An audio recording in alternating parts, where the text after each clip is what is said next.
Hello, hello, hello. When you come online, let me know.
Hello, hello, hello. Welcome aboard. If you're watching me, make yourself comfortable. Let us know where you're watching from. You are free to blind with whoever you want to blind with. But as you see, the topic today is going to be, once again, a parental alienation topic. As most of you know,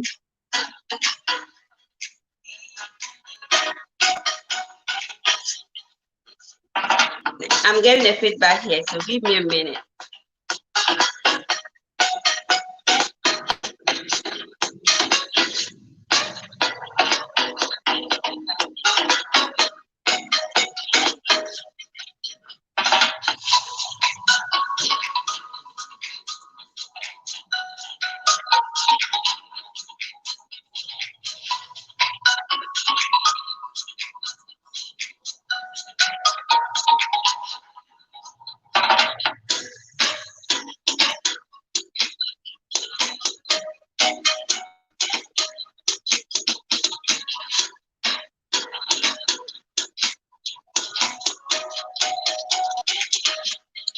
So if you can share, I'm trying to share to my Facebook page. Hopefully we can get some people who are available to join us, okay?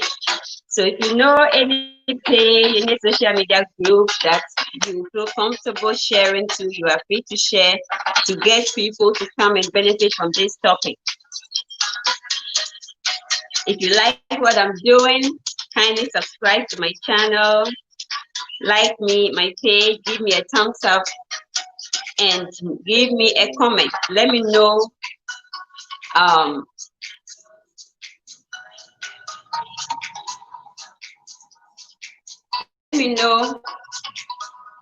how you think, what you think about the topic. Okay, today's topic is going to be on, like I said, once again, a topic in parental alienation, how parental alienation comes together with self-esteem to affect parent-child communication apprehension. So we're gonna, all these big words, right? We're gonna find out what it means. And also, most important, we are going to learn how all this plays a role in a child's development and comes a long way to them, with them, when they get to be adults, like you and myself, and how it affects their ability to stand in front of people and talk, to trust people, to communicate in a healthy way. Okay, so if you are here, thanks for joining. Hey, Dean, thanks for joining. Islam, Dean Islam 219. Thanks for joining. Thanks for joining. Hi, host. Hi to you. Share to any platforms you can. Kindly give me a thumbs up there. Dean, kindly give me a thumbs up so I know you are with me. Okay, give me a minute. Let me clean my glass a little bit. 1 minute.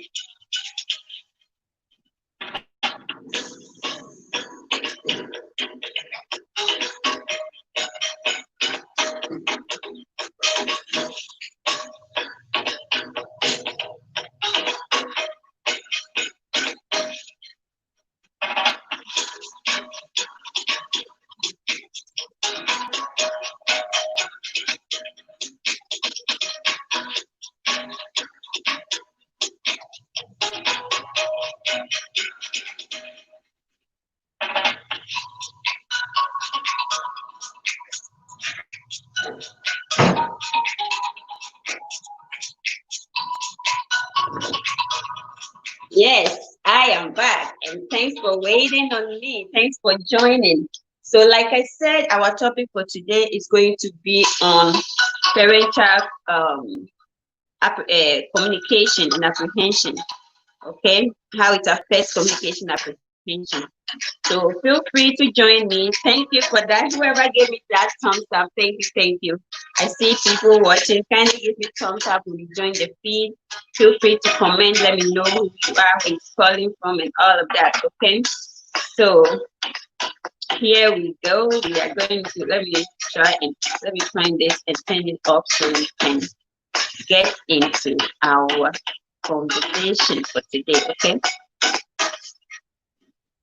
All right, so I have to turn that music off so that we can hear each other out loud and clear. So if you are here, by now you should know my name is Mamle Yuko Godwin. I am a Ghanaian. I live in the United States. I am a single mother of 2 boys. Yes. And as a victim of parental alienation, and as a person of African descent who has not heard of parental alienation before in my community, I came up with this platform earlier this year. Late last year, I discovered the word parental alienation. And I'm like, this is what I've been dealing with for how many years, God knows. But I've never heard of it in our communities. And that is what made me to come up with such a platform so we can start talking about parental alienation. I feel a little warm, guys. So we can start talking about it and start learning from it. So if you are here with me, thank you so much, Dean. I appreciate you. Whoever is there, kindly give me a thumbs up so we can get to know each other. Okay? Leave me a comment. Let me know who you are, where you're chatting from, and stuff like that. It would be wonderful. So I usually come up and talk about topics related to parental alienation. First of all, when we talk about parental alienation itself, what is it? Parental alienation itself is a situation where couples and children find themselves in, mostly seen among divorced couples, separated couples, couples that are fighting. There is a litigation going on. They are fighting over a child. See, is that healthy for the kids? No. Let me tell you why it's not healthy. In this situation, one parent is fighting for the honest care and needs of the children and is fighting to have a genuine, healthy relationship in the child's life to help build the child to become the person he or she deserves to be. On the other hand, we have one of the two parents fighting to keep the kids, not to allow the child to have a relationship with the other parent, lies about the other parent to the child, says all kinds of things that are not good about the other parent to make the child to become scared, fearful of the other parent, and makes the child believe that it is the other parent that has caused maybe any pain that the child may be enduring. So parental alienation simply means one parent turning the child against the other parent, one parent. As a result, it's not good. The child develops hatefulness, monstrous attitudes. These children sometimes become defiant even in societies, in their schools, in their communities. They become children that have socially inappropriate manners, morals. A whole lot is affected. This is what I find myself going through when I came up with Eppa Worldwide. So I have been discussing on this channel some of the effects, and I have discussed on this channel coping for targeted parents. I have also have a discussion on this channel on reintegration, where I am right now. I am in the reintegration phase. Though I still have parental alienation issues going on, I still have reintegration. I'm going through reintegration phase right now where I'm trying. Yes, absolutely. I'm trying to help my children to develop a healthy relationship, not just with me, but in the bigger world at large. So we are going to talk about, before we get to you, I need to give you some background information on what can happen to these children. Signs and symptoms that these children exhibit. And then when I dive into how all this comes together to affect communication apprehension, you will understand it better, okay? So,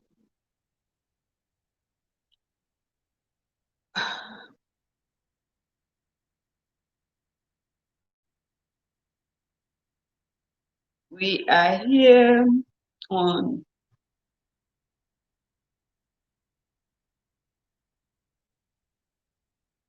okay. So, child victims of parental alienation. When these family dynamics persist, right? When the parent and the child goes through, or parents are divorced in this divorce phase, goes through, and the child finds themselves in the middle of this. These are some of the symptoms that children that goes through parental alienation exhibit. They develop anxious attachment or separation. Let me explain that. The anxious attachment and separation, the anxious attachment goes to the alienating parent. The alienating parent brainwashed them, psychologically manipulated the child to not like the other parent, right? So when there is a separation from the alienating parent and the child has to go to the targeted parent, the child becomes anxious, nervous. The child feels this detaching disorder, kind of like, oh, I'm scared, I'm nervous, What am I going to do?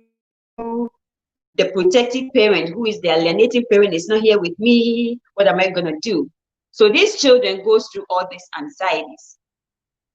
You see, they go through all these anxieties, and that is not a healthy phenomenon. It becomes chronic. It follows them to adulthood, and that is why you see a lot of people with so much. Most people healthy, going up and down. They have all kinds of situations going on with them mentally because of some of these backgrounds they had, and which is why it's important for us to know, identify them now before it becomes bad. That way we can help them to get help, therapy if necessary, to help them get restructured, reach their mental health or cognitive behavior. You take them through cognitive behavior therapy to restructure, retrain their mindset and how they think about situations and about people as a whole. Okay. Then they also have unusual distress during transitions from one parent to the other. See what I'm saying? When there is a divorce, it's not a reason for a child to not experience both parents. When there is a child living in two parents' homes or co-parenting situation, it's not a reason for a child to feel anxious when they are transitioning from one home to the other.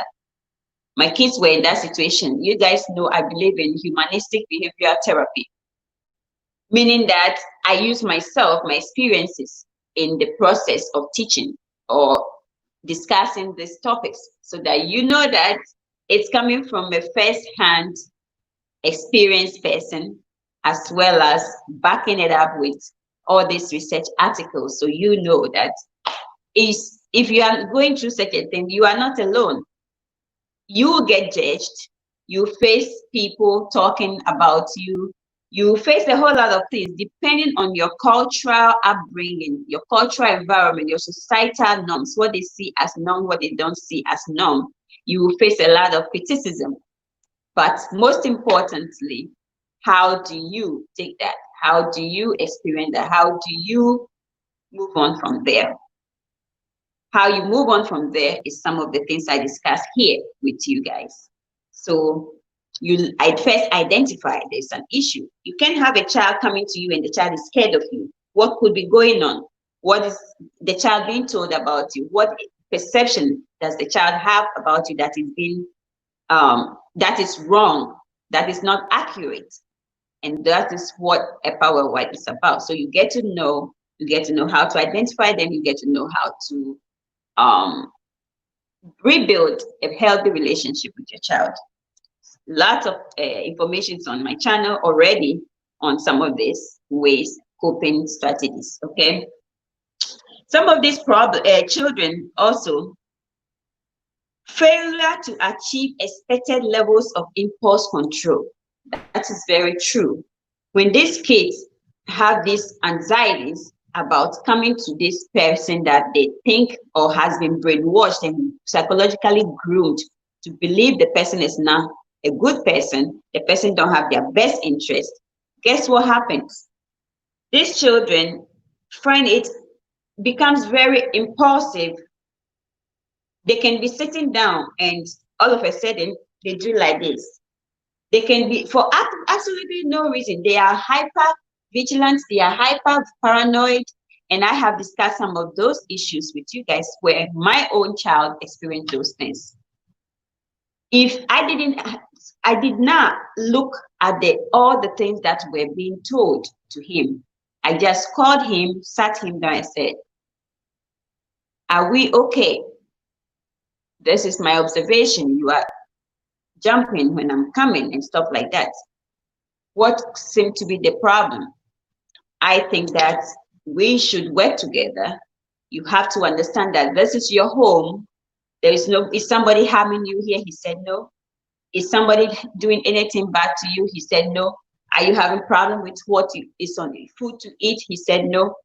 Do you have to suffer for anything? He said no. So why are you having all this impulsive control, hyper impulsivity? You see, so based on how you communicate to the child, helping the child trust you that the things that they are being told about you is absolutely different and totally wrong and is not the reality. You understand? That is how things can change. Okay? Also, they talk about problem with self-esteem, which we're going to talk about today in today's topic. These children have problems with self-esteem resulting from being overvalued in ways that are detrimental and unvalued in ways that are not helpful. How? Let me explain that. You see, a child that is a victim of parental alienation and has parental alienation syndrome. Don't forget, one parent who is the alienating parent praises him, makes everything exaggerated about him, makes him feel, oh, you are like this, when in fact you are this. What they are not, they are being painted to think they are. That is different from helping your child to understand that, hey, you can do it. I'm your cheerleader. I will support you. Let's go get it. I can try it. Let me go try it. Mom, I can do it. Son, you can do it. And you're cheering the child on and you're motivating him and you're encouraging him to get to his maximum potential.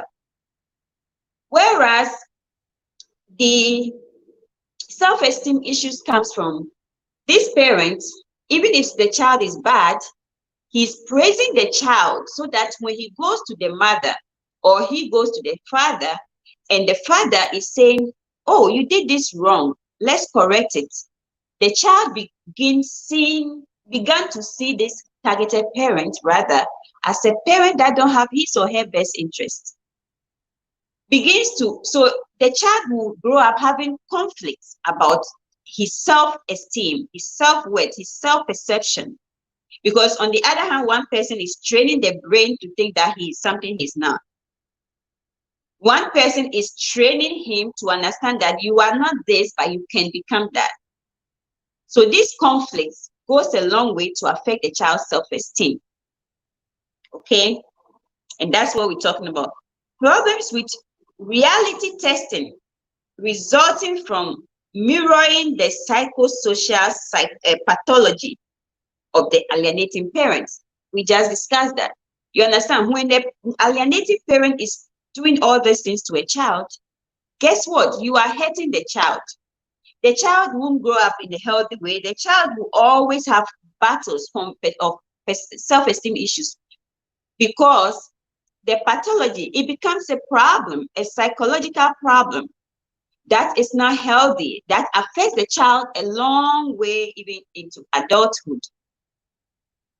Problem with developing appropriate responses to grief and loss of significant others as a result of the loss of an alienated parent within an environment where there is no help with sadness and grieving from the alienating parent.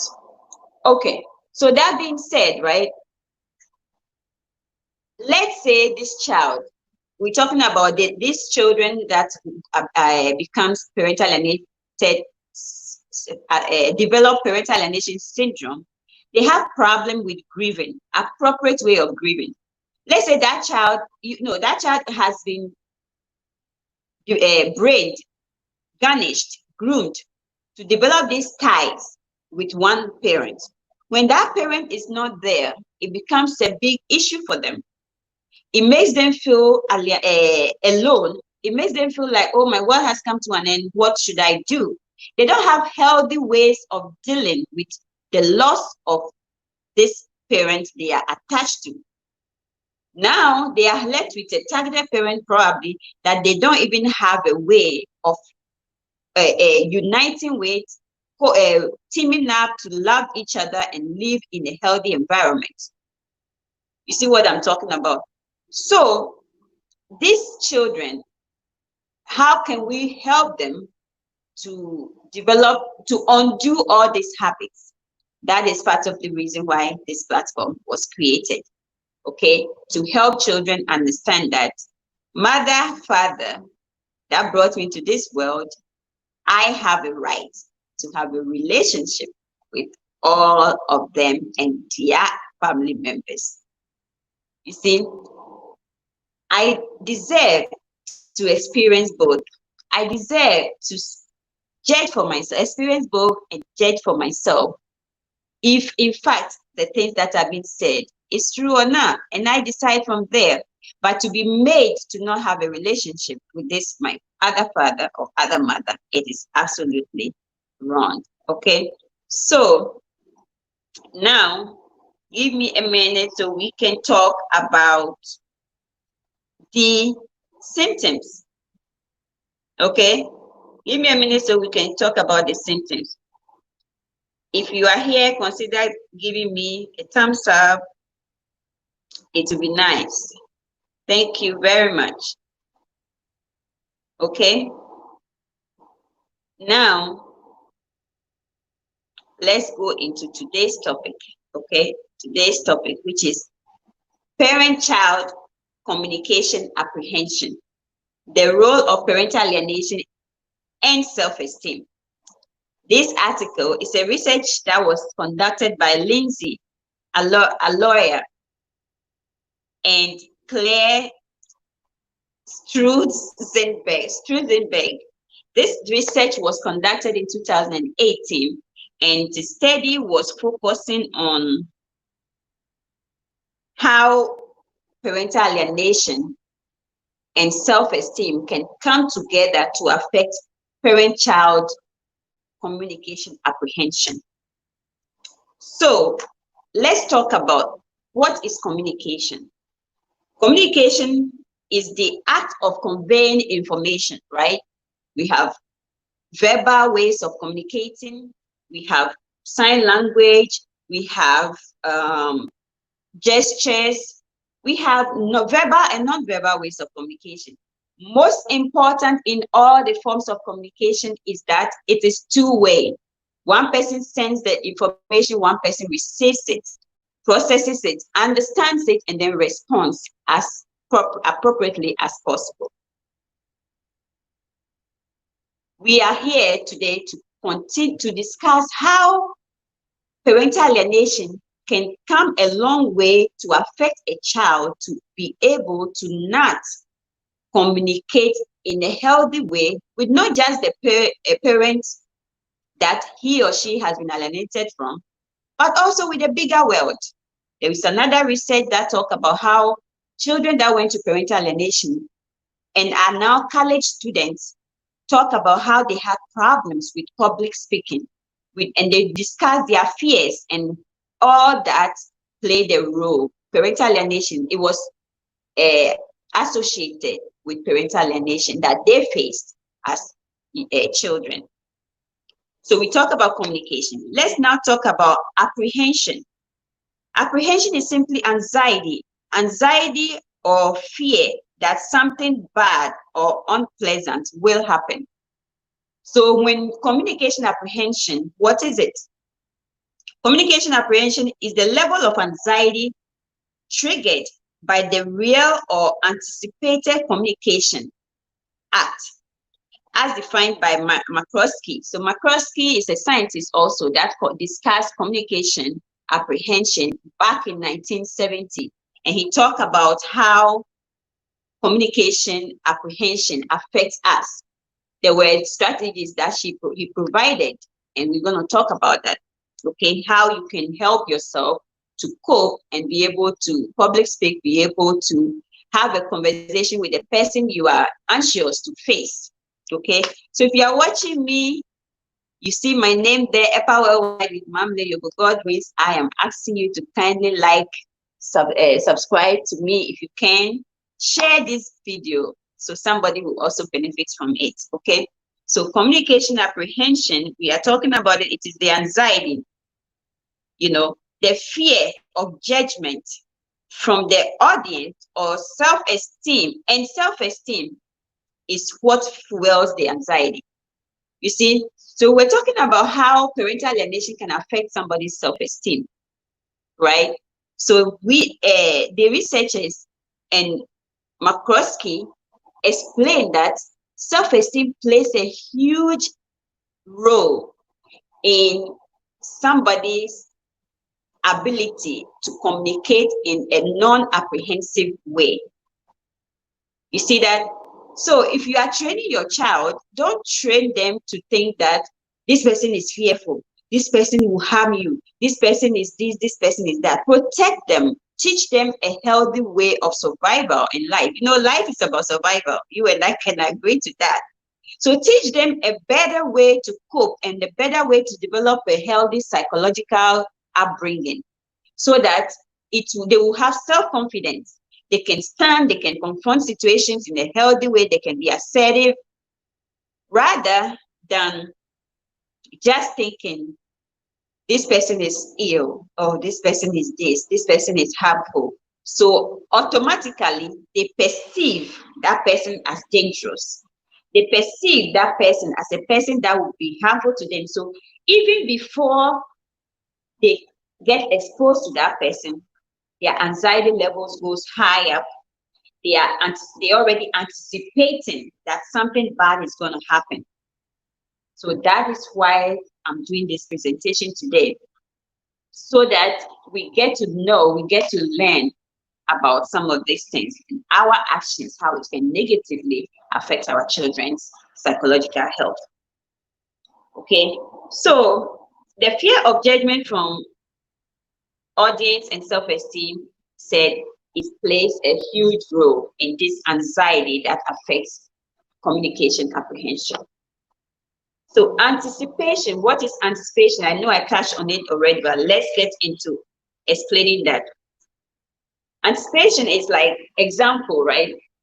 You have a fractured leg, like I have a fractured leg. I've been dealing with it for 2 months now. I have a fractured knee, right? But I'm doing a little okay. I'm going to therapy, so I'm okay. So when I go to therapy, I'm already thinking about the pain I'm going to endure, anticipation. As a result, okay, before I go, let me take some paracetamol, something little. I don't like drugs, so I don't like medication, but let me take some medicine in anticipation that I'm going to be enduring pain. In anticipation that the therapist is going to touch my limb, my broken limb, and it's going to be painful. So let me prepare for it. That's what happens with parental alienation. You have a child that is going through this kind of situation, right? And it's already in their brain that my mom is not good, my dad is not good, they are harmful, they don't love me, they don't care about me. Even if I ask them anything, they won't do it because my dad said so or my mom said so.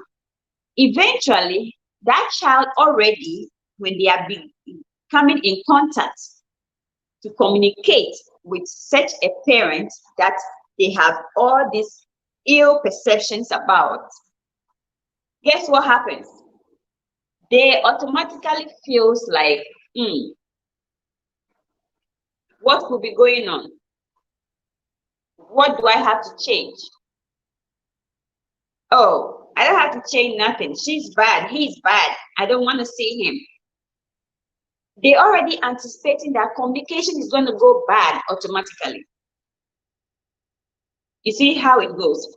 So a child but are these perceptions realistic? 99% of the time they are not. Sorry guys, I really should have. Okay. 99% of the time, the child all these perceptions are not realistic perceptions. They are not true, but they have them, and that is their reality. They have this concept about somebody, about the parent in question, that is not realistic. And that when they are beginning to be exposed, they are coming in contact with that parent, they feel anxious. They have these anxieties. They feel like they're already thinking everything is going to go bad. You see how it goes. So we got to know what apprehension is. It is just the anxiety that we develop when we are coming in contact with such a targeted parent or parents that are we are trained to believe they are bad, they will harm us, they are not good enough, they are this, they are that, they don't care about us, they don't love us. And that is the battle parental alienated children goes through on a daily basis. Okay. Not only that, they also battle even though they have this uh, affiliation and bond with the targeted parent, they also constantly battling in their brain because they see their fellow classmates having both parents in their lives. They see their fellow classmates have a program in the school and both of their parents come. Why me? Why can't both of my parents come? What's, so as they are growing, they have all these things that makes them feel terrible. You understand? They make them have questions. They make them get confused. And that is why Eppa Worldwide is here, so we can train ourselves. We can contribute. Hi, Simple Kitchen. Thank you so much. Thank you for joining. All of you that have joined, kindly give me a thumbs up. I see you, Simple. It's always a pleasure to see you. It's exciting to see you, actually. So you see what I'm saying? The child constantly is battling within themselves, within their psyche, within their conscience. Even when they go to that targeted parent and come back, they constantly have to battle within themselves. Why did this happen? Why did this happen? Why did I do this? But she didn't do anything bad to me. But he didn't do anything bad to me. So these children are constantly living in confusion. And that is why we have to work together to resolve these issues. The children can resolve it. It comes from us, the parents, the adults in the society, the adults within the family, the extended families. Everybody plays a role. Because what I found out is that most of the time, a man may love you through thick and thin. The minute the marriage breaks, trust me, then you become an enemy to even his entire family. Or the man also becomes an enemy to the woman's entire family. So this platform is here to help all adults, all family members, aunties, uncles, grandparents, to realize that we have a role to play. Everybody have a role to play to go a long way to help our children to become psychologically sound individuals. Because our slogan here at Eppa is, a psychologically sound child is a psychologically sound world. You understand? A psychologically sound child is a psychologically sound world. How would that child become a psychologically sound person in the larger world? Our actions is what will go a long way to help this child to understand that, hey, you have to love everybody. You have to give everybody a chance. You have to experience everybody for yourself. Look at us adults. You have a coworker, you have a friend, and somebody come and tell you that, hey, this and that said this, or this person is bad, inheriting others' enemies. Just because I have an issue with Mary, doesn't mean Mary is a bad person.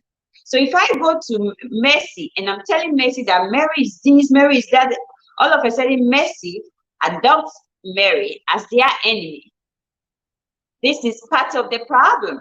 So all this has to be undone. These are behaviors that adults have to undo to develop healthy children, to raise healthy children.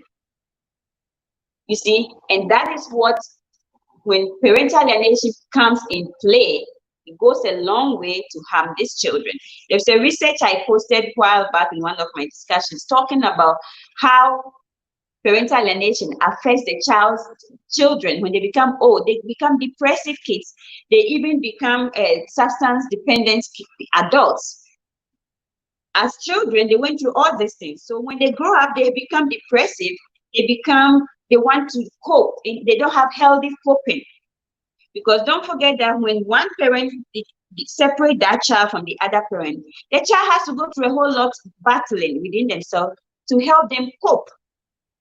You see, so coping becomes a thing of an issue for such children. And when they grow up, they have this proportional way of coping with situations. They become couples. They have wives, they have kids, they have a husband, they have kids. and they don't know how to problem solve. The problem resolution becomes a thing of alien. It becomes alien to them. They don't know how to problem solve because they have to dwell on how they are nurturing, how they were. It's not many people that will go through trauma that comes out strong. It's not many people that goes through trauma that becomes. You see, so that is why these platforms are set there to help us understand coping, healthy ways, reach out, get therapy. If you are in Maryland and you need help in such situation, coping, let me know. I can help you connect to some resources, especially if you are in my state of where I am, rebuilding your relationship with your children. Sometime last year, my kids, based on after they went through all the 10-year turmoil of alienation, they became decisive. Even I take them, even this week, that's ending today. I took them to the initially alienating parents, who is still the alienating parent. They wouldn't want to go. That's not my wish for my children. My wish for my children is to be able to experience both parents in a healthy way. You understand? So these children, coping becomes issue of theirs. Now they have to, we are coping, right? We are rebuilding. But now they're having also issue with having to relate with the alienating parents. I have to reach out for resources that will help me help my kids so that the gaps they have missed, the developmental stages that were broken, they will have some support. It could be academic, it could be social, it could be even mentorship programs. So there are mentorship programs that will help these kids to deal with realities. I had my kids that would come and be like, oh, I came to you because that says he needs a break. Oh, I came to you because that says he's going on vacation. Oh, I came to you because this, because that. As a targeted parent, how do you deal with all these things? An alienating parent that brainwash these kids to perceive you targeted parent as a bad parent, all of a sudden is telling them, pushing them to go to targeted parent because he need a break. Because when you psychologically groom your kids and they lose touch, they lost touch with reality. Their behaviors become something that will take you effort to deal with. You see what happens? So this is why it's important that we as a whole, as a people, we learn to not engage in these behaviors, to not engage in unhealthy habits that affects the children. You see, so it takes a lot of resources, I'm telling you guys. Financially, psychologically, you need a lot of strength because you are rebuilding. These children don't have, like a child, I'm giving an example, though, this is not my reality. A child believing that when they call police, of course, that one is, so let's try that. But a child, right, is being abused, but it's also groomed to believe that when he or she calls the police, it is wrong. The police would rather punish them. The police would rather abuse them. The police would rather arrest them. As a result, when they are being abused, guess what? They don't report it.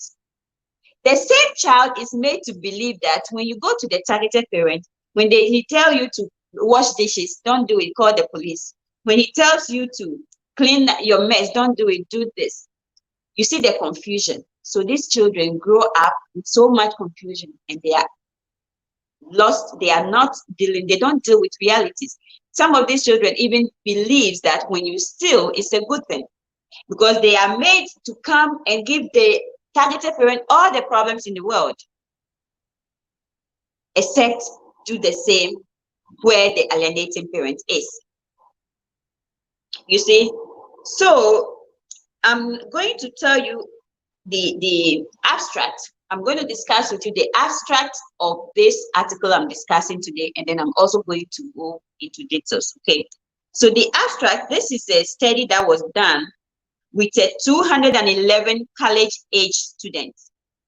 who indicated that parental alienation from male and female caregivers in childhood was positively associated with communication apprehension with female caregivers in adulthood. Female caregivers in adulthood indicated that they have dealt with parental alienation, and it contributed to the way they are apprehensive when they want to communicate with others. And these are college students. You see, so when I bring you these topics, these are realistic topics, these are evidence-based topics that are proven, that are, how do I put it? That are facts, that parental alienation does affect people when it comes to communicating without the apprehensive symptoms associated with it. Some of these apprehensive symptoms is physical. You have a lot of physical symptoms, like you have your stomach, like you're about to present a speech. I remember my first YouTube video. I was very nervous. I was very anxious. And I had to lean right here. If you look at the video, you will see what I'm saying. I had to lean on the arm of my couch to communicate what I was trying to present. You see, but anxiety, feeling nervous, is a healthy thing. If it's just it's like the flight and fight response, right?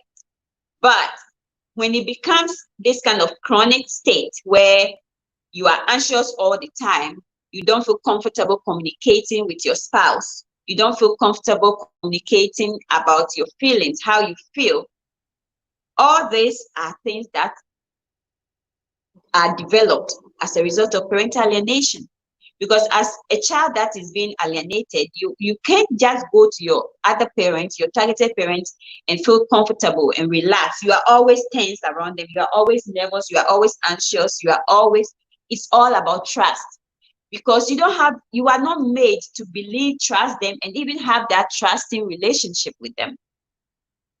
You see how it goes. So as a result, it affects the child development. It affects everybody. It's not a healthy thing. Okay. They also said that self-esteem was one of the huge factors that contributed to it. I will talk about self-esteem and self-hate behaviors. Okay. A person with low self-esteem, they also have self-hate habits. They never see anything good in other people. They never see anything positive with other people, because that is how parental alienated children were groomed to be. To not see anything good in the other parent, who is the targeted parent. They don't see anything positive associated with that person.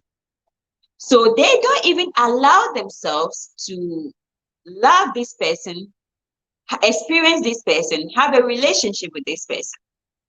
It goes a long way when they become adults. They become partners, somebody's wife, somebody's husband. It becomes an issue. I'll give you an example. One example is avoidance. Avoidance is one major issue that breaks a lot of relationships, marriages, a lot. Let's say you come and meet your ex-husband or your husband in bed with another woman, and forever you want to talk about it, and the person rather projects you as, oh, you want trouble too much, you like trouble too much, person to do this, that. I'm not in the mood to talk right now. Avoidance. That is not a healthy way of solving the problem. I dealt with that a lot. If your husband is abusive, if your husband or your wife is abusive, something is not going right, and every time you want to communicate, you want to talk about it, that person goes like, oh, I just want my peace of mind, or I just want to rest, or I just this, and always blocking you and preventing you to engage and talk and share your opinion, share your concerns about this situation. guess what happens? There will be no communication. We just talk about what communication is. It's two-way. It goes two-way. One person can just solve the problem and it will work. It takes two. You both have to communicate, talk about the issues, put it on table, what your expectations are, what his or her expectations are.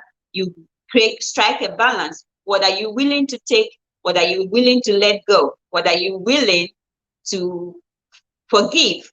Okay, moving forward, how do we proceed from here? You see, so without effective communication, all that will not take place. And this parental alienation affects this a big deal, a long run into adulthood.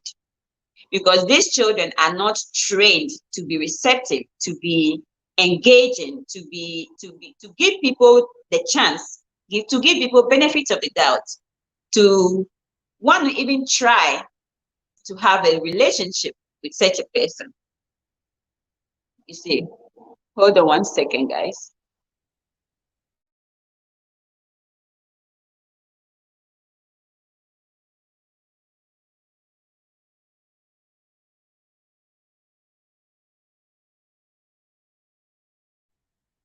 Okay, guys, sorry. I just wanted to make sure that I get a charger to put in my phone so I can charge my phone. Because you all know I use my phone to do my recordings, right? I love to play music, but I don't know what kind of music to play that would not have a copyright claim put on it. That's why I'm not playing any music. So bear with me. Sorry, guys.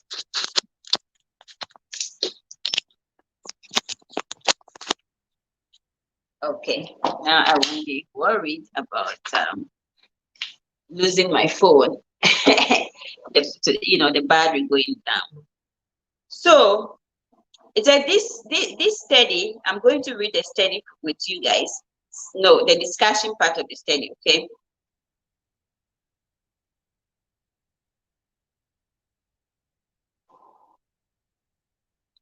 It says that communication apprehension. We talk about the definition already, so you know that. And then it says that there are research that were conducted previously that communication apprehension can produce a myriad of negative outcomes, just like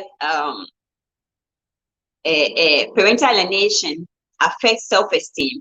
As a result, these kids grow up developing self-hate attitudes towards themselves because they are trained to be hateful of their parents. They are trained to be hateful of people outside themselves.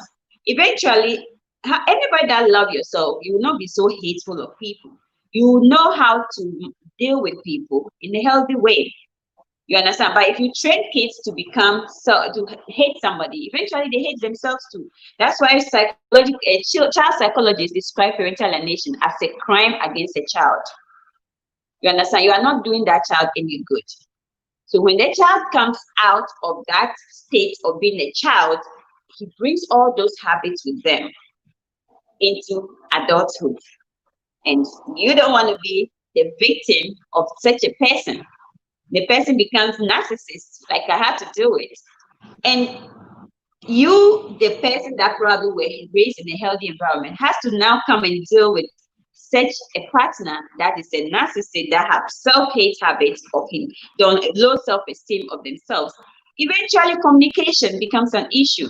Eventually, even at working environment, they don't have healthy co-worker relationships. Eventually, in their schools, they have behavior issues, defiant issues. Who want to deal with that?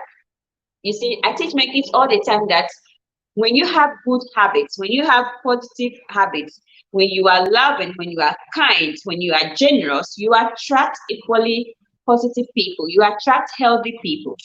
You understand?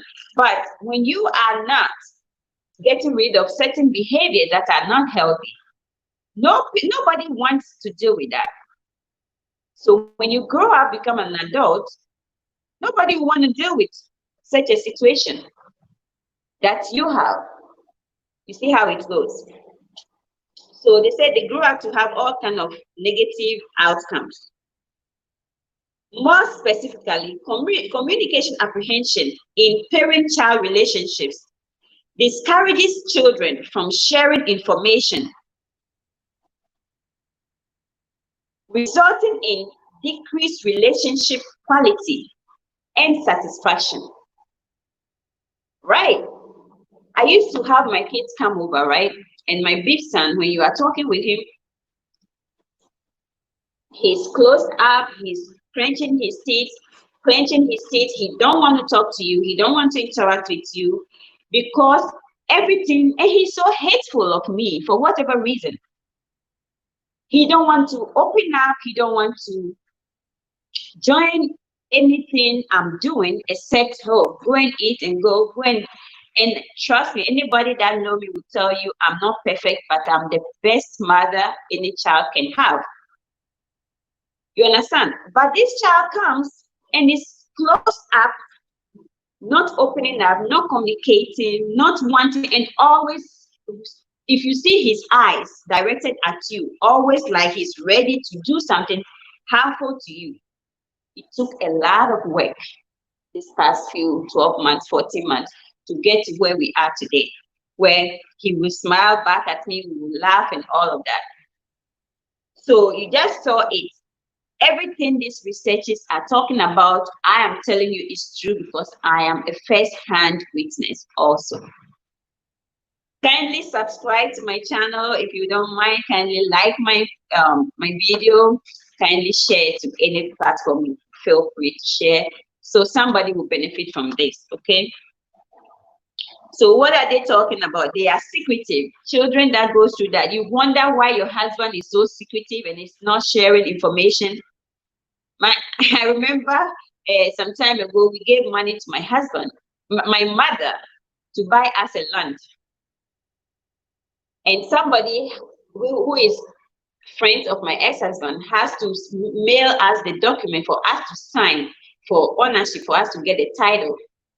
I was there one day and I asked, this document never came, what's going on? And I was told, oh, it came long ago and I signed it and sent it over. Like secretiveness, not sharing information, wanting to be controlling, have the ownership of stuff, not disclose information. Even though you are married, you don't want your kids to grow up to have somebody, a woman sitting somewhere minding their business, having to deal with a son like that, having to deal with a wife like that. You understand?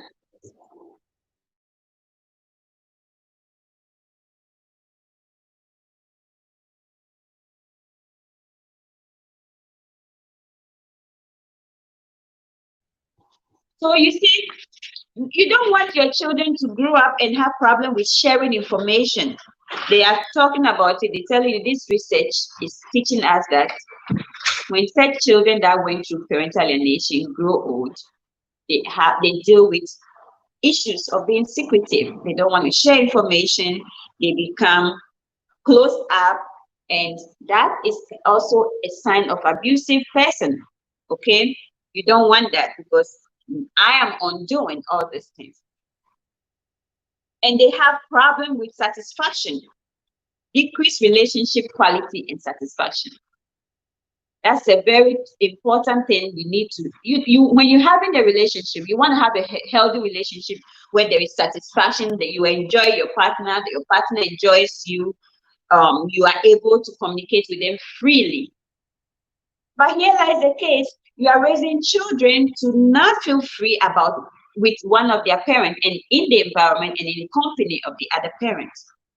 This obviously, if it's not, this cycle is not broken, there is no therapy to restructure, to take these children through cognitive behavior therapy, to retrain their mindset. It carries them throughout life, you see, and you don't want that.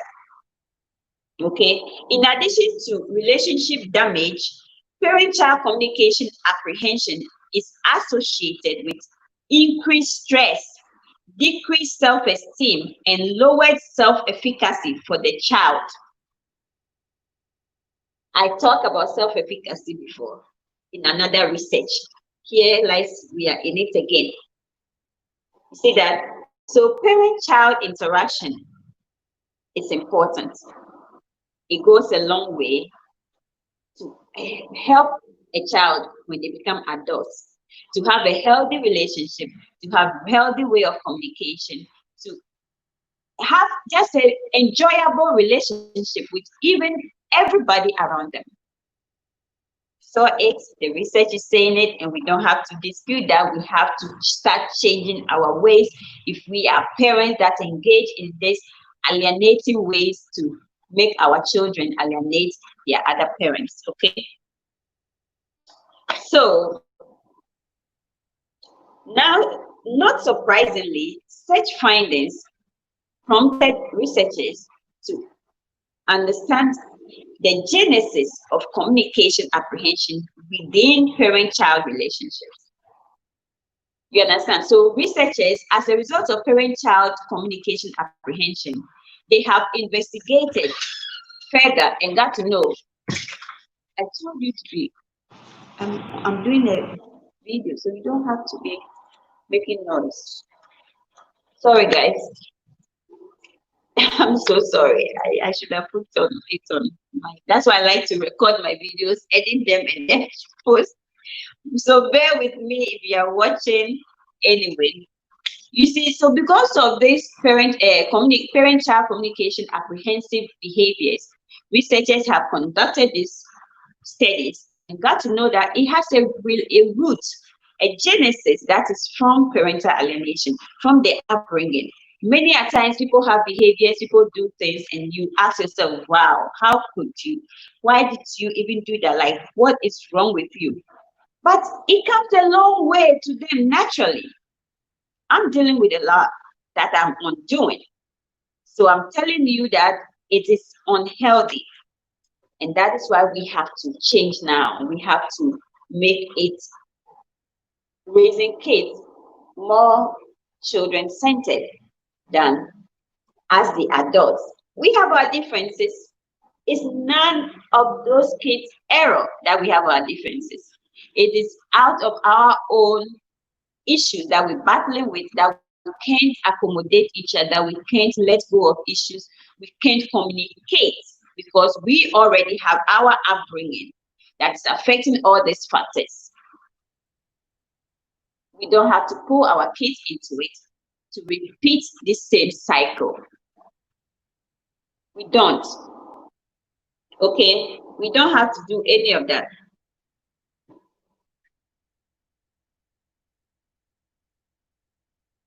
And then they went further to talk about this. They said that some scholars, which are researchers, they suggested that an insecure attachment relationship with a primary caregiver encourages apprehensive behaviors.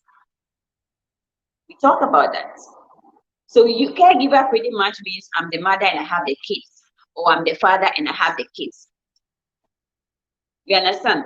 So based on your interaction with the kids, the way your attachment is with the kids, it makes them to feel secured or unsecured. Many of us today don't feel secured in relationships because of our experiences, right? You've been cheated on, you've been abused, there were no loyalty, there was no commitment, and all of that. It comes a long way to shape your perception, your point of view about men or about women. Meanwhile, it's not every man that is like that, and it's not every woman that is like that. But unfortunately, you have tuned yourself as a way of guarding yourself so you don't become another person's victim again. You see? And that's the same thing. These children don't know that, oh, this person is not as hateful as they told me he is or she is. Because they haven't given themselves the chance, the benefit of the doubt, to experience this person. It goes a long way when they become adult. They have trust issues. They don't want to associate with certain people because they were told certain things about them. It is all the mindset changing. It is all the mindset retraining. You understand? So if you are here with me on this channel, I'm just telling you, we can all do better. We can all come together to help. Okay? So let's continue. It says that social learning theories suggest that communication apprehension is likely the result of exposure to anxious parental communicative models. You understand? I am apprehensive to talk to my mother because I'm anxious. My father made me to feel anxious. My father made me to feel like this. My mom is a bad person. So whenever I see my mom, even when she's calling me, I'm guarded. I'm like, hey, I have all these walls against me. You see how it goes? It goes a long way, guys. It goes a long way than beyond what we are looking at today, beyond what we are seeing today. And that is why we have to desist from these behaviors, fellas. That's why we have to desist from these behaviors. You are seeing it's a whole lot that the psychologists are describing. The anxiety issues that comes with it, the unhealthy relationships that comes as a result when they become adults, the ability to not have a trusting relationship because they themselves can't open up. They themselves can't trust people enough to give out information about themselves. You see how it goes. So let's desist from parental alienation tactics. If you want to know more about parental alienation tactics, many it's on the channel. Look at them. I'll try and when I finish, link some of the videos with this ones underneath this one so you can go and watch them and understand what I am talking about.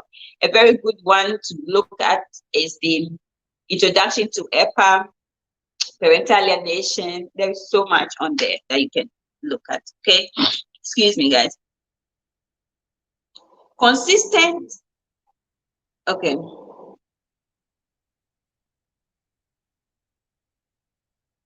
They say it's a learned trait. Communication apprehension is a learned trait, and I do agree with that. You know why? It is a trait because it is you. Somebody trained you to believe that somebody is not good. So as a result, you feel anxious when you have to get exposed to that person. You limit yourself and prevent yourself from going all out there and communicating with that person. You don't disclose information about that person because you know what parental alienators do? Like in my case, the kids were trained to naturally lie. That way, when they go to court and they ask them certain questions, the answers will come natural for them. So though the kids are lying, the kids themselves do not know that they are lying. You see how it goes? Parental alienators are dangerous people. Okay, the kids are lying, but they don't know they are lying. It comes naturally, but that is how they are trained. That is how come they lose touch with reality. When stealing is bad, universally, you and I, everybody knows stealing is bad. But when it comes to parental alienator syndrome kids, they don't believe that. They don't know that. They don't even know, let alone believe it. Because all they were made to know or believe and accept is stealing is good.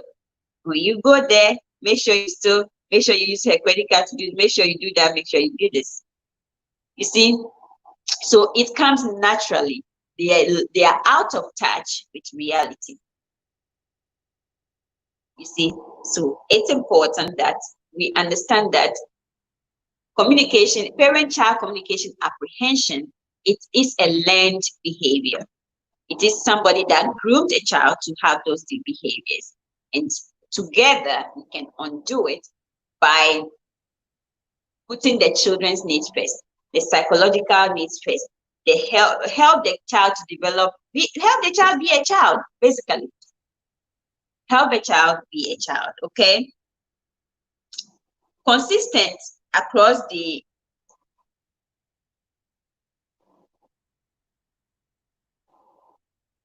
anyway, it's just saying that consistently across board communication apprehension is the influence of precarious parent-child interactions, period. And it is basically influenced by an unhealthy parent-child interaction. One parent is turning the child against the other. As a result, have all kinds of unhealthy relationships. on healthy conversations, on healthy interactions about the other parent.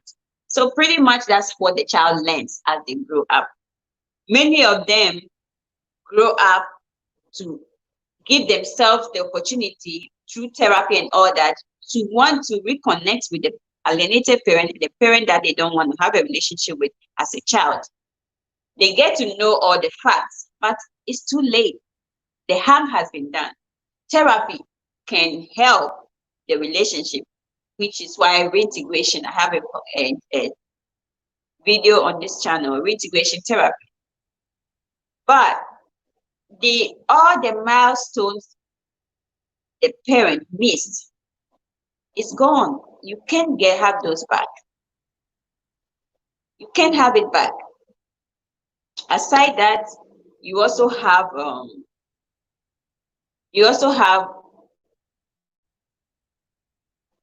you miss too much. You miss too much. You probably missed a school event. You missed graduations. My little son, I wasn't at his graduation, his kindergarten graduation. Not only was I not there, and the date was hidden away from me, the alienated parent was also not there to provide moral support. And that child told me last time that I don't know why my American kids, friends in school, their parents cares about them, but the African kids, their parents are selfishly involved with them. They only care about them when it benefits them. For an 11-year-old to have that mentality, whose fault is it? It is us, the parents. It may be a prejudicial statement, but also it is factual based on his reality, his experience. You understand? It's also factual based on his reality. So now, as a parent who is undoing and reintegrating with them, now it becomes your burden to help reshape, restructure, rearrange the mindset. And those ages, that 1 to 5 or up to 10 years, those are the most valuable years of any child's life that needs to be productive, needs to receive productive information, needs to be have a healthy individual in their lives, teaching them all the right things versus just grooming them, manipulating them, psychologically psyching them to have all the wrong perceptions growing up about somebody.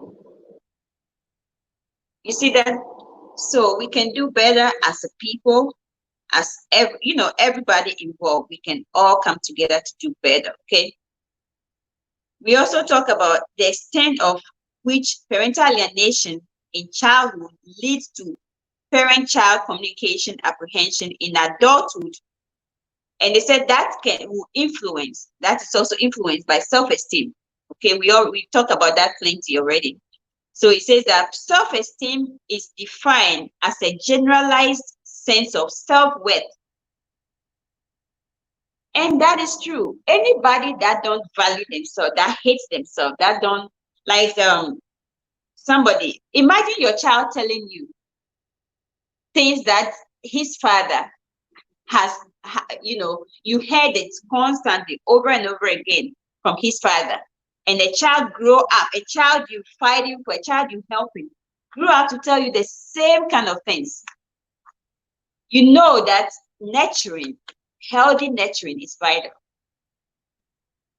Healthy nurturing is vital. You understand? And I'm in a healthy place with my son whereby he would never stand and insult me today. He would never do that. That should tell you how much work went into doing that, retraining the brain, helping him understand if this is the truth, why is this? So based on questions, the reality sinks in, it comes in. So it is a hard task to do, but it is attainable because I have attained that. Okay, imagine a child. I'm telling you this not to judge any of my children or nothing, but so that you learn from it. telling you that you are a bad bitch anyway, only because you went to pick the child up, you asking the child, you just came after a week, you here to spend a week with me also, and you sat in the car and you wouldn't say good afternoon, you wouldn't greet me, and the child would not greet you.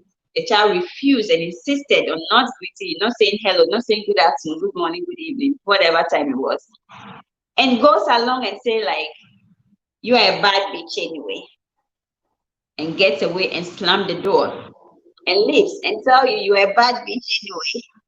How are you going to handle that as a mother, as a father,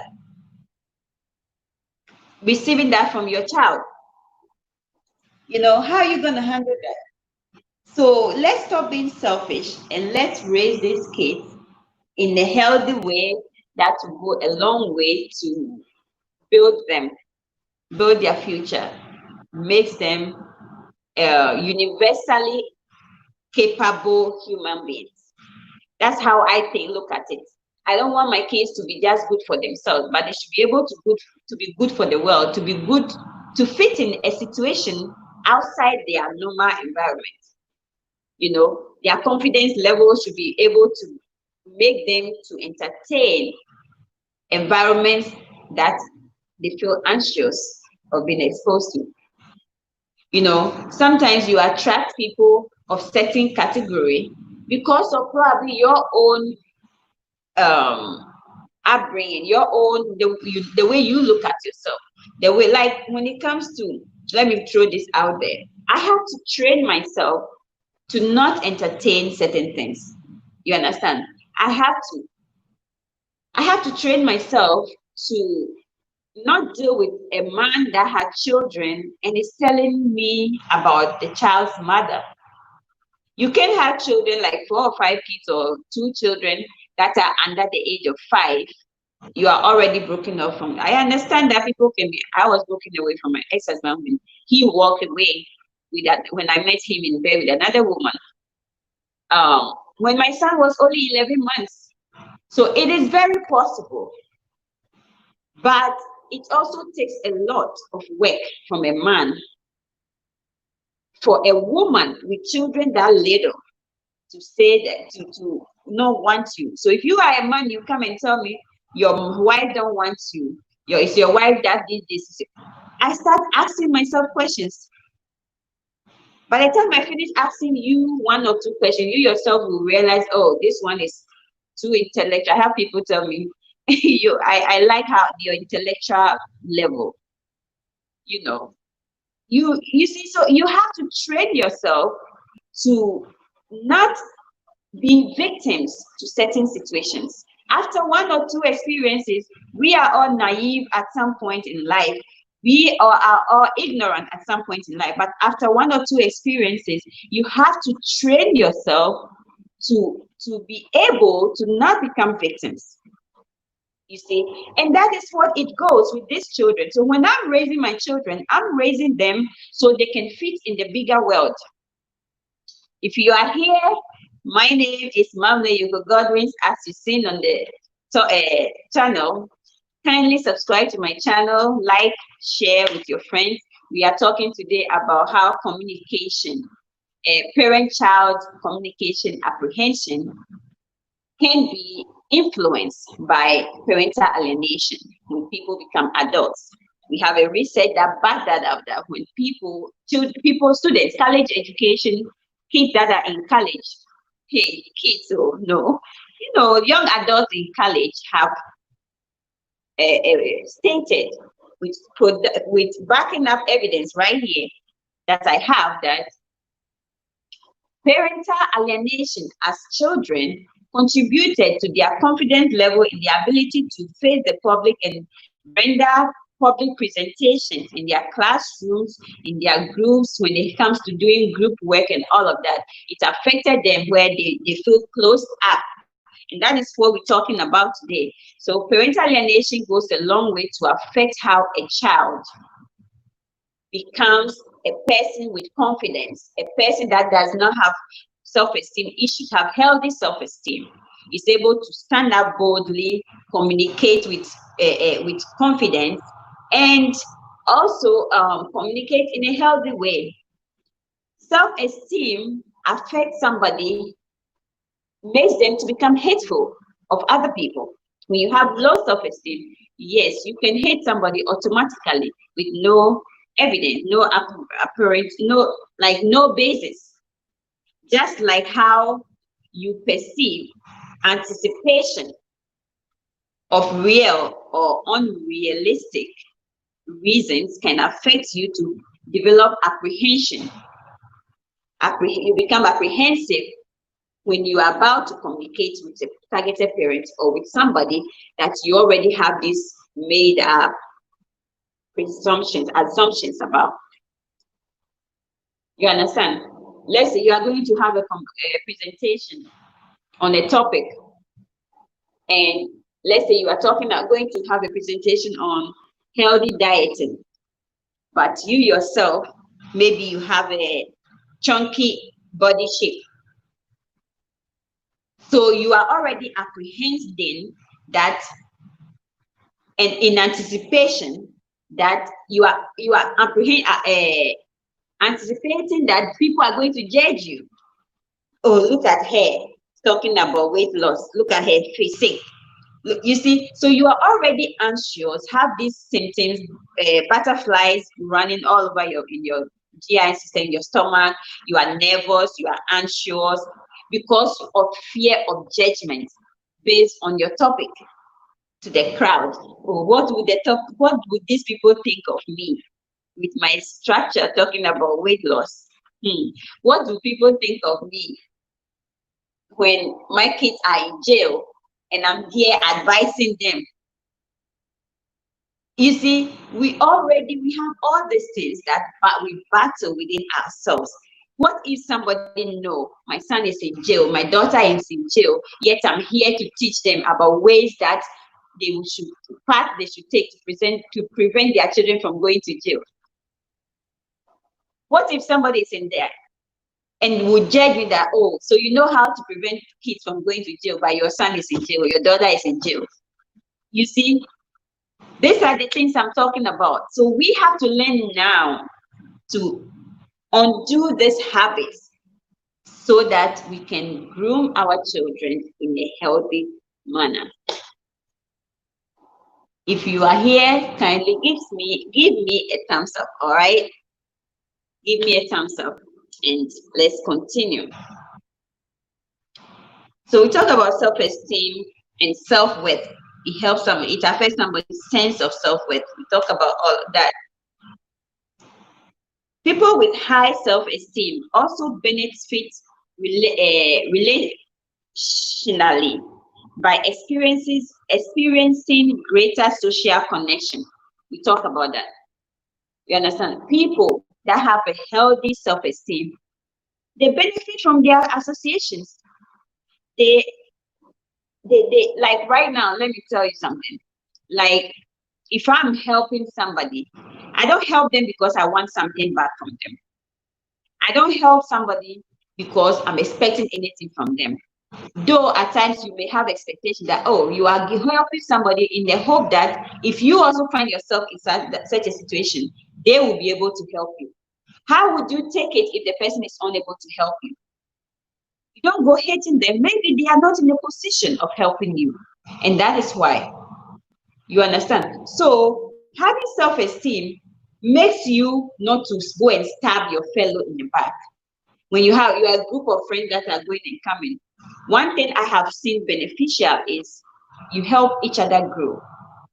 I don't like people around me that I am looking down upon them. I'm pressing them to not shine, to not grow, so that I feel good about myself. People with poor self-esteem do that. People with poor self-esteem will want to see you fail so they feel comfortable about themselves. They want to see you not advance in life, so that helps their self-worth. You understand? But somebody with high self-esteem, oh, you need help? You didn't understand this when you are in the classroom, right? And you want to see everybody pass in nursing school. I had this lady, oh my God, still Laura Truss, one wonderful woman. She's Jamaican. She did say that she has a heritage from Ghana too. This woman didn't make it through nursing school. Not because she's dumb, but she was the most supportive. I never do group studies. I never do group discussion. I never ever.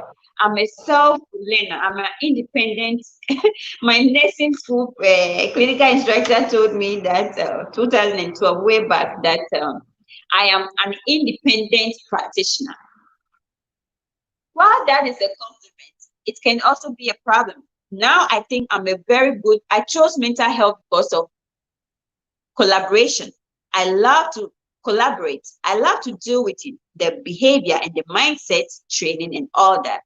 And then I want to collaborate with medical. So medical people deal with the infection the person is going through, with the blood pressure issue the person is having. I want to deal with the cardiologist so that when I prescribe psychotropics, I want to see that the cardiologist is backing me up and getting the EKG results read and analyzed in a way. So I would not see myself right now as an independent practitioner. I think I'm a, and then I also like to resource to, sometimes somebody is having psychological problems, mental health issues, maybe because they are not meeting their physical needs, nutrition, shelter, all of that. As we know about the Maslow hierarchy of needs. Your physical needs is very important to your psychological needs. You see that? So I wouldn't say now. I would say I'm a very good. I'm good with. I will be good with collaborative, and in a collaborative environment where we are all collaborating to the good of the patient. But this lady, my goodness, she helped pull people up. Because of this lady, I began loving group study. I began loving group study. But she didn't make it through nursing school. And I didn't think she failed. I think she was failed. Yes, and I still hold that. Because she was not made to see her exams. When she went to ask, they said, we shred the paper. How can somebody do an exam and you shred the paper? And you gave them the score. Meanwhile, they haven't seen the paper to know if this is, so they can see where they were wrong at. You see? So it's important that we associate, we train our children, we raise them in a way that they will develop this habit that I just described about my friend Laura Truss. She's an older woman, way older than me. Laura will probably be 15 or more years older than me. You understand? Pull each other up, pull people up, fit in an environment that you grow in, and you can grow others, you can help others to grow. Parental alienation goes a long way to help a child develop those habits, not develop self-hate habits as a result, project it on other people and be hateful of other people. You see what I'm saying? You see what I'm saying, Eppa lovers? So if you are on this platform, the way I address my Eppa followers is Eppa lovers, Eppa worldwide lovers. So if you are here, consider joining this family and let's grow together. Let's grow together and become family, one big family that will love and support each other. Okay? All right. So the extent to which parental alienation in childhood leads to parent-child communication apprehension in adulthood may be influenced by self-esteem. We talk about self-esteem is defined, we talk about that. People with high self-esteem, we talk about that. They are the people that better benefit from relationship. They benefit from they enjoy relationships the most. Think about it. You are married to somebody with good confidence level, good self-esteem.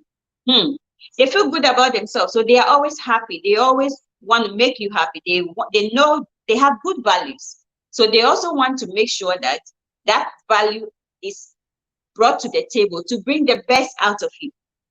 They will not come and be like, oh, and your stomach is big, oh, and your hair. Look at me, oh, this your hair, oh, You will put on some of the wig people are putting on to look flashy. Oh, I don't like this natural hair. Oh, this your stomach. Oh, you are too big. You're gaining too much weight. Master, what are you doing to help that partner to find themselves to be attractive to themselves and to you, instead of always projecting, criticizing, telling them all the negatives about them? Who want to hear that? Hearing negative news all the time about yourself, how you look, it doesn't help anybody mental health. It doesn't make them. I remember when I had kids years back, and you all know I keep saying I am a believer of humanistic behavior therapy. Okay, that includes disclosure, self-disclosure. A therapist discloses themselves, something about themselves, to somebody, to a client, so, or a patient, so the person can also learn something from it. And I think that's my approach. Okay, excuse me. So that's why I said it. It got to a point in my marriage, right, when my ex-husband, then husband, is coming, and I'm naked in the bathroom. I quickly grabs a towel and covers myself up. I grabs towel to cover myself up so that my stomach that he is insulting after 2 children that are under 3 years old I'm not being taught, it's not being talked about. So that my breastfeeding, as a breastfeeding mother, my boobs that is larger than before wouldn't be in his face. How do you think that goes a long way to affect my self-esteem? So somebody who don't have a good self-esteem, they do everything, goes through all the miles they can to destroy your self-esteem also. You understand? To destroy your self-esteem. So that's what we're talking about today, okay? We need to try and raise our children in a healthy way, in a way that they will benefit from themselves, they will love themselves enough to also love what? Other people. So that we raise them in a way that we are not preventing them from having a relationship with their other parents. As a result, they come up, they don't want to even have a relationship or do anything with their mother or their father, and they are always anxious when they want to come exposed. They are being exposed, or they are coming in contact with that person. They don't want to, they are closed up, they don't want to communicate, they don't want to disclose information, because I remember my kids were told what to not say to me, what to say to me, what to not tell me, because they are made to believe that my life is, there's a camera on my life, that their father is always monitoring what we do, where we are. They are constantly brainwashed to believe that even the house I live, they are not free in it. There's a camera watching us, so their father know everything that I'm doing with my life. If I don't come to social media and tell you I'm in school, would you know? If I don't come to court and say, hey, of course in the court they ask you what you're doing right now, your work, your school stuff, and I say it, and you know, it doesn't mean that you know everything going on in my life. You see, so it was a time the kids always, oh, dad know about it. How did he know? And guess what? My ex-husband hacks into my accounts all the time. Recently, I got an email, and guess who the email came from? The email came from one of my kids' school email. And the person have a Ghanaian name. And the person is asking me, oh, I haven't seen my child for a while. What should I do about it? Master, you know what to do about it. You see what I'm saying? And so all these things that you have to deal with as a targeted parent, all in the name of somebody wanting financial comfort, financial stability, and all of that. You see? So let's refrain from those habits that are not healthy, so our children will come out great.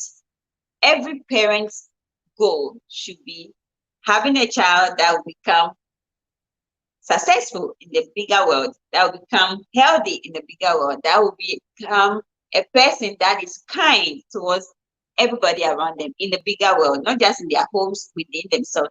Have a child that will not be battling with issues in their brain when they grow up. Trust issues are greatly nurtured. For somebody to not to have trust issues, it is nurtured through their experiences, through their upbringing, through their environment. You understand? And trust goes a long way to prevent or eliminate this parent-child communication into apprehensive behaviors or apprehensive symptoms. The anxiety that comes with communication apprehension can be eliminated just through nurturing, just through forgetting about the divorce, forgetting about what the other parent did to you and all of that, and just focus on the child's health, the child's needs, and whatever that you can do to help that child. Okay? So kindly join me if you haven't joined yet, and let's listen. Tell me, okay? Communication apprehension goes a long way to help us to become who we need to be. Parent-child interactions goes a long way to affect our self-esteem, goes a long way to affect how we react, how we respond, how we communicate. It helps us to feel free around people. When we are not apprehensive, means we are not anxious, means we are not nervous, means we are free, means we are able to enjoy relationships better. So if you are watching me, that is what we are still talking about.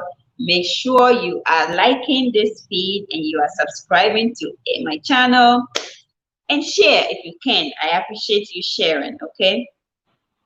Okay, so we are still talking about communication apprehension, parent-child communication apprehension, which is a research that was conducted in 2018, and it's talking about how parental alienation goes a long way to negatively affect a child's relationship with their mother or their father. At the end of the day, they become adults that have the same issues. They are apprehensive, they are nervous, they are anxious, they lack confidence to go publicly and carry on with their dreams and achieve their dreams. Parent-child interaction is very important. As a child, we have people, as we are saying, that grow up, become adults, and can deal with anything else, can do anything else that they were not nurtured with. You know, we can all come together to do better. So the goal of this study was to examine communication apprehension within parent-child relationships in adulthood as a function of parental alienation in children. In addiction, remember we had a topic on the channel also. I talk about how some of the things that parental alienation results in when people become adults, and addiction was one of them.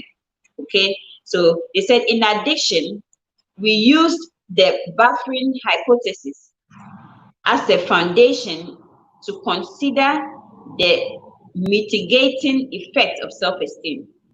In the sections that follow, we review research highlighting the consequences of parental alienation in children.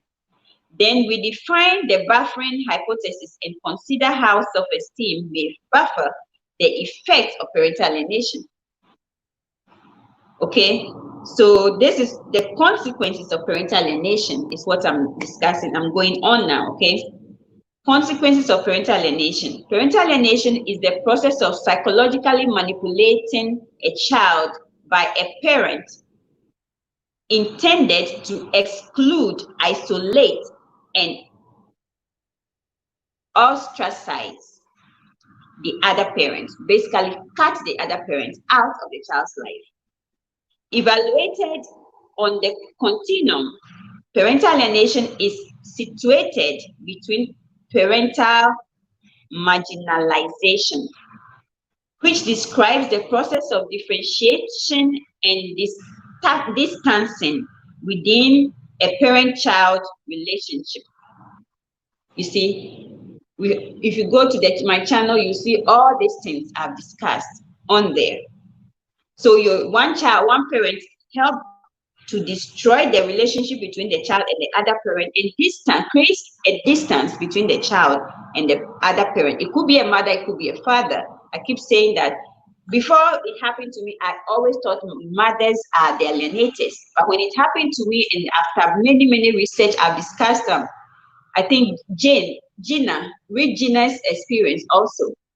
On the channel, there was a video on the channel I talk about Gina's experience and other parents' perspectives. Many men are engaging in it, and research is saying that when a man engages in parental alienation, it is more detrimental. It is more dangerous. At the end of the day, every parental alienator's goal is to create a distance between the child and the parent and one parent, so that the child loves them more, forms affiliation with them more, trusts them more, but not in a healthy way, because they want the child to trust them and not trust the other parent based on lies. And as you heard, psychologically manipulation of the child by intending to exclude, isolate, and ostracize the other parent. Every child needs both parents in their life. So how in the world would you want to just cut one parent out and train the child to develop hate, aggression, dislike towards the other parent? As a result, this research is teaching us that it causes parent-child communication apprehensive attitudes. Apprehensive attitudes are not healthy attitudes. The child becomes anxious, nervous, confused. The child feels sick.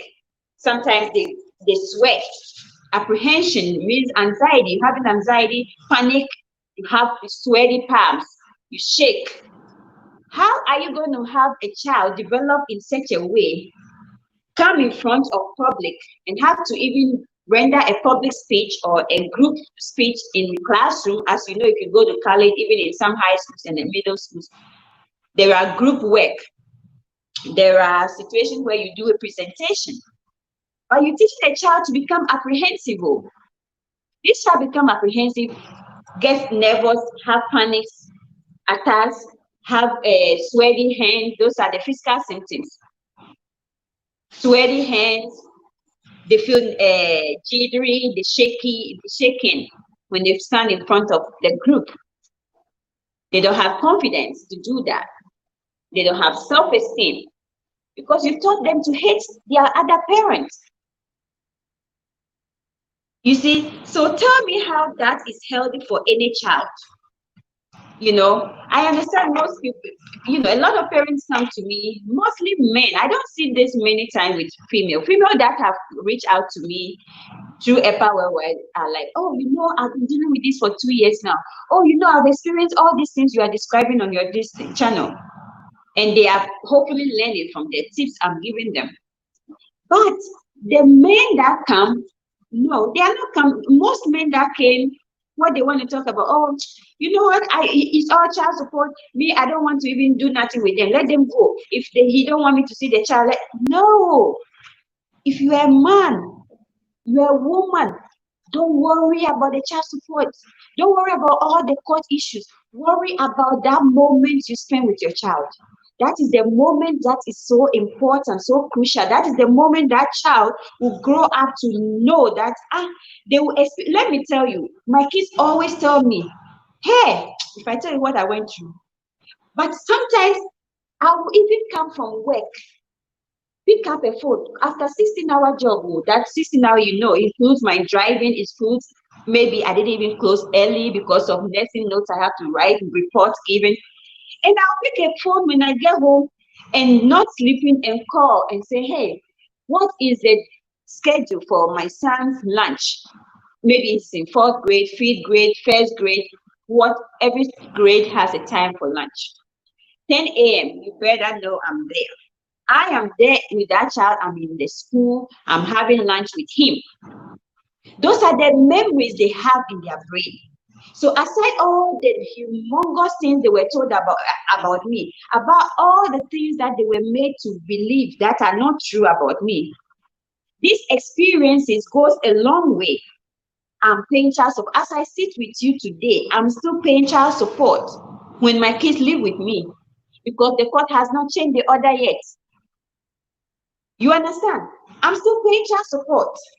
My kids refuse to go back to the abuser, the alienator, the narcissist, not because I trained them, groomed them, psychologically manipulated them to do that. No.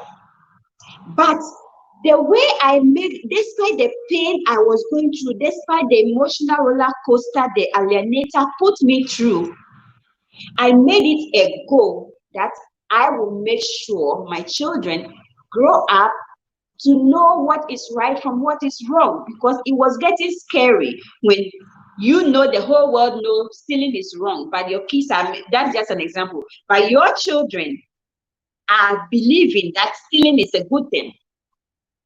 What do I have to do as a targeted parent? I don't worry about the child support. I pay my bills, I pay child support, I feed them. Anybody that know my kids will tell you. A week, 2 weeks, and they are teenagers in preteen. They eat double, triple, four portions in a sitting. I spent $500-$600 on grocery every week, every 10 days, I spend a lot on just food. You bring it, it doesn't hold 24 hours, the grocery is gone, and you'll be like, what? Where is the food? You know, but aside that, my goal is not on the abuse I'm getting, because it's not their fault that I should be abused. My goal is not focusing on the money I'm paying to the abuser. Blessing. Thanks for joining, Blessing. Thank you. Hi for everybody that joined. Please give me thumbs up if you are joining. Share to all platforms that you have, that this is very good for parents, adults that have children and at their care. This will help them. We're talking about how parental alienation affects children's self-esteem, how it can contribute to communication apprehension, parent-child communication apprehension, how it can eventually become affect their life as adults. We talk about the fact that when people have a child have low self-esteem, they have this parent-child communication apprehensive symptoms. It affects them at the long run as adults, and they don't enjoy their environment. They don't enjoy a healthy relationship, because they are always the negative person in the relationship. They are the people that are apprehensive, and they are not willing to give out information. Have you ever dealt with a classmate, even in college, who have an exam is coming and have a tip, a book, or an information that will help you pass, but he wants to do it alone, or she wants to pass it alone and don't want to give you that information? These are some of the things I'm talking about. So parental alienation, we talk about how one parent gaslights the other parent. It makes the child not to want to see the other parent. And even when they have these transitioning anxieties, when they have to leave from the alienator to come to the targeted parent, they don't feel comfortable. They don't feel loved. They don't feel at ease. They don't want to relax and enjoy the other parent. So those are the things we're talking about. So if you are new, you just joined, give us a thumbs up. If you like our content, kindly subscribe to my channel, share with people, and let us learn to undo these habits. I'm not perfect, but I'm telling you this based on research and based on my experience. I'm still there. I'm still a targeted parent, even though my kids live with me. If you look on the channel 2 weeks ago or so, I posted a video that I'm going to jail. Eppa lady is going to jail. Watch that video and get to know some of the legalities of things I had to endure or deal with. You see, thank you all. Hey, Cook with Sarah. Thanks for joining. Feel free to mingle. Feel free to dance with anybody you want to dance with. Feel free to like my like my feed. Thank you for liking. Thank you all for liking. Hi, Cook with Sarah. Sarah, nice to meet you. This is Eppa Worldwide. Eppa means educating public on parental alienation. I'm a victim. I'm a victim of spousal abuse, intimate partner violence, parental alienation, which affected my kids greatly.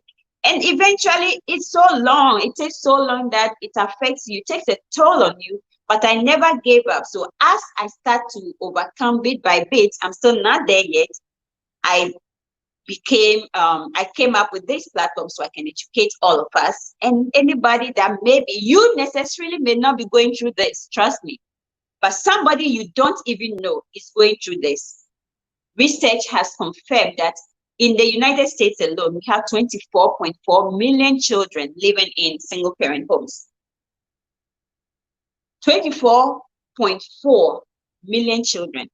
Yet in our environment, we alienate single parents. Single parent can be a mother or a father. We look down, but especially in our African culture, we look down, we see divorce as a stigma, as a taboo, as you are not good enough, that's why you divorced. But look at the statistics.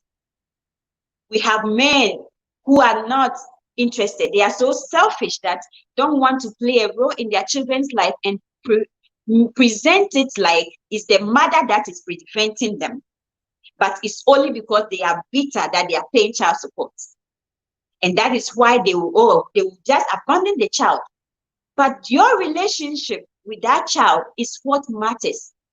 Remember, you'll be old one day. When you are old that one day, that child will also struggle to remember that you are their father or their mother.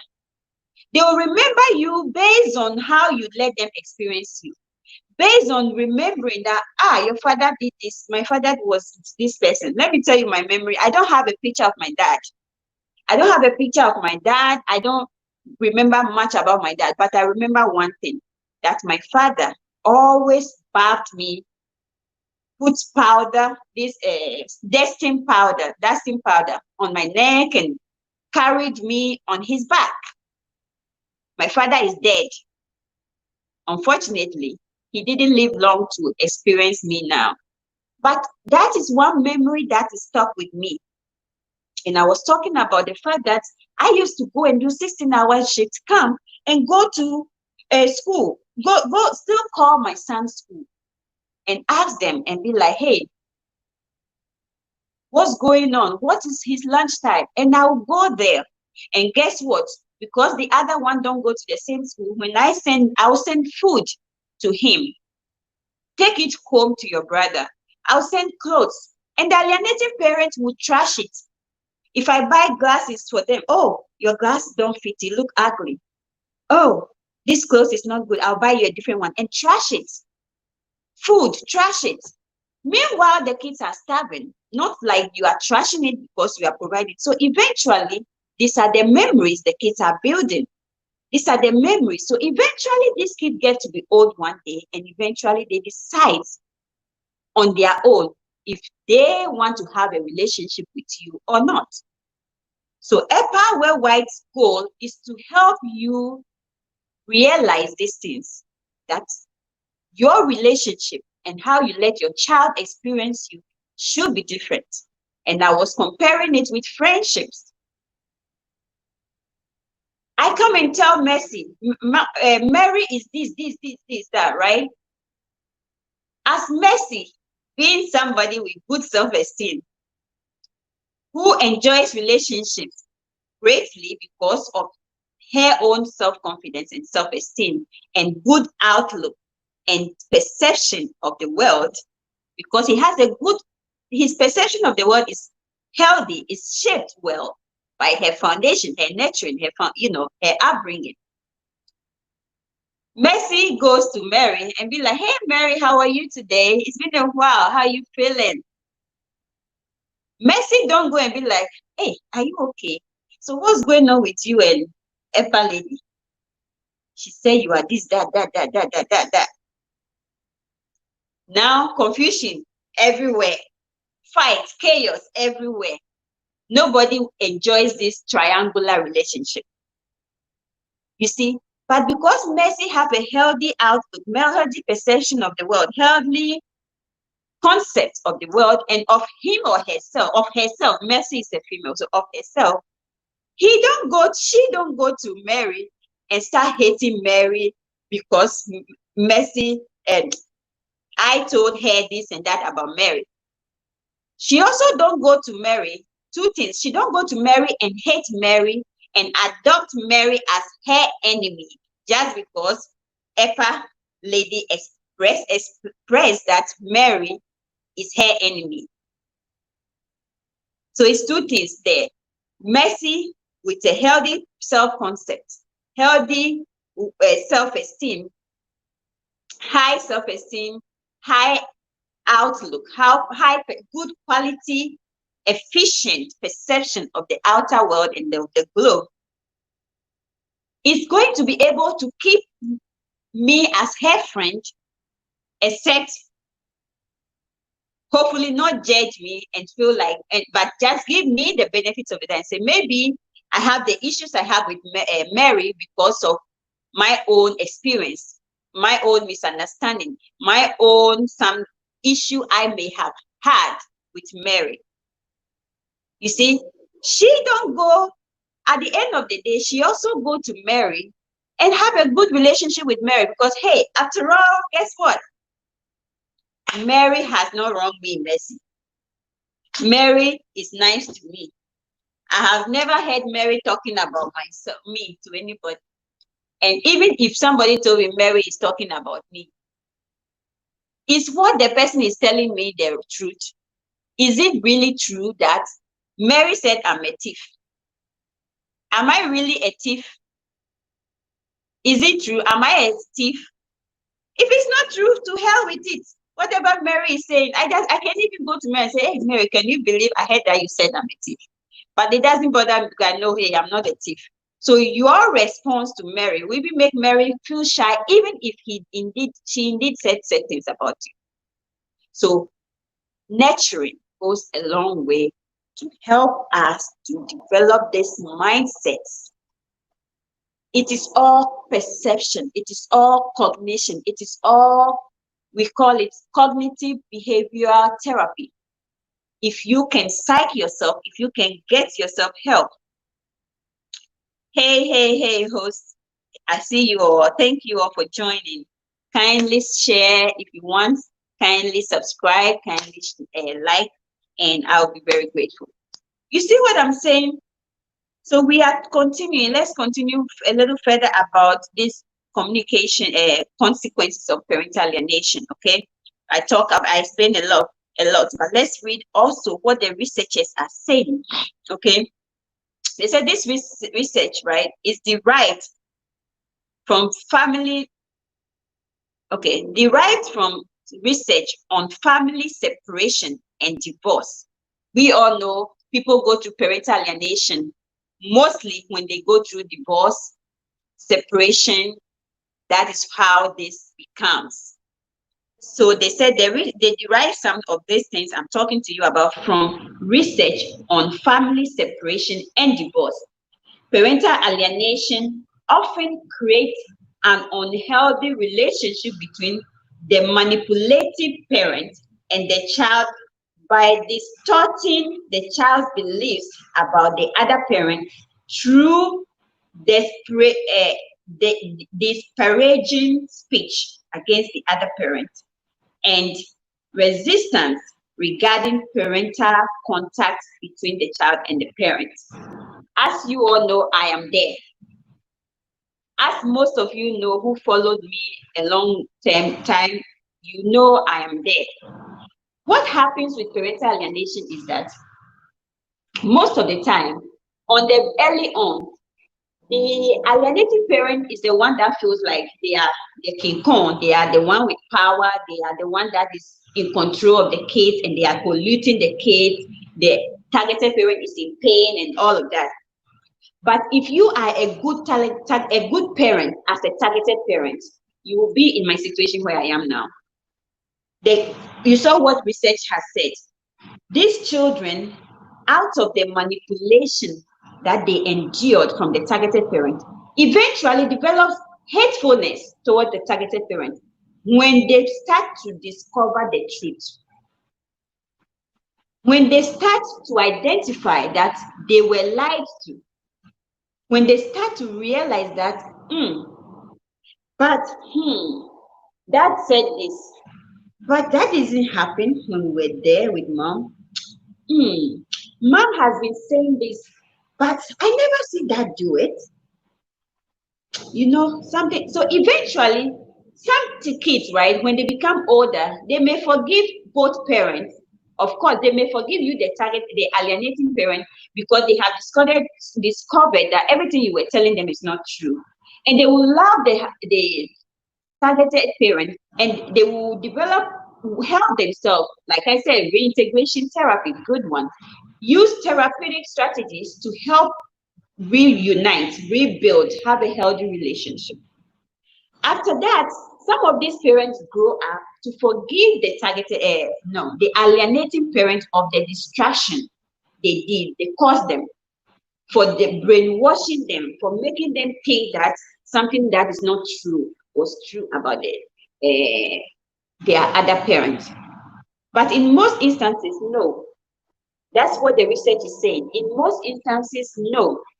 One thing I have also discovered, I heard from some people, men, professionals that have become successful in their careers, nursing, healthcare, doing good, but cried to me about their children not wanting to see them, even though they are in their 20s.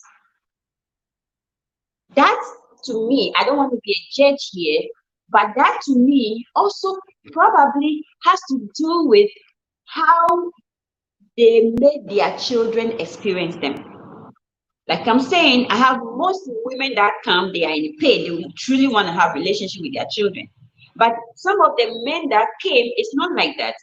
The kids are already old, and they are still struggling to be in the lives of the kids. There is one that told me every paycheck that belongs to him that is not meant for bills, he has bank accounts for the kids that he put money in them. The kids get the money, they use it and all, but they never ever want to come and visit him. Then I said it already, you have some of the men that they come and they just want to trash the women. You know what, if he don't want me to see the child, forget it. Whatever, I will maybe relocate, and if I relocate, he will suffer and take care of the child alone. At least I don't have to pay him child support. It's always about the child support. It's always about the money. I bought a house and I lost it for a man. I bought a house, I paid for a closing cost on the house, and I lost it for my ex-husband through custody battle. And that's all he ever wanted. Did that prevented me from seeing my children? Did that prevented me from going all the miles needed? My son's birthday, I'll show up in his school with gifts to surprise him. And a school authority, school principal, would tell me they need to contact him, the father, to find out if it's okay for me, Mamle, to see my child or not. Meanwhile, excuse me, guys. Meanwhile, that child didn't experience any better birthday in the school. The school authorities didn't do nothing for him. The alienating parent that prevents me from seeing the child and causes the school also to prevent me from seeing the child also didn't do anything for the child. And me, that I'm doing my best to make sure the child have a little bit of a good memory of that birthday, I'm also gaslighted to the schools to prevent my involvement in my child's life. I remember one day my son came, they were not in school, that one, they were not in school. And he's like, Mom, yesterday was my birthday, but I didn't have a good birthday. And for some reason, I missed what he said. And guess what he said? And I was going on and on and on, we were talking, and he asked me, Mom, did you hear what I said? Communication apprehension. He didn't have communication apprehension then. He was much younger then.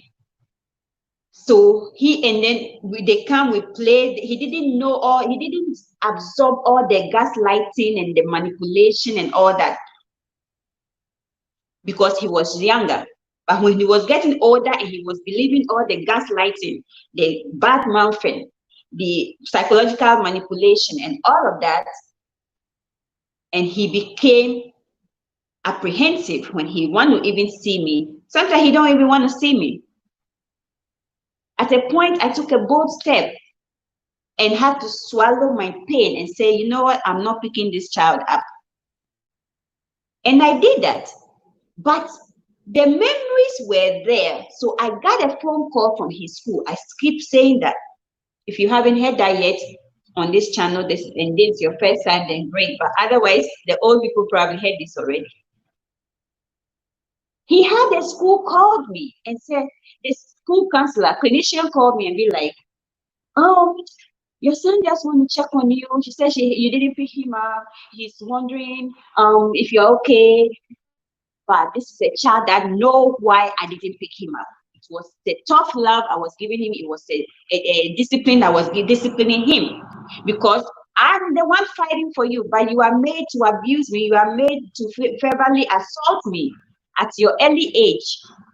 After all I had to do with the abuse from the alienator, from the narcissist, from all of us, our abuser, I still have to now deal with a child I'm fighting for to come and be my abuser. No, I have to put my feet down. That is not going to happen. And he learned from that.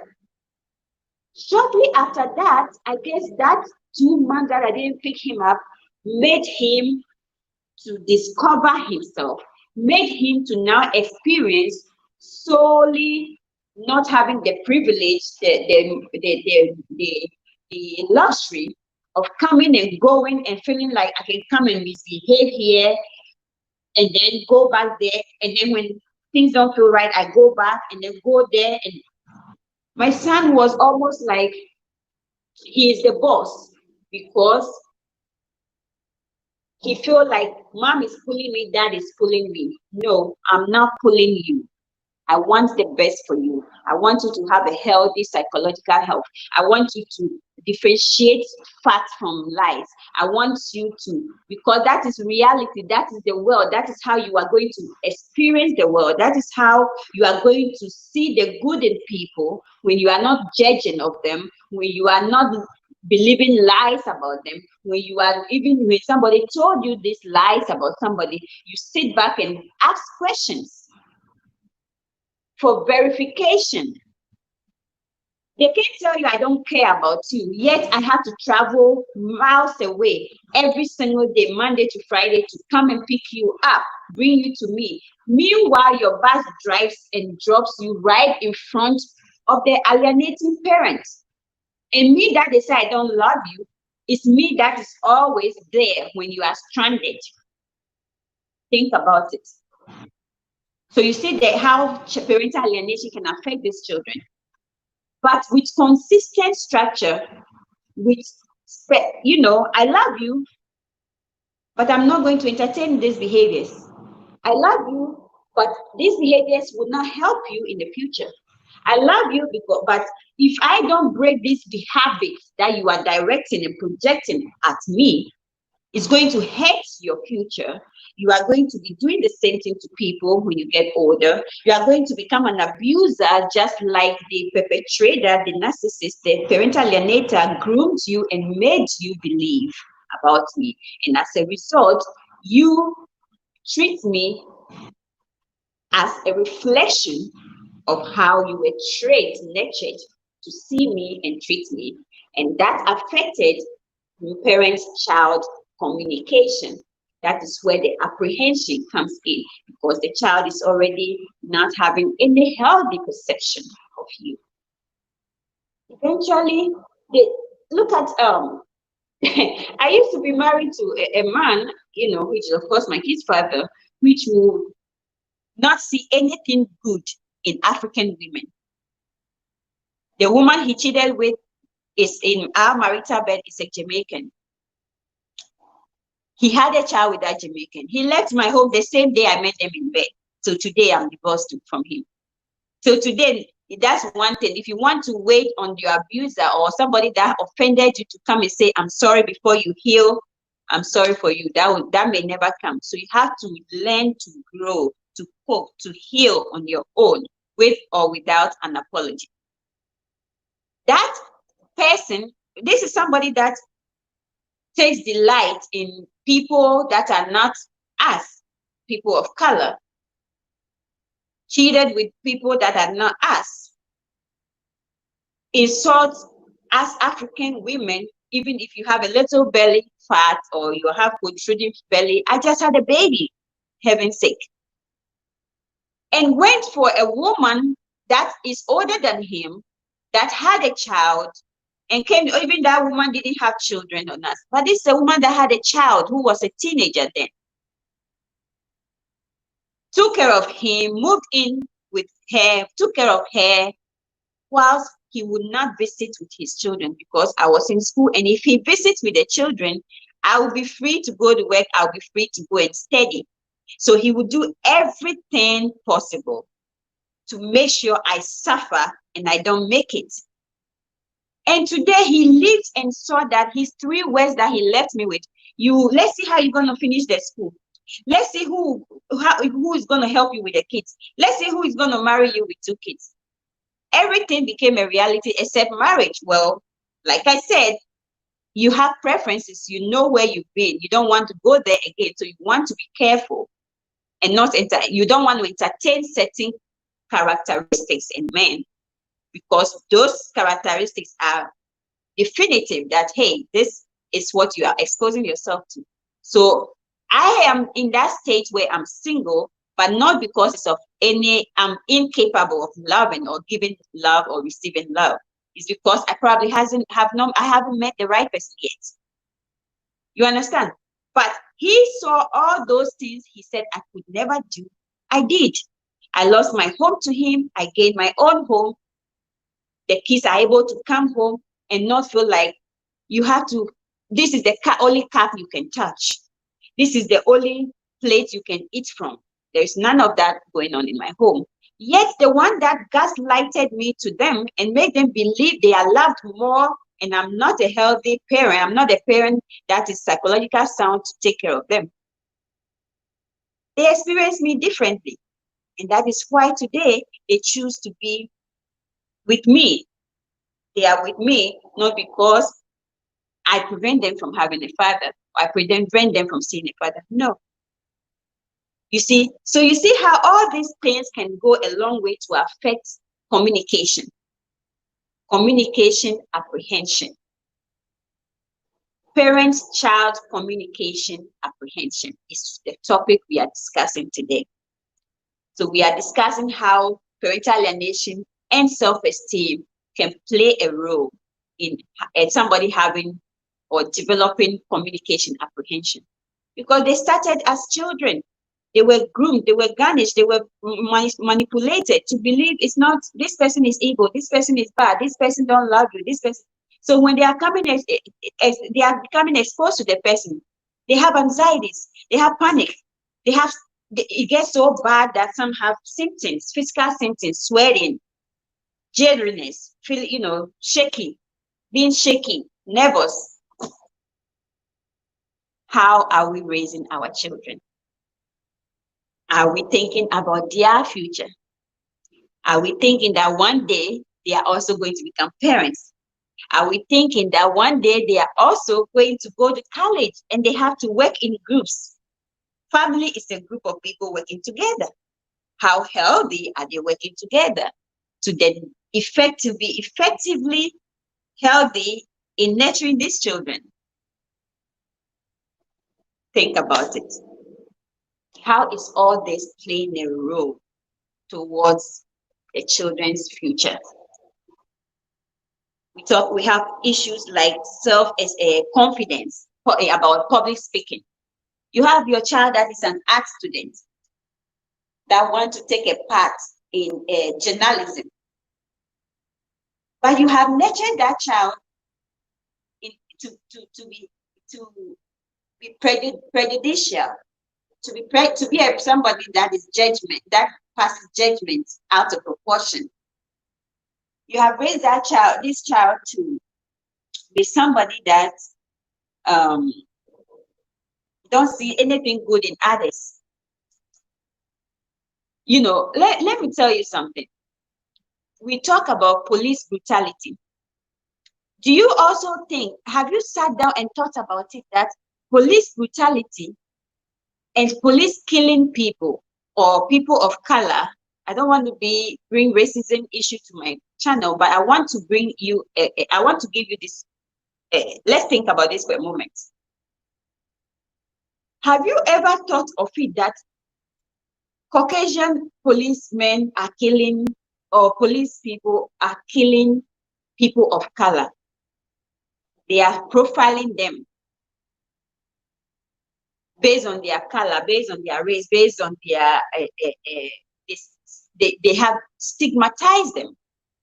Automatically, they see you with a hood, it means you are a criminal. They don't think about it beyond the box that, oh, you can be going through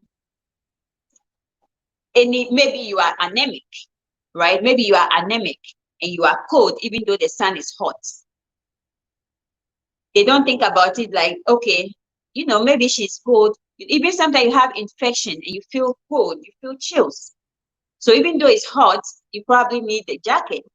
So you have a hood on and you get profiled. Just because you have the hood on means you're a criminal, you get harmed by a police officer. Don't you think that also perception also can come from nurturing of some of these police officers? Because they were probably raised with parents that make them not to see anything good in this group of people with this kind of ethnic background. Think about it. So nurturing is important. Our upbringing is important. We can't be training children to hate their other parent. We have parents that have been to Iraq, been through other war zones, came home, and all of a sudden have to deal with PTSD, depression, a whole lot of mental health crisis based on the things they have experienced on the battlefield. And when they come, you also have a home dynamic that is known to be a mother and their children. They have fun together, they drink together, they go out together, especially young adult daughters. They chill together. And all of a sudden, a father is home, going through all these crises based on the things they have experienced on the battlefield. And now have to face alienation because of inadequate coping. They are shocked to see their child drinking with their wife. So absolutely, so pretty much my child has been exposed to drinking by my wife when I was born. Wow. Then depression sets in. Then they have to turn to substance abuse like drinking to cope. Heavy drinking. Now they have to deal with having the child snub them because of their own crisis. And now they tend to listen to the mother and not the father. And now the mother acts like he loved this child so much than the father does, without realizing that it is unhealthy for the child. That child will also get married. That child will also raise children.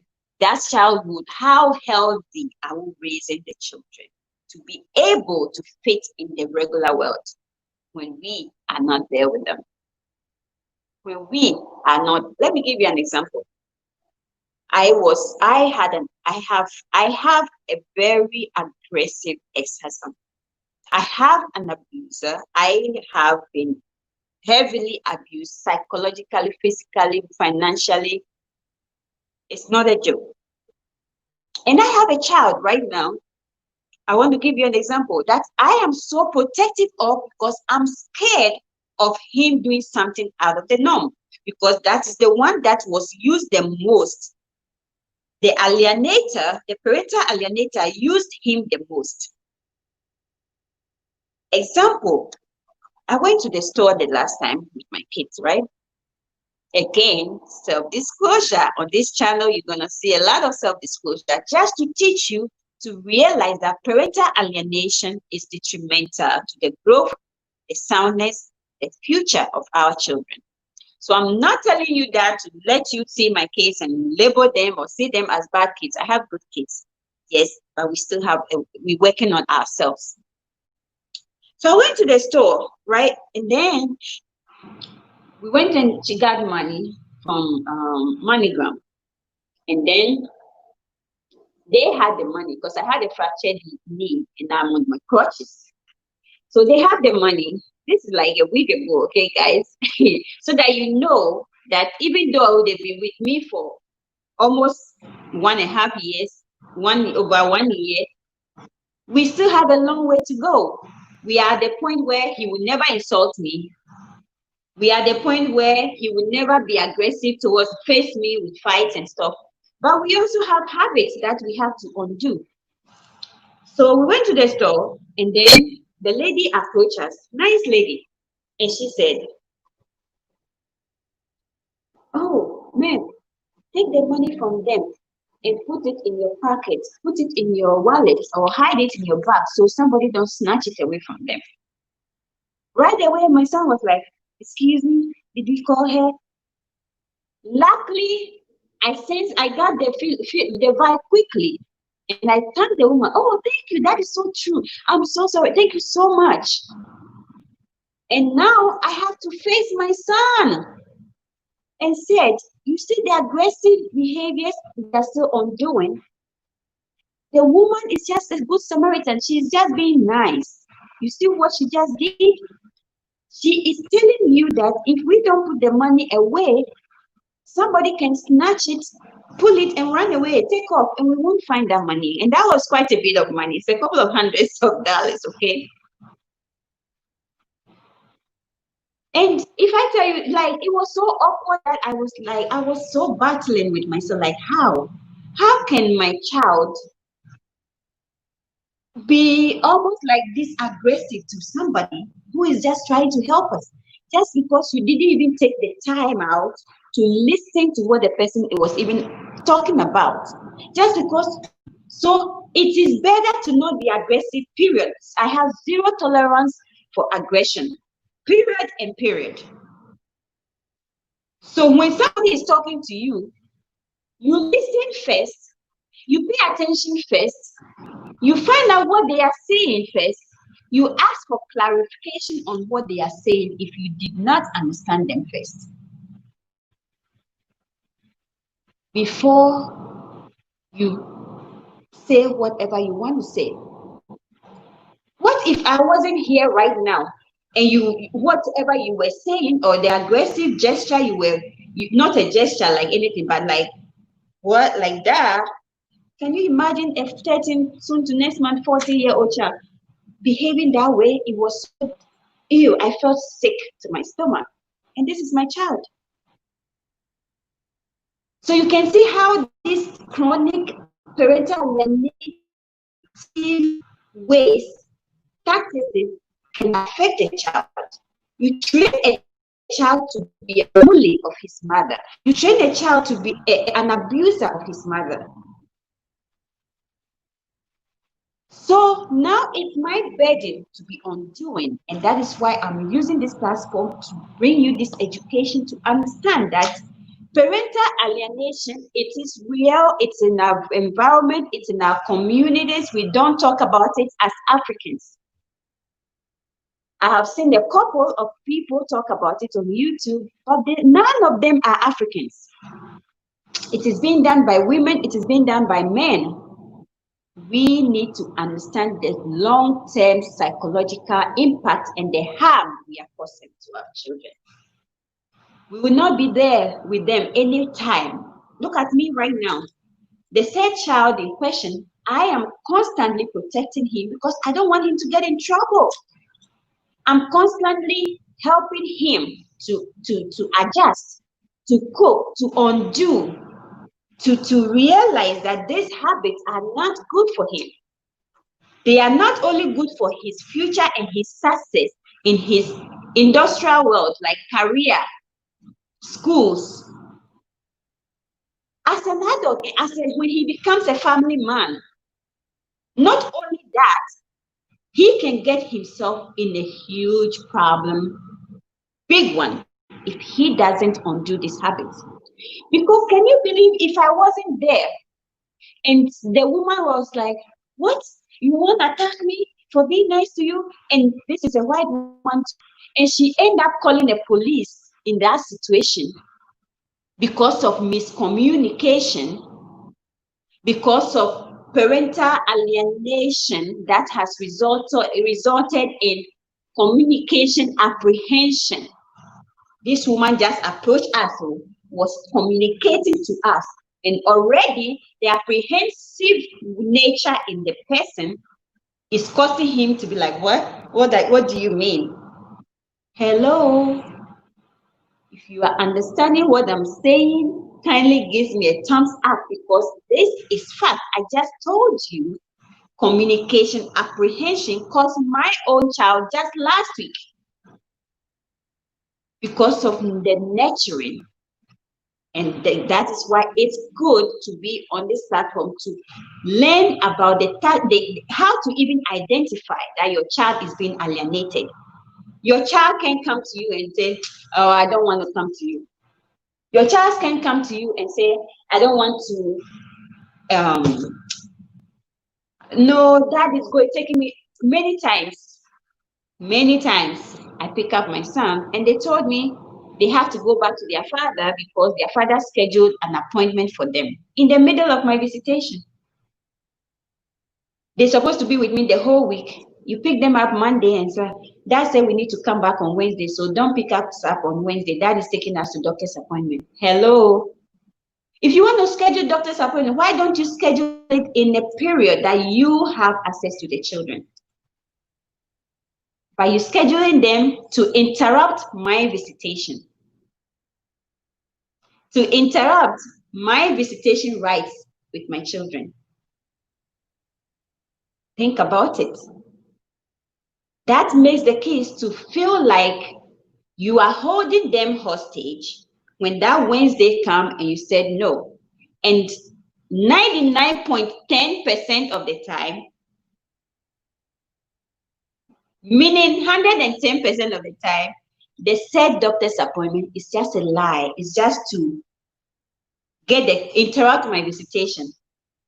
And also to set me up. When that happened, I remember one of the days, of course, as a mother, if it's true that they have doctor's appointment, I definitely want them to do what? To go back and get their health needs met, right?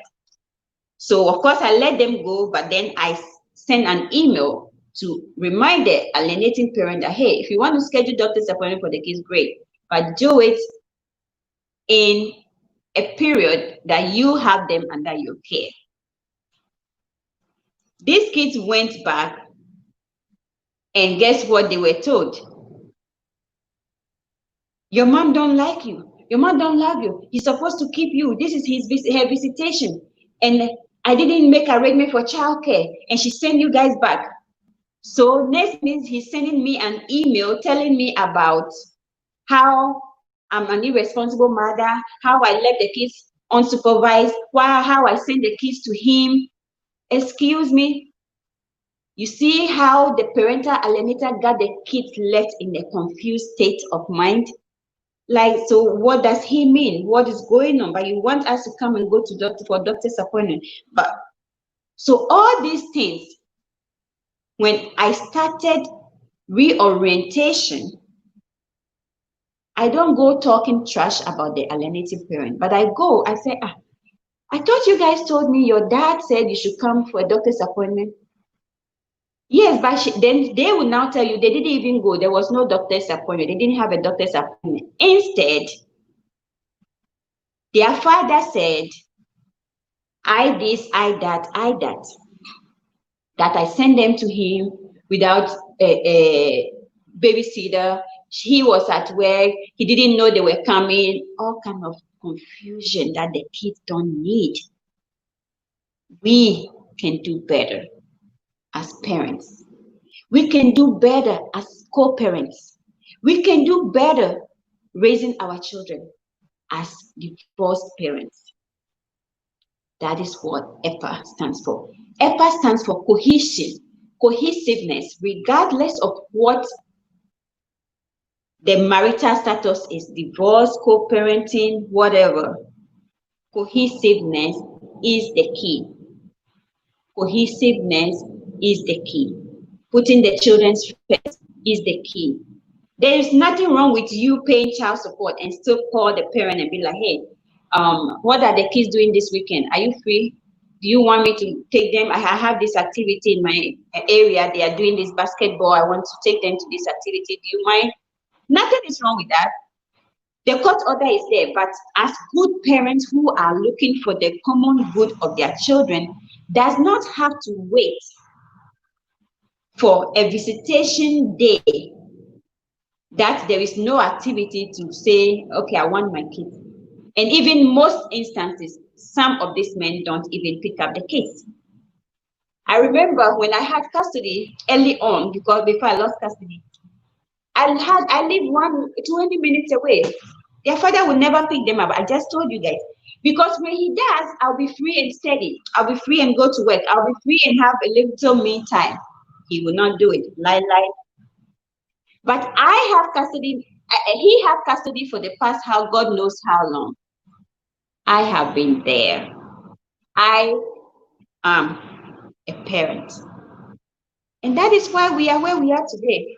I'm not holding my kids hostage. I'm never, even this week, last Monday, I took them to their alienating parent. He refused to show up. But you go to court, and he is, right now I'm in court because he said I'm not giving him access. After he sent an email, his lawyer called my lawyer. He still did not show up to see his children. Instead, I got home to see an email from him how I didn't bring the kids to him. Tactics, games, play games with your children's life. It's not healthy. Trust. All this goes a long way to affect a child's ability to trust when they become adults. When they become adults, so we can do better as people. We can do better as parents. We can do better.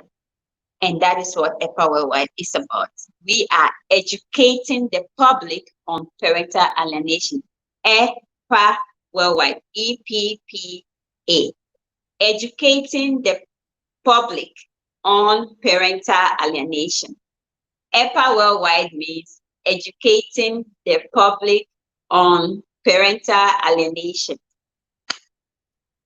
We want you to understand that parental alienation is a phenomenon that is unhealthy phenomenon that psychiatrists, psychologists, child psychologists, researchers described it as grave. Whilst I personally, based on my experience of parental alienation, I describe parental alienation and parental alienators as murderers.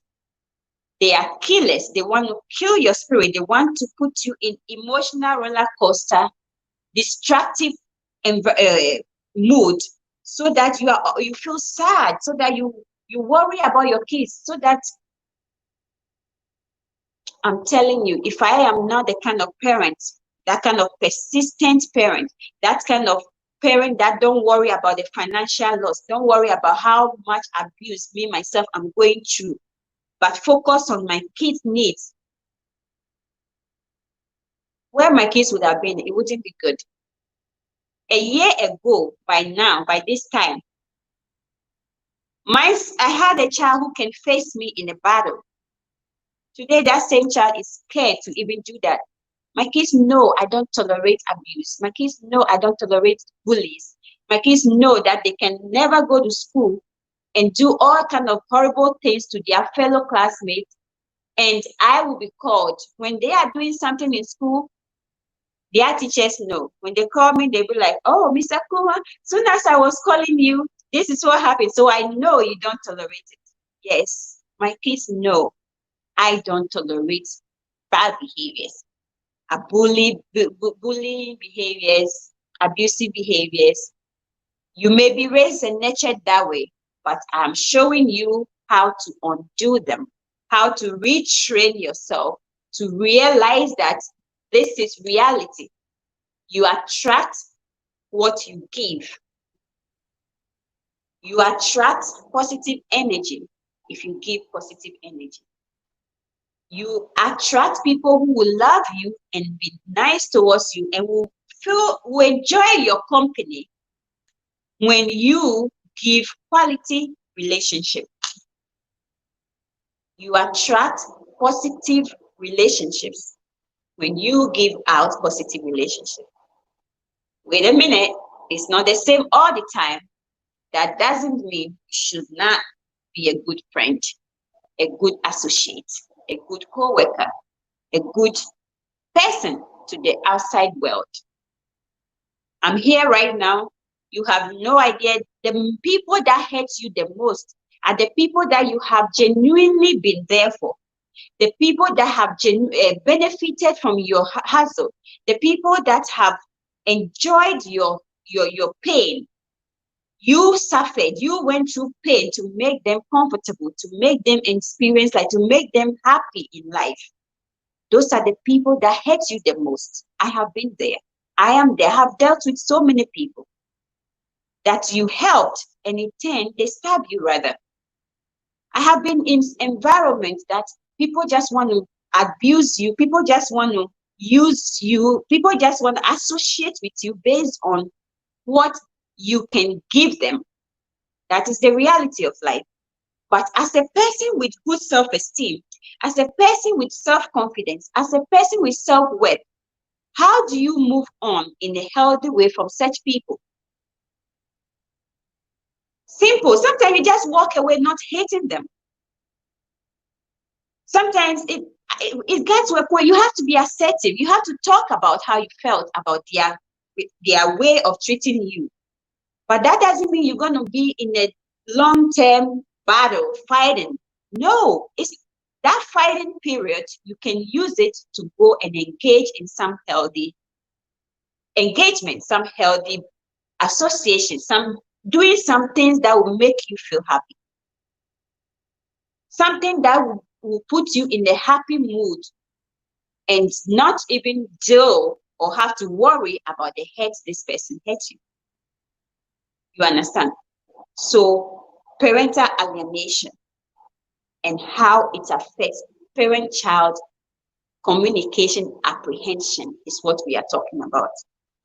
Apprehension is feeling anxious, feeling nervous, getting to the point where you are not only feeling the psychological symptoms, but you're also feeling the physical symptoms, shakiness. You are so nervous and panicky that you are shaking, even having to come in contact with the person that you are made to believe hates you.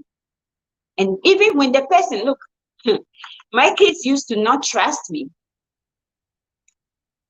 They trusted me, then in some area, in the middle somewhere, they doubted me.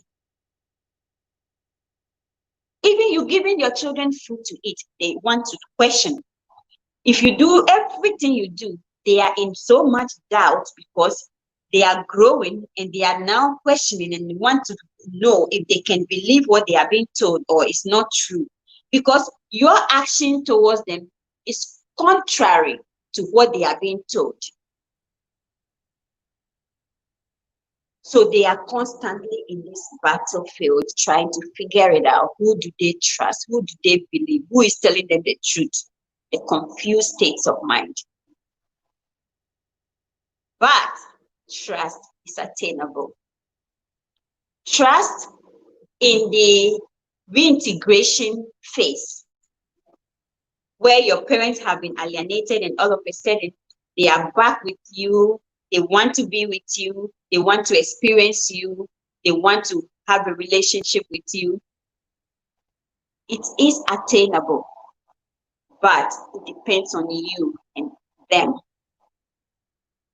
It depends greatly, 99% on you, the parents, you, the targeted parents, that you are all of a sudden being chosen that it is you they want to be with.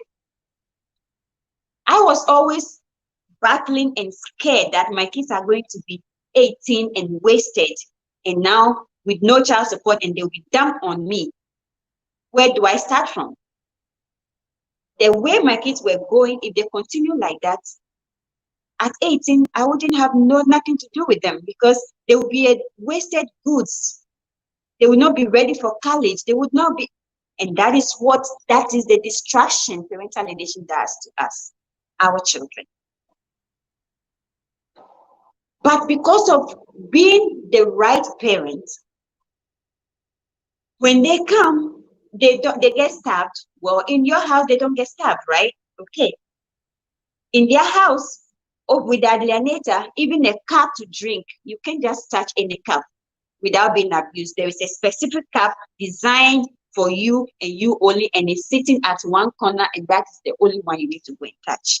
It's like some children living with some cruel step-parents.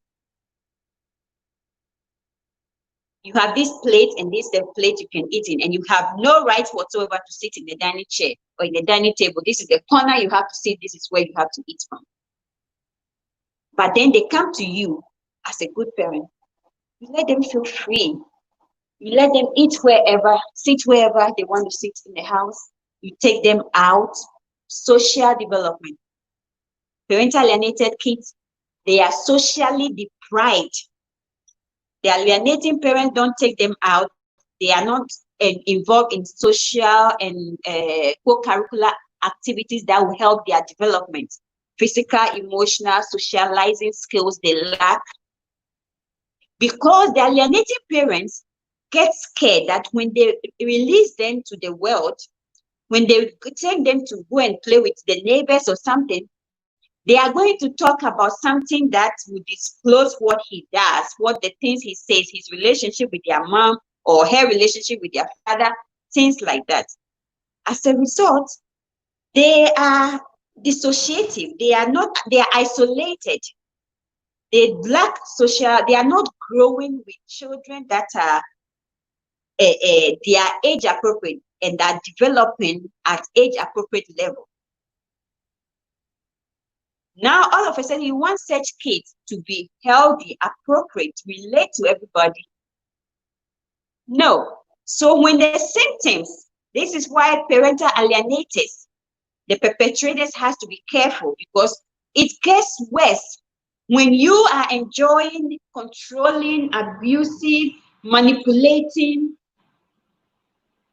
You get to a point where the kid becomes grown-ups. And if aside your there are fathers, there are mothers that are alienated, that despite the alienation also make sure the kids' needs get met. In my case, no. So when they finally growing and realizing that even though you said all these things about alienated, the targeted parent, you don't even do this for us. You stab us. You do this. Let me, if I go to my garage right now, guys, I'll show you bags, school bags, at least 4 or 5 of them that are torn. I'll buy clean, healthy bags, good, durable bags. Kids destroy things. We all know that. So when I'm buying things, I'm poor, but I don't buy, not like expensive, but durability. The book bag I bought last academic year is still there, healthy. If whenever Uncle Koro is gone and we're going back to school, that's the same bag they are going to use. We probably just need to wash it and that's it. But I'll buy these bags, and then when they take to the alienating parent, they trash them. Oh, it's not, it looks ugly. Provided it's coming from the mother, from the targeted parent, from me, it's not good. The clothes get trashed. The food I buy get trashed. The bags. What memory are you keeping for your children? And when you give them the bags they bring, they are torn bags. Eventually, the kids are growing. They get to know, they get to trash left from right. They get to add A to B. They subtract C from it. They get their answers on their own. My dear, we don't need that. No child need that. No parent need that. No parent need to alienate their children to the point where they grow up and now tend to alienate them, the parents. That's what happens sometimes.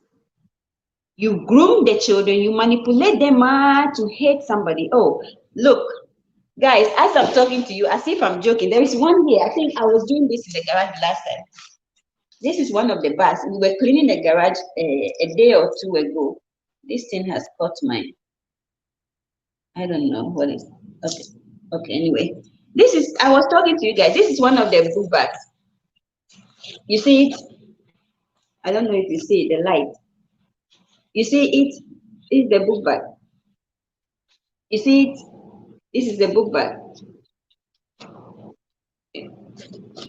This is a book bag that a parent sends to school with their child. I was cleaning the garage 2 days ago or so we just brought this out.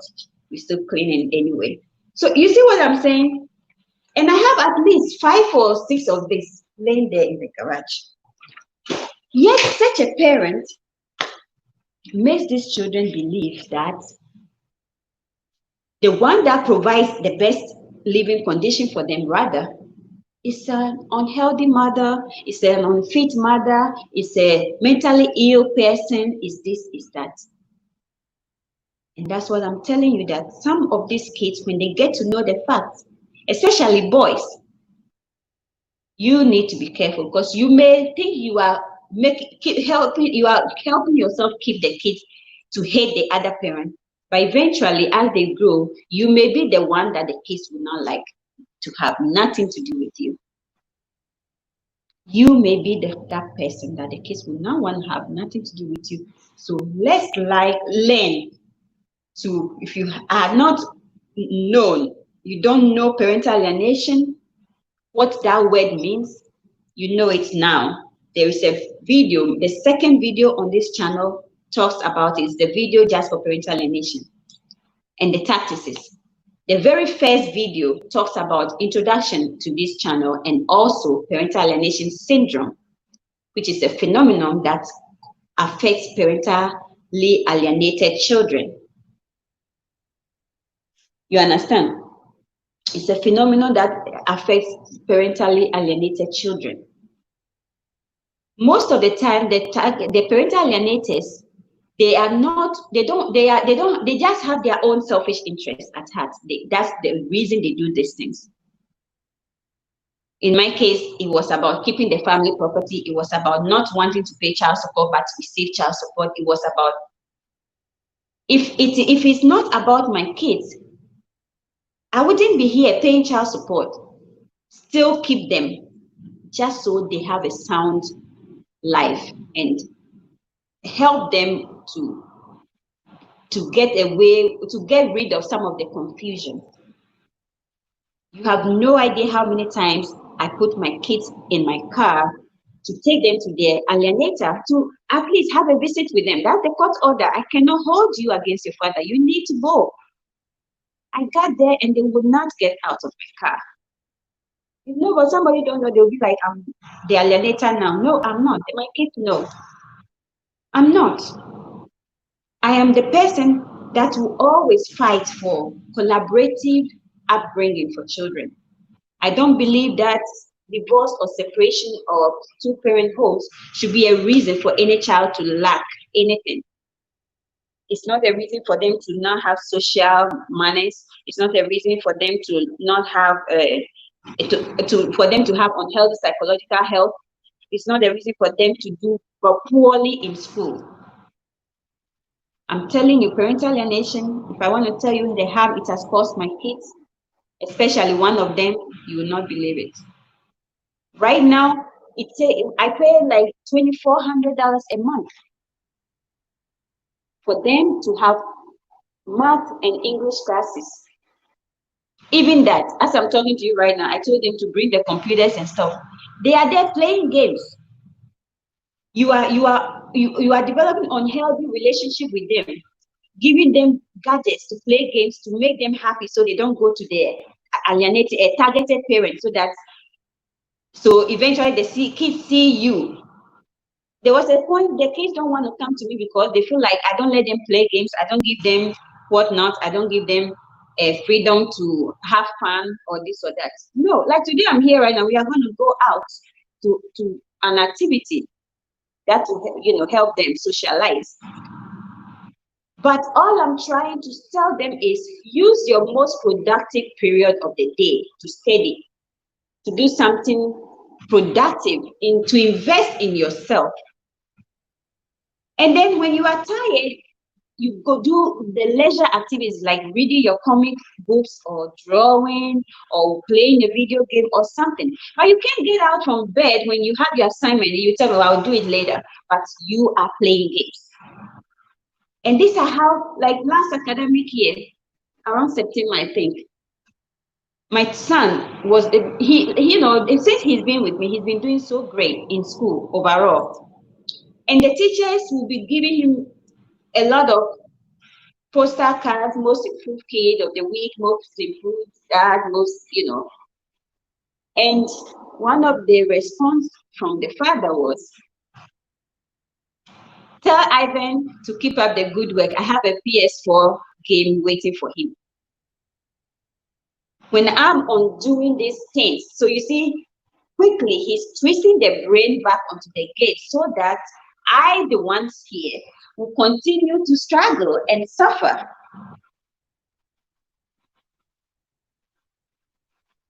You see, I'm trying hard to undo this habit that we're used to get him or them to not like me and form an affiliation, form an ally with the alienating parent. I'm trying to undo these unhealthy habits that in the real world will help them when nobody is there watching.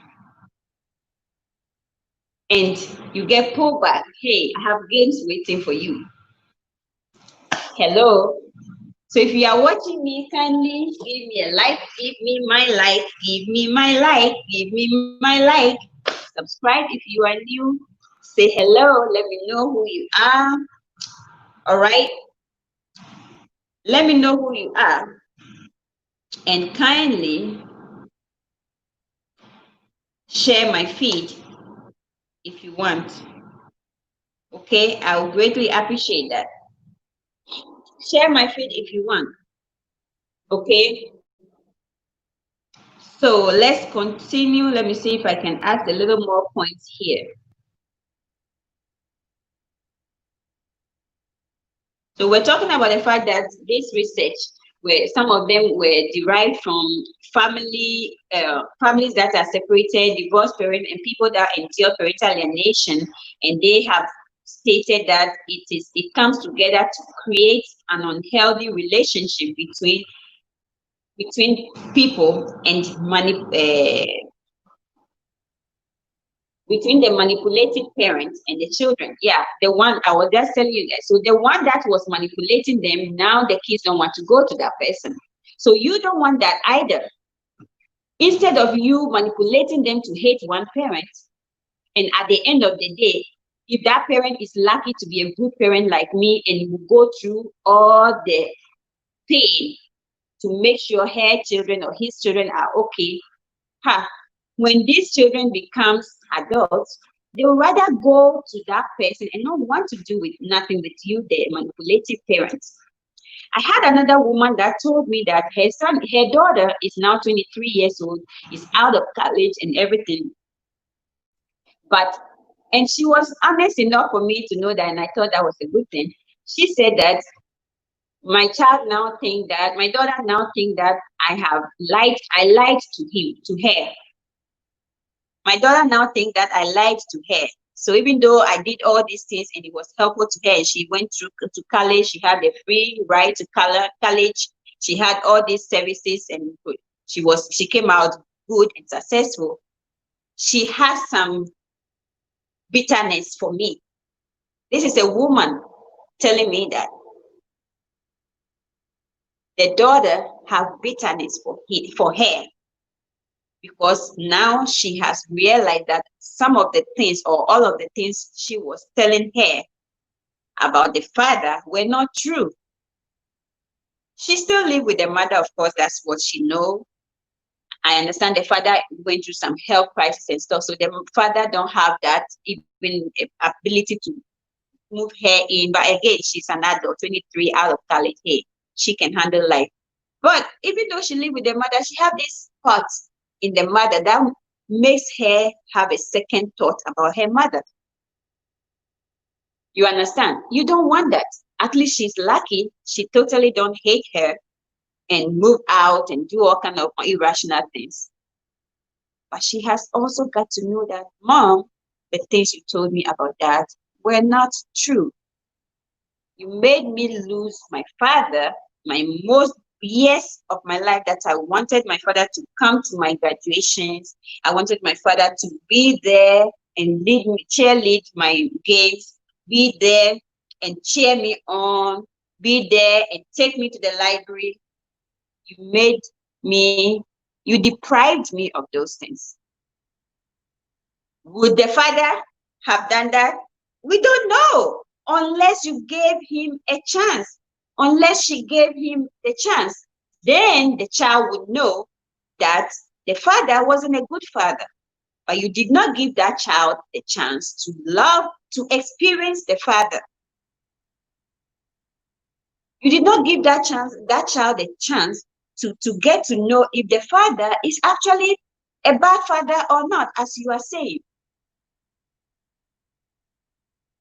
Okay, so they said that we talk about that, how all this manipulation goes a long way to affect the child's self-esteem, affect the child's ability to have, maintain, and enjoy healthy relationships. It causes the child to have distorting beliefs about the other parent through disparaging speeches, meaning hateful speeches. You understand? Although the majority of previous research, okay, they're talking about the researches of parental alienation occurred in the context of legal conflicts regarding child custody and parental alienation. There is a researcher, Becker. I have discussed a lot of Amy Becker's research on my channel. If you look at them, they are very, very informative research. If you are near, look at who is here. Look at who is here. Elegant, thanks for coming. Look at who is here. I'm very grateful that you have joined. Thank you for joining. Yes, you see, Elegant said, very important, one party doesn't deliberate, exclude the other from important milestones. Yes, and that is why I'm here. The milestones are very crucial, very important. So if you like, you know how many times my kids will be forcing me to come to a program they have in school, the concepts, the stuff. But sometimes I don't even know the dates, and I'll be made to I'll be not told of the dates. I just told you guys how I missed the kindergarten graduation of my little child, my last one. You understand? So the milestones are important. And if you are the reason why the child did not have that parent during that milestone, and they remember the things you told them that caused them to not even want the other parent to be there, these children grows up to develop hatefulness, revengeful attitudes towards you. You will be like, wow, I've been there for you. No, you were there unhealthily for them. You were not in their life doing all the healthy things. You were in their life selfishly, pushing for your own needs and not the needs of the kids. And when these kids find out, trust me, I have had reports, tons of reports from parents, both men and women. If you are not lucky, you will lose your child for good, forever. So what is the point? What is the essence? What is the essence? We can all do better as parents. We can all do better as parents. So the research continues, and it says that children are also more likely, children that went through parental alienation are also more likely to develop behavioral problems. I have said tons of that. Defiance. I will come and talk about the parental alienation as it relates to kids with defiance disorder. Defiance disorder is a mental health disorder, and most of these kids have so many mental health diagnoses. Why do we as parents have to put our children through that, to have a tag, to have a diagnosis of mental illness? Why? So that is why Eppa is here. So you learn about the behaviors you have to undo, the tactics that if you don't engage in, it will help your children. It will help them develop a healthy concept about themselves, healthy concept of the larger world, healthy concept, healthy confidence about themselves. Okay, so we just got to know, this is a research I'm discussing with you. Okay, said they are more likely to develop behavior problems such as resistance to authority. I have seen many diagnoses related to children that has this in it. They have defiance disorders, they have the oppositional disorders, they don't want to abide by authority.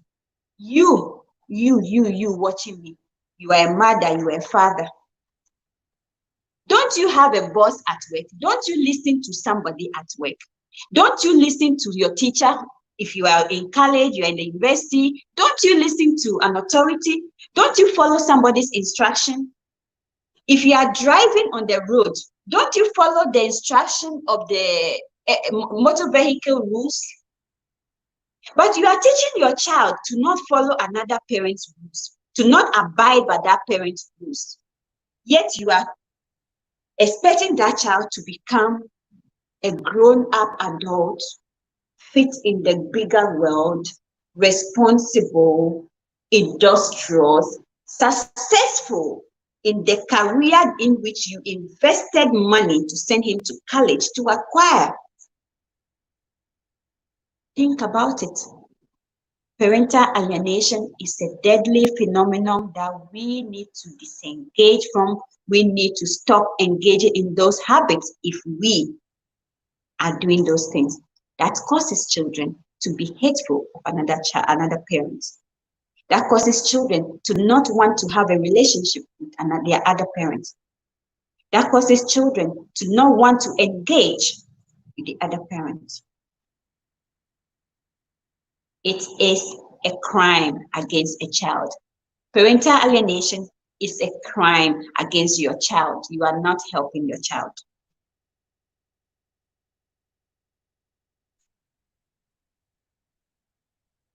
So Becker demonstrated that parental alienation also occurs within intact families.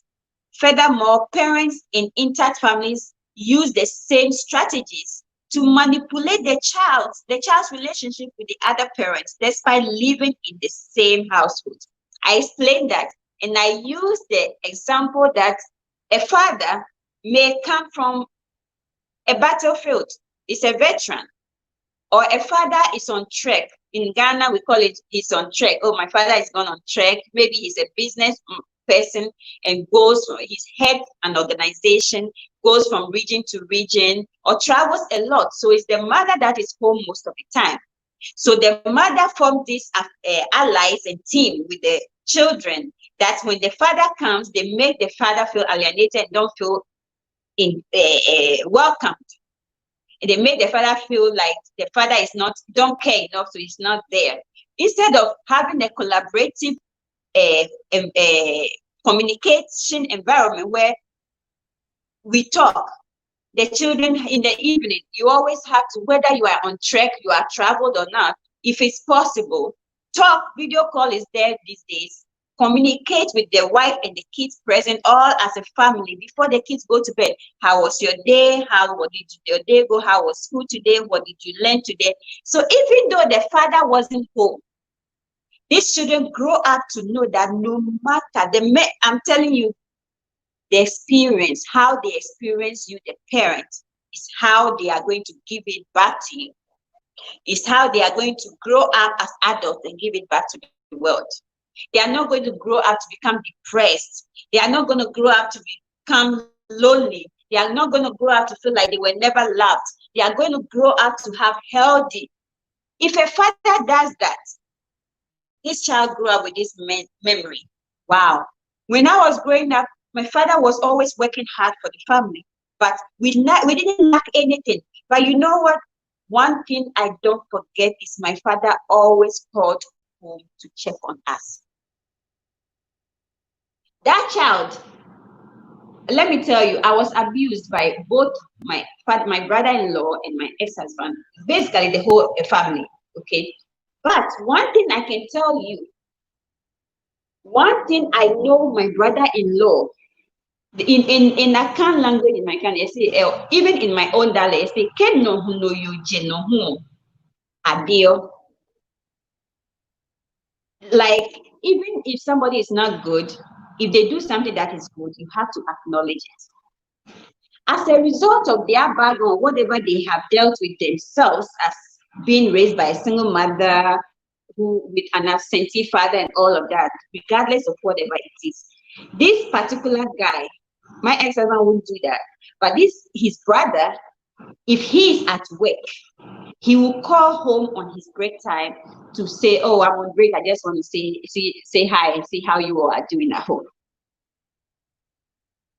You see what I'm saying? So these children will grow up. You see, I remember all the bad things they did to me, but I also remember this good thing. So memories, creating memories, healthy memories with your children is what we are discussing.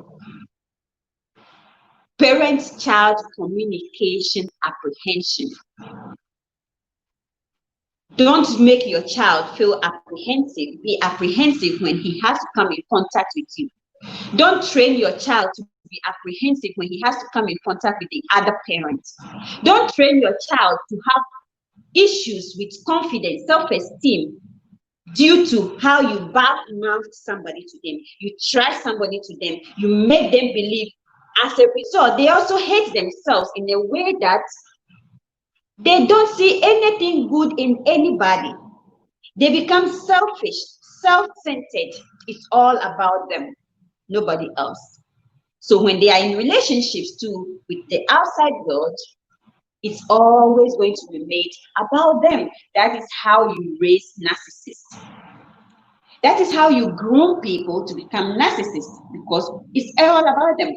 They feed on self-centeredness. They feed on you to be happy. They grab your energy. They use you. They take advantage of you. They suck the hell out of you to live their life in a comfort zone. Then they are happy. You don't want to raise kids that way. You don't. You really don't. Okay? So it says that even in intact families where everybody lives in the home, I explained that, so that person come. So even if the person comes from the trek or from the trip, the father or the mother, even because we have women to that have traveling jobs, and the father is there with them. When the mother is gone, when the father is gone, you, the mother at home, how are you raising the kids? You, the father at home, how are you raising the kids? Are you raising the kids in a way that since the father is gone, you also don't care? You are also gone. You are also going to satisfy your sexual needs, your emotional needs, and not what the kids need. So basically, the kids are raising themselves. So when the father comes, "Oh, when you were gone, mom did this, that. Mom was gone, that. Eventually, the kids do now believe that, oh, if the father that cares. But nobody also know what the father was doing out there.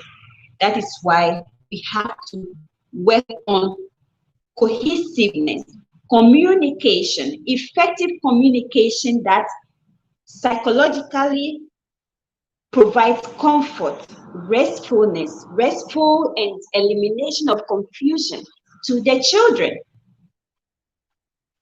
You understand? When that father comes, "Oh, mom was gone. Yeah, I know. She told me. She said she was going to do this. Oh, but uncle, she came back with uncle this and that. Oh, really? Okay." So you don't bring the kids in the middle of all of that. No matter where you are on that trip, make it a goal. Look at your schedule. You live in Ghana. Your husband live in US or abroad somewhere. You live abroad. Your wife live. Your husband live in Ghana somewhere. But one person have the children. Make it a goal that You are involved in their life no matter where you are in the world. Your involvement, your communication, your provision. That child's birthday, he's sleeping, you call 2 a.m., 6 a.m. before the child goes to school.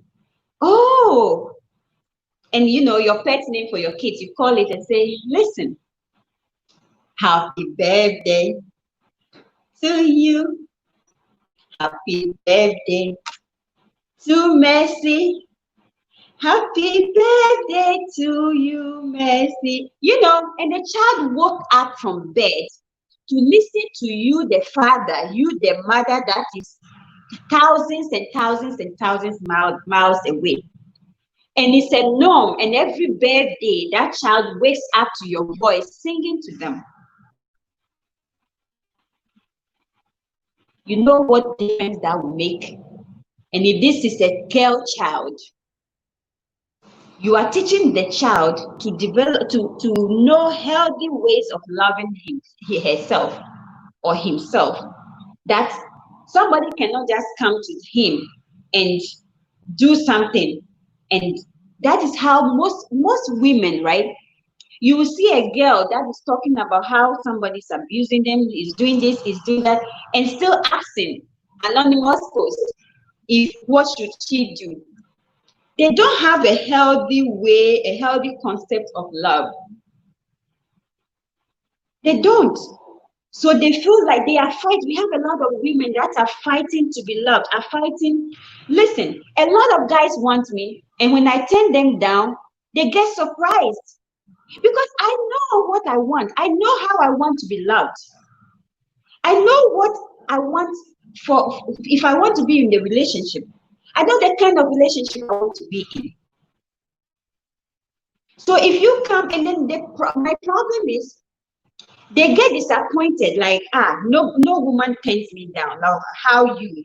They'll come confidently bragging about how no woman turns them down. And when I turn them down, they get surprised.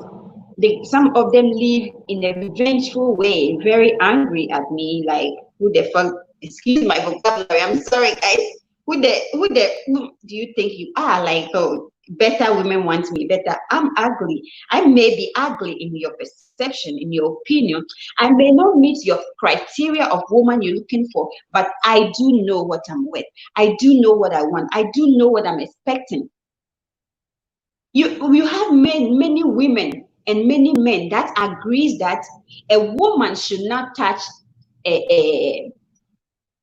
their partner's phone. Hello? Seriously? You have to have these conversations at the very beginning, not when you have first had the intimacy with the person, not when you have had the sexual exposure with the person. No. You have to have this conversation. How do you feel if I should touch your phone? It's a conversation that is upfront for me.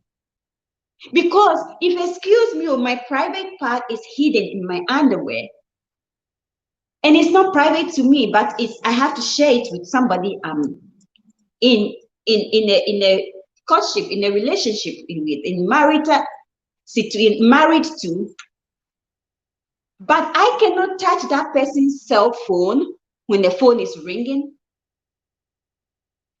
I cannot be like, hey, honey, you are buffing.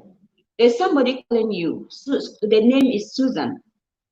Oh, okay, just answer her. That's my co-worker. Just answer her and tell her, I'll get back to her. I'm busy at the moment.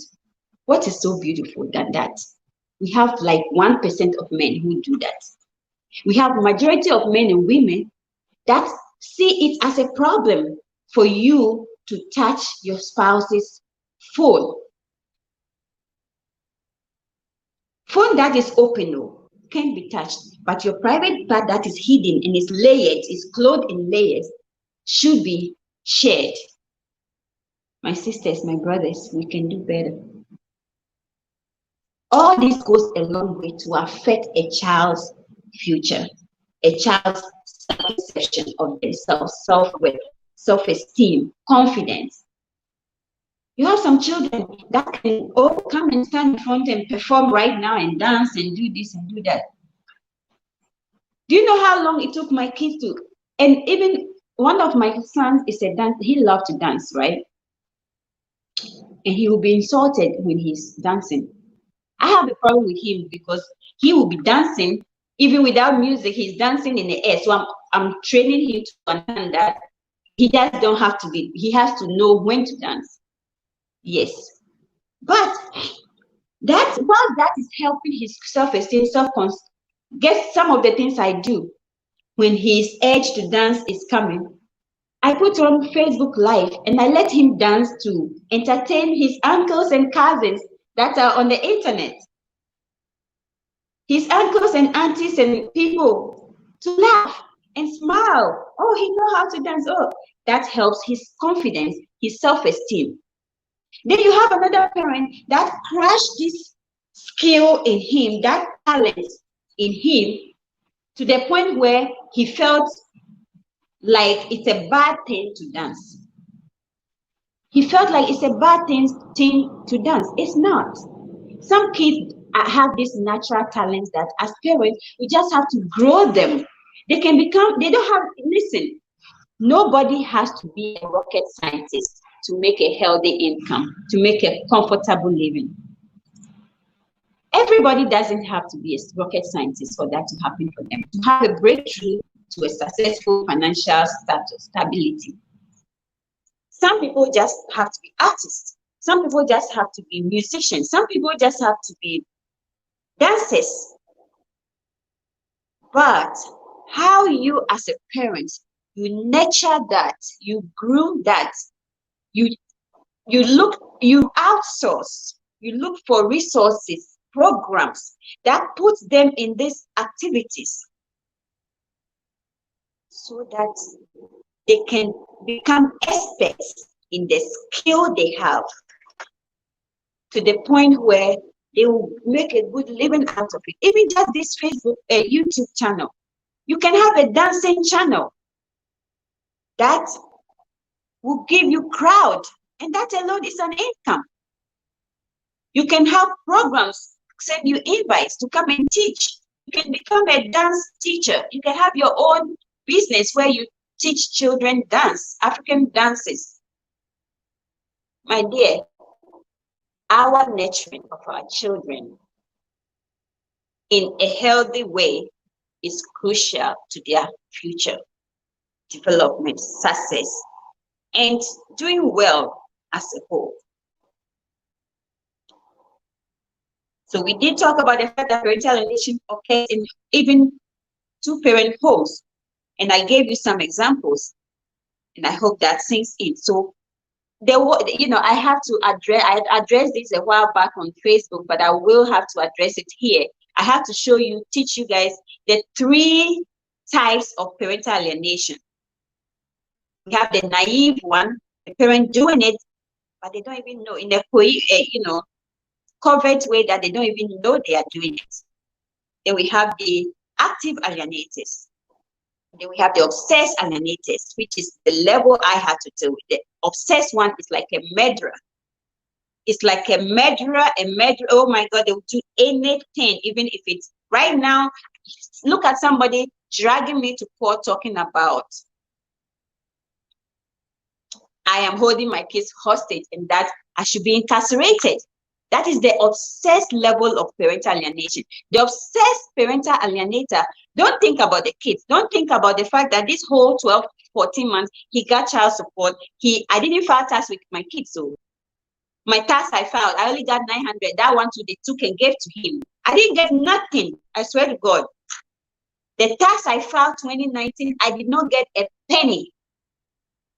I didn't get a dime, even though my kids live with me, and they gave that to the alienating parent. And on top of that, the alienating parent did not say, take 1 peso, take 1 penny and use it to buy food for the kids, buy their clothes, buy their school supplies. None. I did it all. You understand? I did it all. But that doesn't make me pollute their mind, trash the alienator to them. I don't do that. I don't do that. Okay? So It can happen in two-parent home, but mostly it happens in, two-parent, individual, single-parent home, divorced parents, and stuff like that. And you do know that you always have to understand that putting the kids' needs first is crucial. Parental alienation in childhood has psychological, behavioral, and physiological manifestations for the child.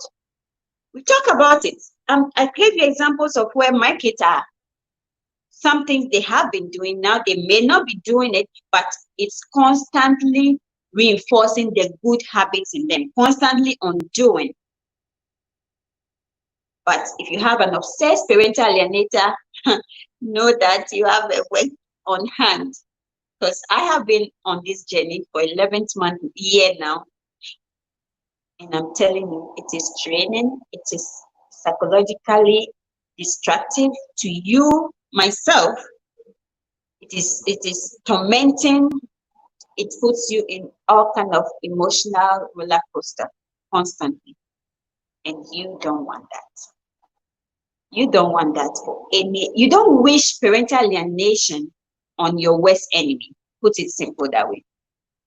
I don't wish everything I had to deal with parental alienation on my worst enemy. If one of my friends is watching me right now, if she's watching me, she will know what I'm talking about. I even advise her, there is no point paying lawyers if you can work together.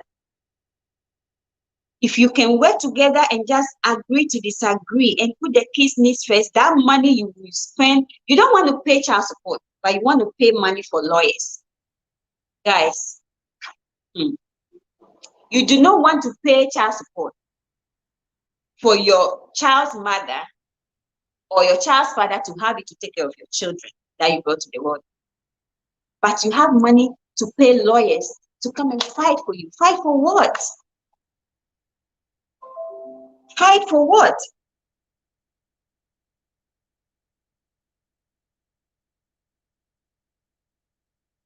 Fight for what? You understand? The lawyers will only come and take your money. That is the way the system is made. That's the way the lawyers get paid. That's the way the system is constructed. It is a systemic issue. So you want to make the system benefits at the expense of your child's development, your child's future. Think about it. You don't want all this to affect them, because it goes a long way to follow them even as adults. There is an association between parental alienation during childhood and psychological problems. Who want that? There is an association. I'm reading a research.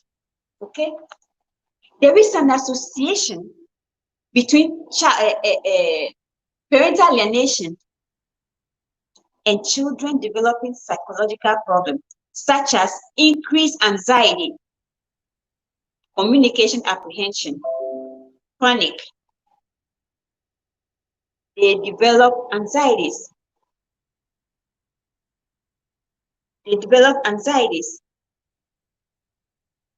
Okay? They develop anxiety, so you don't want the kids to go through that.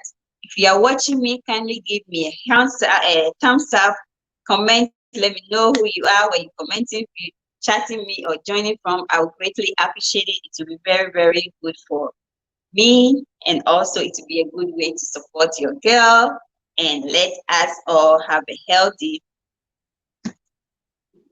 upbringing of our children. Okay? So we continue. So you just heard it. They develop anxiety, increased anxiety, and lesser happiness. So I had a girl who died, I think it was last year. She was 15 years old at the time of death, and she wrote her suicide note.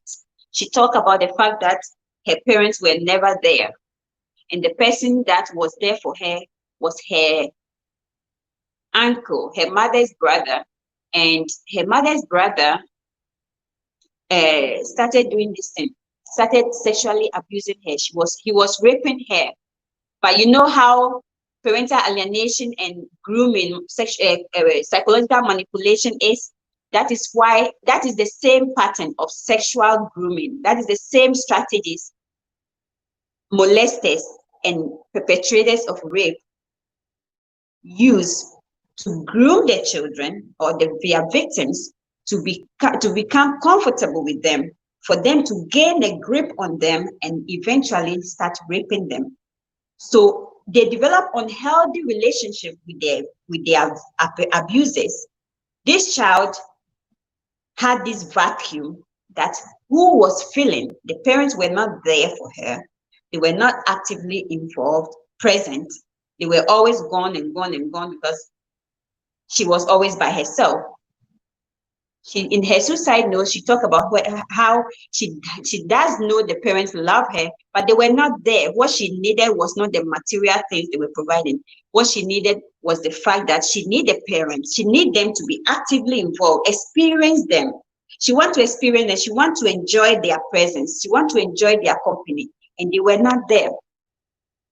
So this girl was feeling that vacuum that she was missing. She was not having the relationship she was not having with the parents. With this uncle that is now from Africa and is there living with them because he is home, he's exposed to him, she's exposed to him 105 times of the day. Hello, Miss Favor. Oh, thank you so much, Miss Favor, for joining. Give me a thumbs up if you just joined. We are talking about parental alienation and parents. Okay, first of all, we are talking about how parental alienation affects self-esteem and how parental alienation and self-esteem comes together to affect parent-child communication. So the topic is parent-child communication apprehension. And we know the simple definition or meaning of apprehension is just feeling scared, feeling anxious, feeling panicky, and it can start from psychological feelings and it becomes physical feelings where you have these butterfly movements in your stomach, you feel tense around somebody you are groomed to feel scared of, you are groomed to not like, you are groomed psychologically manipulated to dislike, which is in this case your targeted parent. You are with your alienating parent who is manipulating you to hate your targeted parent. So you form an ally, you become a party, you become a team with the parent, one parent that is making you to hate the other parent. Eventually, sometimes you get shaky, that is nervousness, anxiety. You have sweaty feelings when you see that parent. Let me give you an example of that. There was a time, right, one of my sons was abused and social services went to the alienating parents' home where the kids lived and where they were abused. And before the CPS got there, my kids were made to, at the time, my little one, my big son was 10. And they were made to lie to say that the injuries were caused by me. The injuries that were caused from there were a result of me. It came from me, the targeted parent. Me, the parent that is, So the targeted parent, the alienating parent is constantly not only trying to prevent your relationship with the kids, it's also trying to spoil your record. It's also trying to use the children against themselves. That is some of the reasons why it becomes a crime. Parental alienation is a crime against a child. When these children came, oh my God, my son couldn't look at me. He was nervous. He was anxious. What could be the reason? Then he's all, they have to lie. They also trained to lie. He told me that, oh, it's okay. No, nothing. It's just some of my classmates on the bus that were making me upset. That was, my dear. After he came, after 2 days of him being relaxed and me not using anything that is going on in this whole situation we are all enduring. It's not their fault that I have to go through the things I've been through with their father. It's not their fault that I have to be abused, I have to be alienated from them. So I can't use that in treating them. I just have to be a parent. So after 2 or 3 days of him feeling relaxed and finally feeling comfortable, my son goes, "Oh, mom, you know something? When I came to you, and remember I told you that nothing is because I was nervous to see you. You know, the CPS came to our house, and you remember that injury that happened to my brother here, and that says that I should say that you did it. You did that. You scratched my brother when he was in the bathtub, and that. Oh, parents, how can we be this evil towards our own children? I've been through some more. So if you see me and my kids today, it's not by chance. It's the mercy of God and working hard on my part. It took a lot of work to have these kids to have to, even if I said they should go to their father or something, because that's what the court order says, they will call police on me for police to question me why I want them to go to their father. That's how bad it is. That is how bad it is. That is how bad they are. They have gotten to where they don't just want to go to their father, but they will do anything to not go to their father. That's not what I want for my kids. I want my kids to go to their father. So I'm praying for the day that God will make a way that they will have both parents, not at the same place. Of course, me, I've been abused. I don't want nothing to do with their father, but at least this is their father, this is their DNA. They will have a relationship of some kind, so, but a healthy one, if that makes sense. A father who will genuinely have interest in the kid's life, not a father who will do all these things selfishly. Right now, you're taking resources, money I used to feed them, provide comfort for them, you're taking it away from them. But again, when you get hold of them, you want to pump in their brain rather than I'm a bad mother. Parental alienation is a crime against our children. We need to desist from it.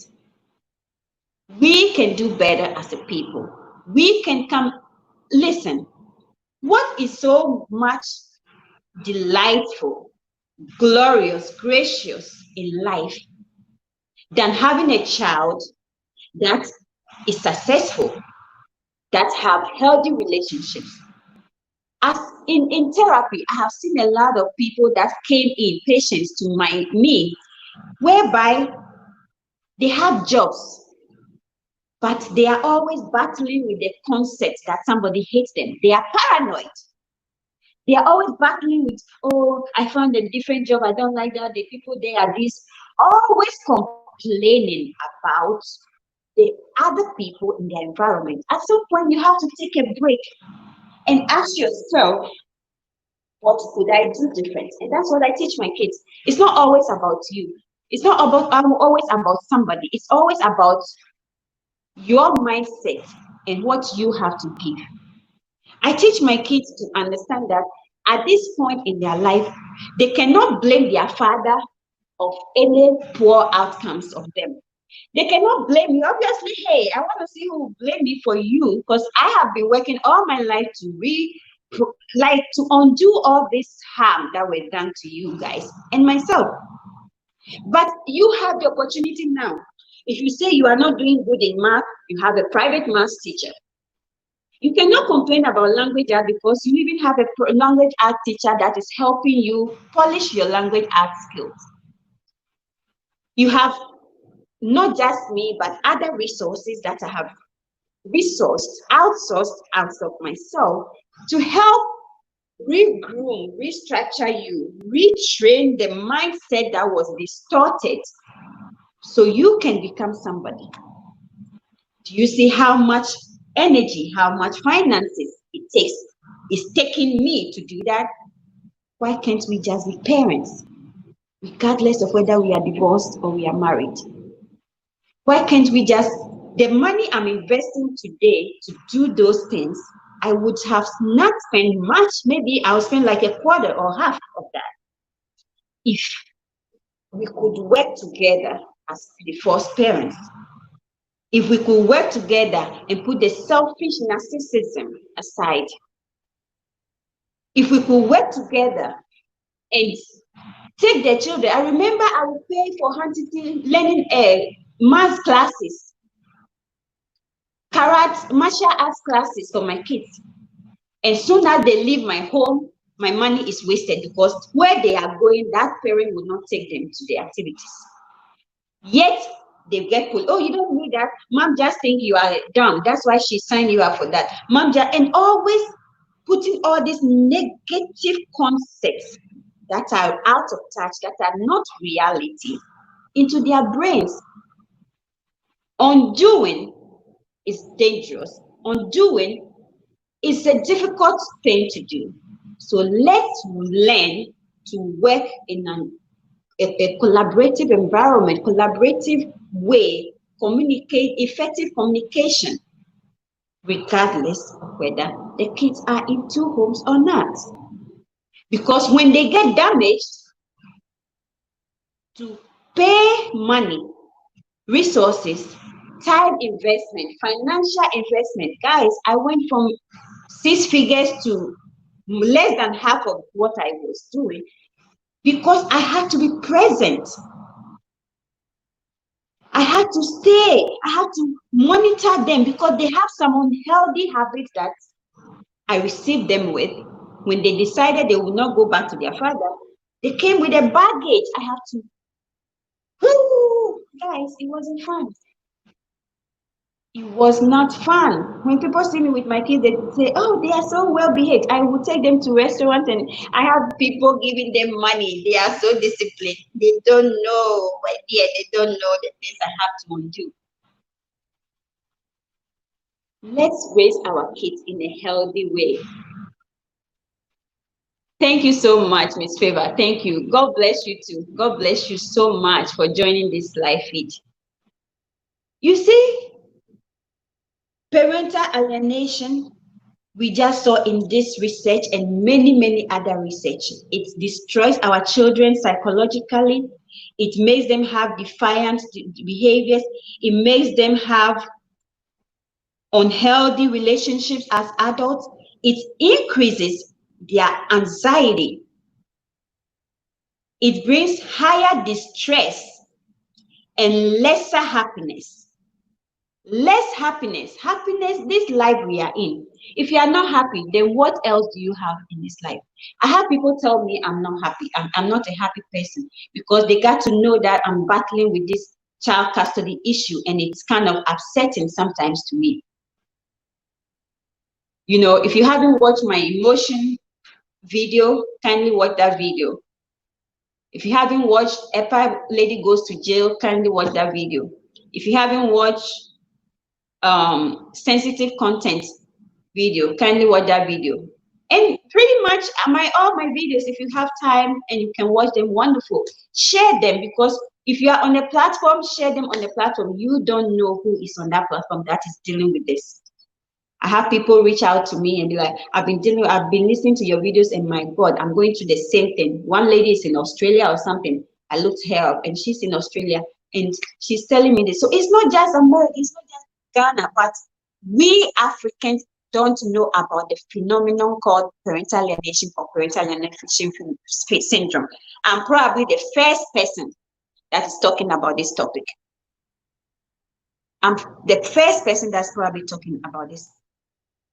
And I'm not the only person, though many like to project and stigmatize me and criticize me and make me feel like, oh, what is it? Is it you only that have been through it? Because is it only you that goes through these things? My dear, it is not healthy for the children. And that is why I have to come out. I have to make myself vulnerable with not only my experience, but also with research. As I'm talking to you, research. Too many research out there. And I'm surprised that it took me 10 years to even know there's a phenomenon like that. If you know about this and you go to court and you are even using the terms associated with parental alienation, gaslighting, targeted parents, bad mouthing, what do you think the judge will see? The judge will see that you know what you are talking about.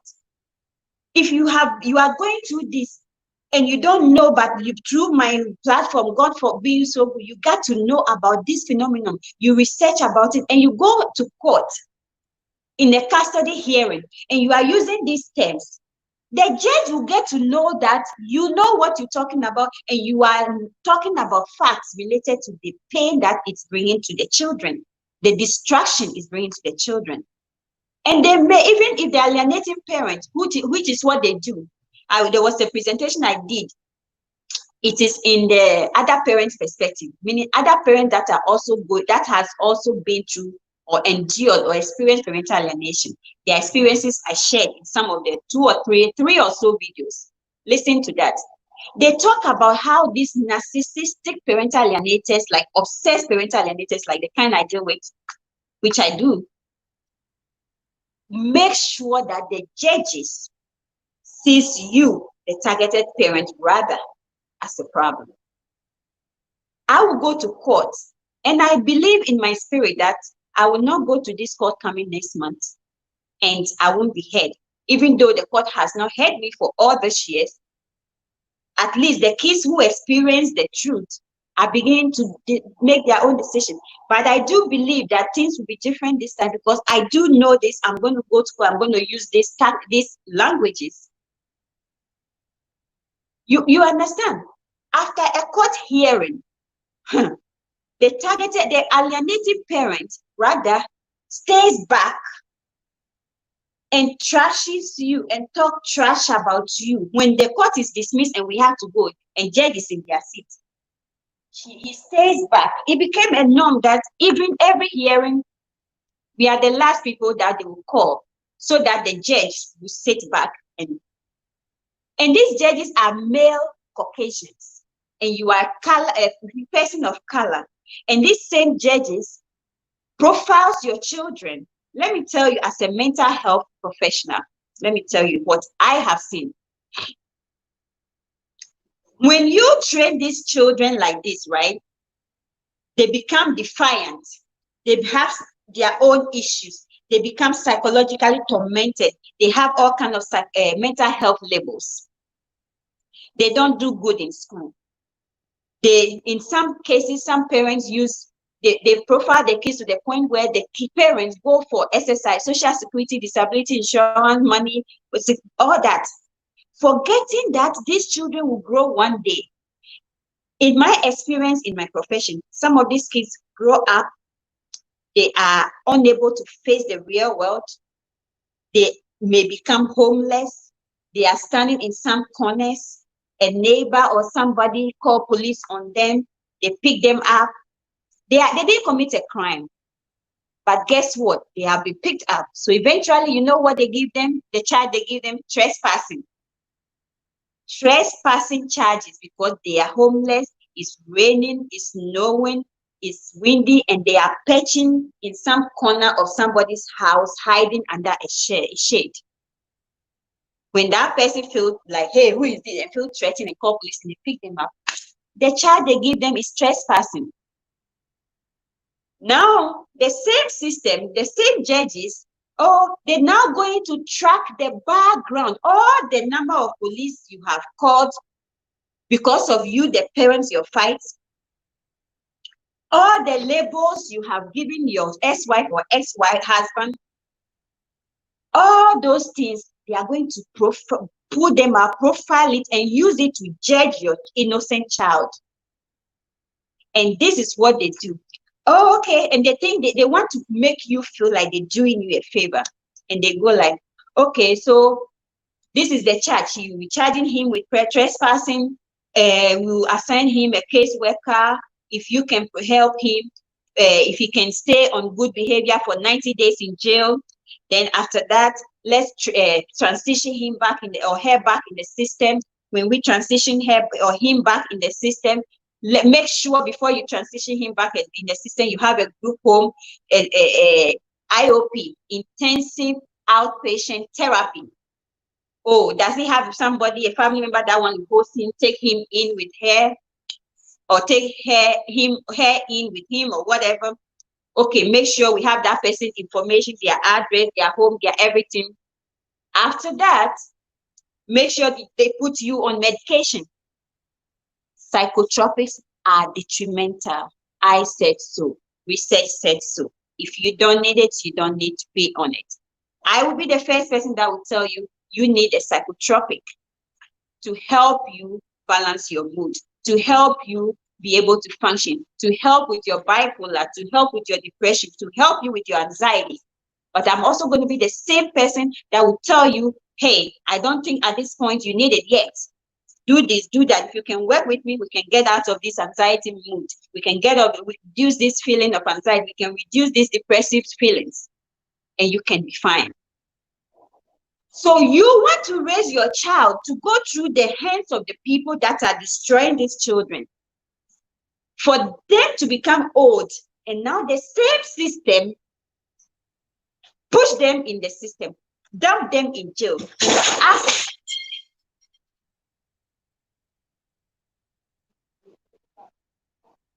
Can you leave there right now? Thank you.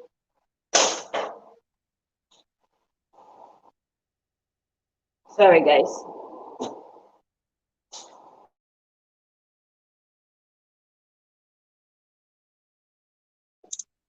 Sorry, guys. As you know, I have the kids in the house, so he was trying to fix himself something and he dropped a plate. So I am sorry about that. I didn't mean for that to happen. Can you go upstairs, please? Thank you. Oh, sorry about that. I didn't mean to do all that to disrupt the feed. Anyway, so you see what I'm saying? This same system process them and now act like they're doing you a favor after they help you destroy. I had a caseworker one time when my kids were young, told me that if I allow them, I can to give the labels to the child. Do I know that I can get Social Security money for my child to help me raise the kids?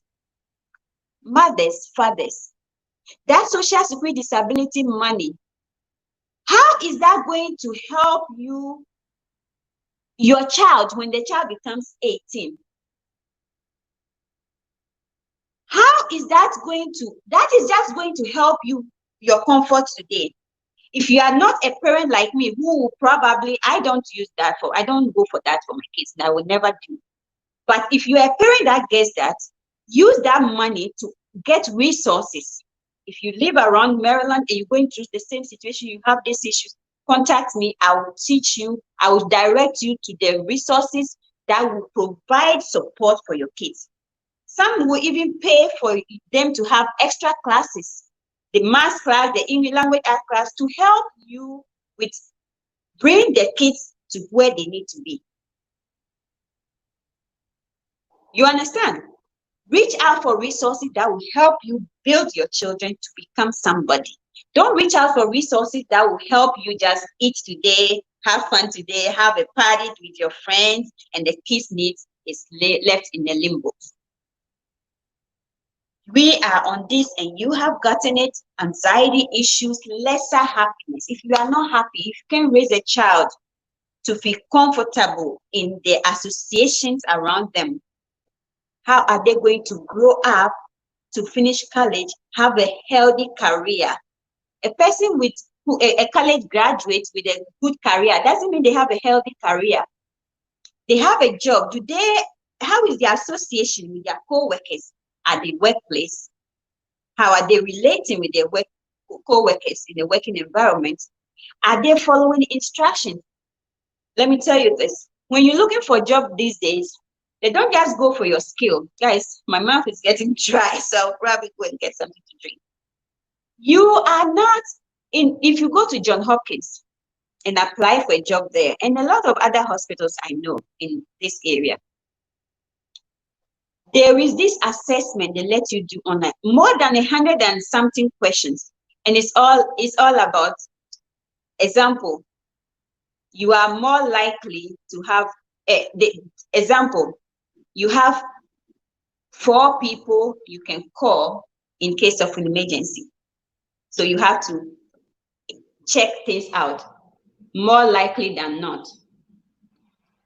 No, let's do it this way. Agree, disagree, neutral, like not sure. All that is a way of assessing your interpersonal relationship. They are assessing your interpersonal relationship skill. If you are a person that is a socially healthy person, they can ask questions like, in the last year, you like, I don't know how to put it. It's a lot of questions. I forgot some of them. It's a lot of questions. It's more than 110 questions, And some of them, another example is, with you growing up, school is a place to have fun.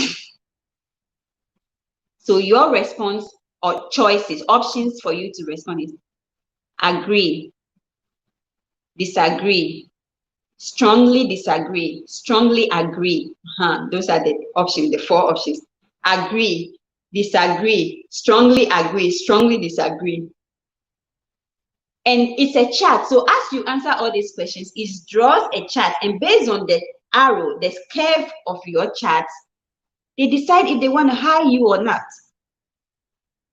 Which is part of the reason why our nurturing of these children is important. Training a child to have a healthy perception of themselves, a healthy interpersonal relationship, which starts from being able to experience both parents without one gaslighting the other to the child, without one brainwashing and manipulating the child to dislike the other parent. You see what I'm saying?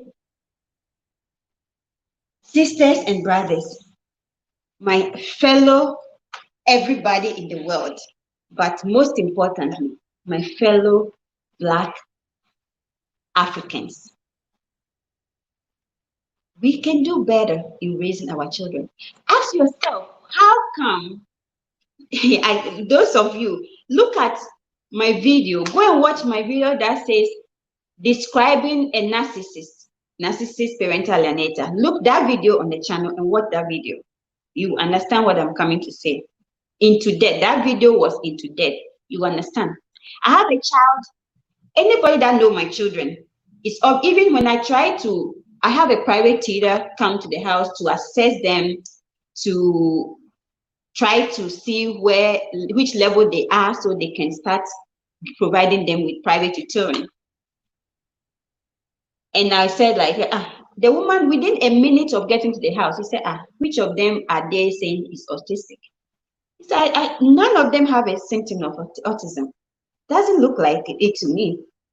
Even their doctors, everywhere I go, none of my children have autism.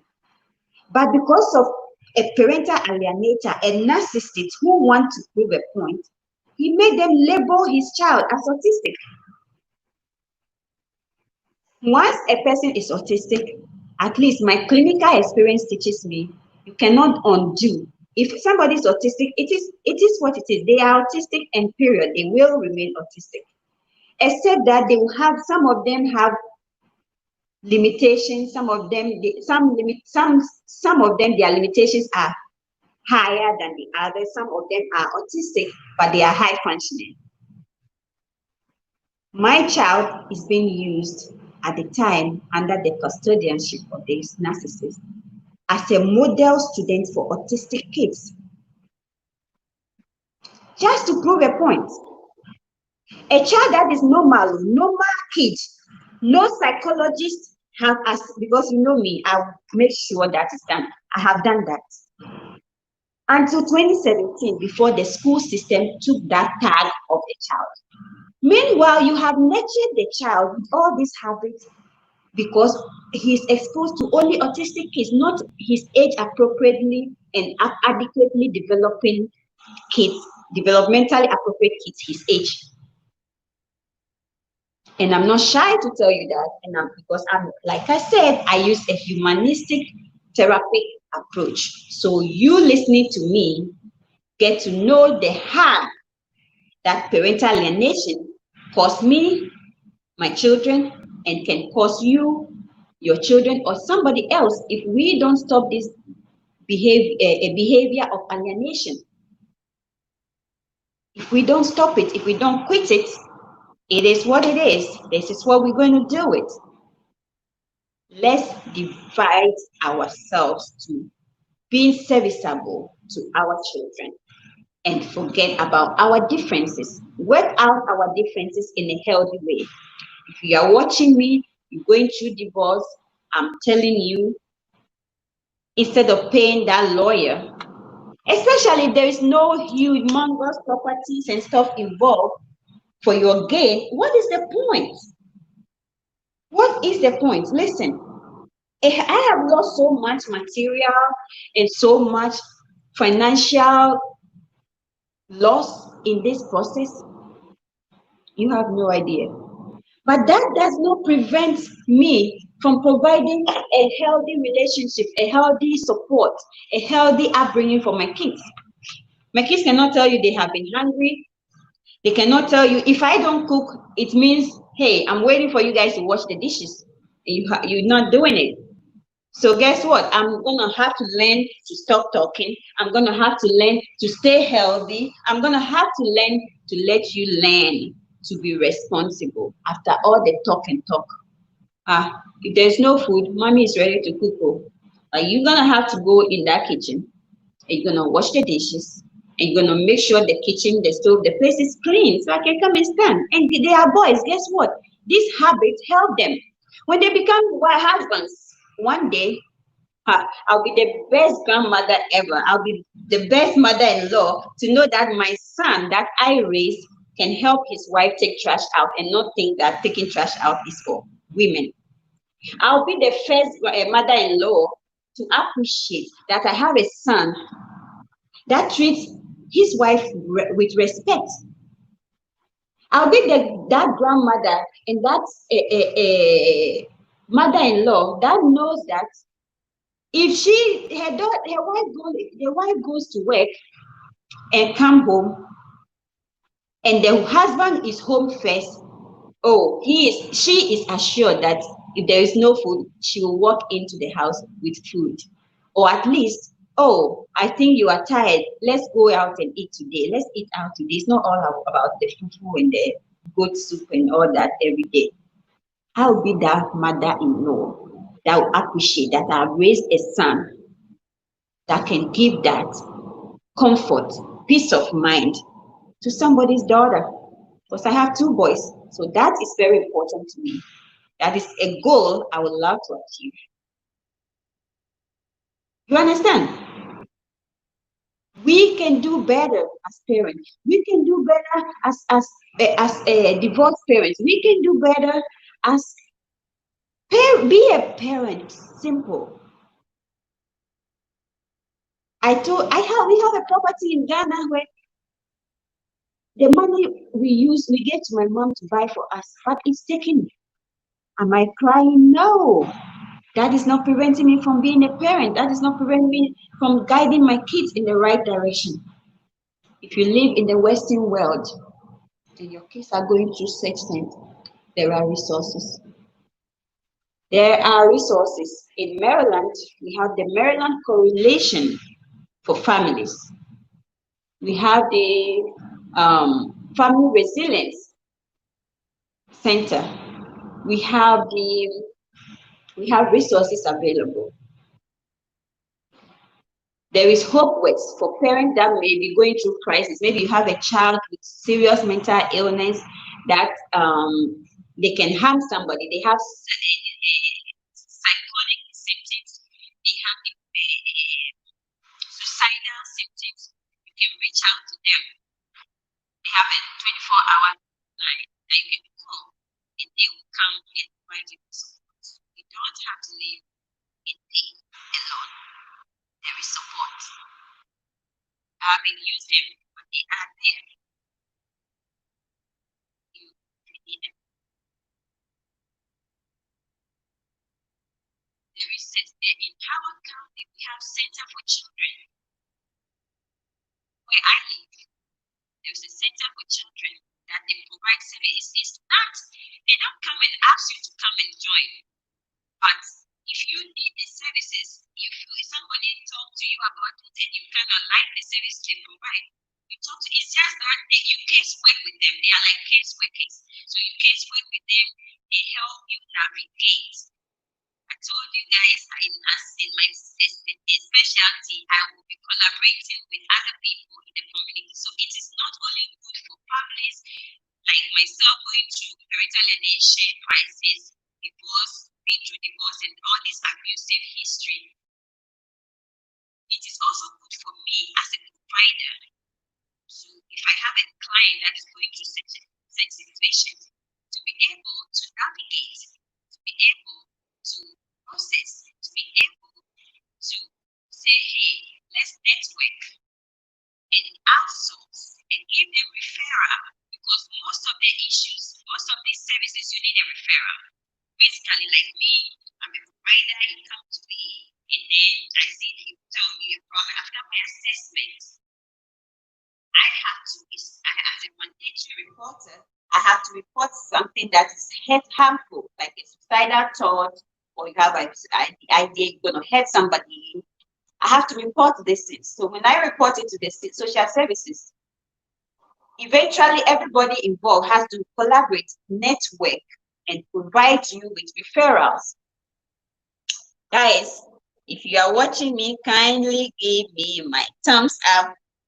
Kindly give me my thumbs up, guys. Thank you so much for the people that have liked this feed. I appreciate you so much. Miss Favor, if you are still there, I appreciate you so much for joining. Elikem, if you are there, thank you so much for joining. I see 3 people watching me. I don't know you, Hala, so I will know you. But if not, just know that I appreciate you watching me. And the name there is my name, Mamle Yuko Godwins. And I'm your host, Eppa Worldwide, Eppa Lady. Okay? Thank you so much. I appreciate you. If you have not joined my family yet, kindly join my family. Kindly join my family. Please, kindly subscribe to me, okay? Kindly like and kindly comment. Leave a comment on my feed, okay? Thank you so much for all your support. I don't take it for granted. I do not, okay? I do not take any of your support for granted. You see, so we can do better. We can do better. We can do better as parents. Okay, we can do better. We are discussing parent-child communication apprehension, for somebody to be apprehensive about communicating with their parents only because one parent is destroying their mindset about that parent, only because one parent is making them believe that this parent is not a good parent, only because one parent wants them to believe all kinds of things that is not correct about the other parent. And we have read about how these things can cause the child to have unhealthy lifestyle, they don't have happiness, they grew up not being happy people, they grew up being anxious, they grow up having anxiety disorder, defiance disorder, psychological problems. You know, these children sometimes grow up to be abusive. They just imitate what they were nurtured to do. They grow up to be to just be what they were nurtured to do. You understand? So if you are watching me, kindly know that this platform is for everybody. It is for parents, it is for aunties, it is for uncles, it is for everybody, so that we can all work together to raise healthy children. So let's continue and see if we can wrap up, okay, some of these issues, okay? Although, let's see.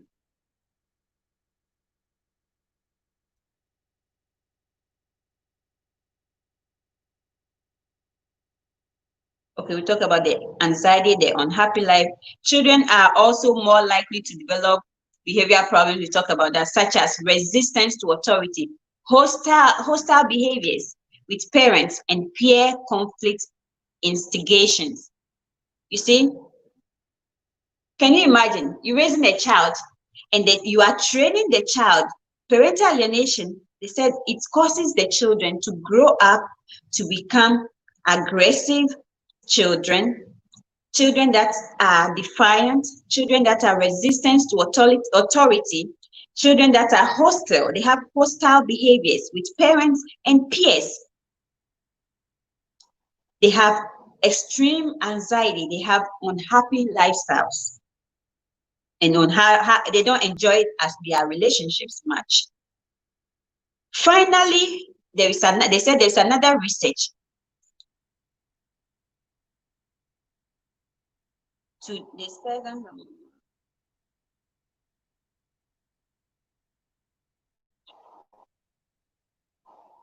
Okay, they said there is another research, right, that has also talked about parental alienation, children that went to parental alienation. Such children's arousal patterns and emotional adaptive capacity is poor.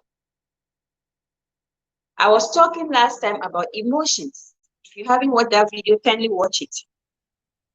Is it a healthy thing to own up to your emotions? How do you express your emotion? How do you express how you are feeling?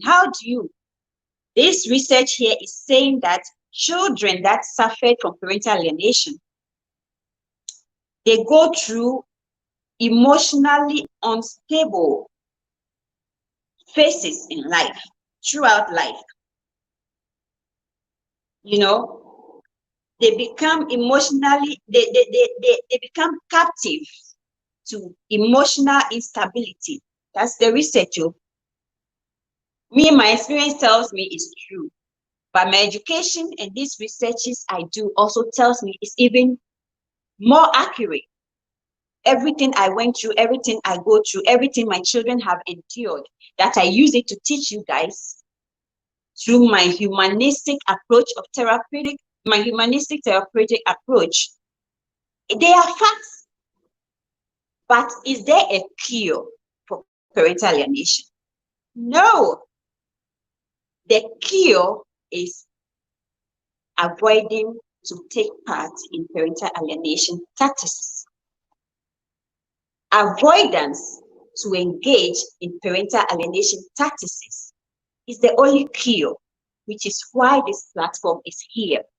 Once you get to know there is something called parental alienation, these are the things that if you do, it means you are engaging in alienative ways, which can be present in a home that both parents are or in divorce home, but most obvious is seen in divorce homes, where one parent wants to keep the kids for their own monetary gains, they want to keep their property, they want to do this. And in America, who gets the children? It's who keeps the property. It's who gets financial satisfaction. We'll talk about financial abuse after my court hearing next month. I want to talk about financial abuse, and I want to tell you guys some things I've dealt with, and I want to teach you some things you need to do before you even settle down with a man. But having two accounts or having joint accounts in marriage, it is an individual thing. But after I do the teaching, you are going to learn and be decisive based on information. The information I will give you is not the same in every situation. Every situation is unique. Every situation have their own unique issues, their own unique problems. And so what I will teach you is not definitive, but it is a stepping ground to help you ask certain questions and know certain things on the courtship phase.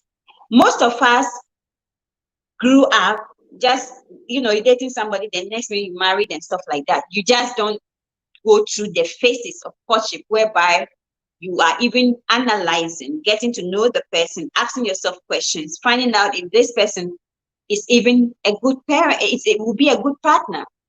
And that is how we ended up finding ourselves in the situations where you get so much abuse, sexually abused, even within marriage, financial abuse, all of that. You don't need that. This kind of abuses, trust me, can go a long way to affect your psychological health. If you don't have a healthy psychological health, trust me, eventually your somatic health can be affected. You have no idea the amount of talking and talking and talking I had to talk to help my kids get to where we are today.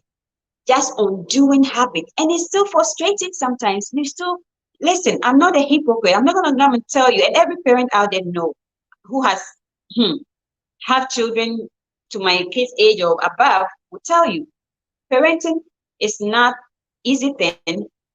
So can you imagine complicating it with parental alienation, where the kids are groomed, manipulated, psychologically destroyed to have a perception of you and the world around them so awkward?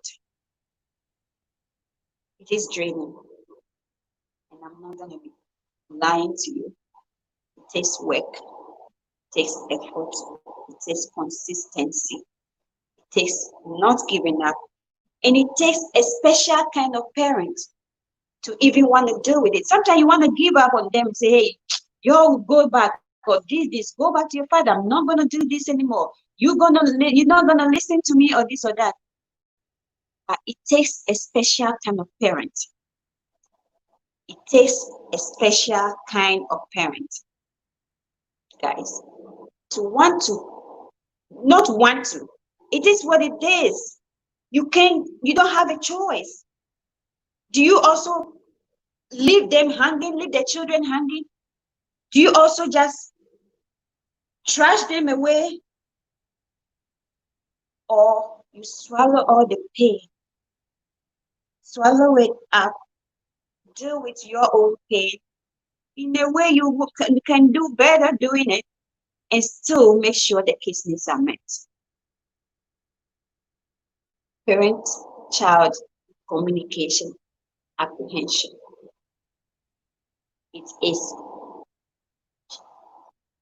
It comes about as a result of one parent destroying the perception of another parent to the child. It affects how the child sees this parent. It affects whether the child wants to communicate with this parent. It affects whether the child wants to even see this parent. It affects whether the child have a normal anxiety, which is normal, like we all have, or an unhealthy anxiety that can be diagnosed as an anxiety disorder. The research is teaching us that it is not healthy to engage in alienating practices.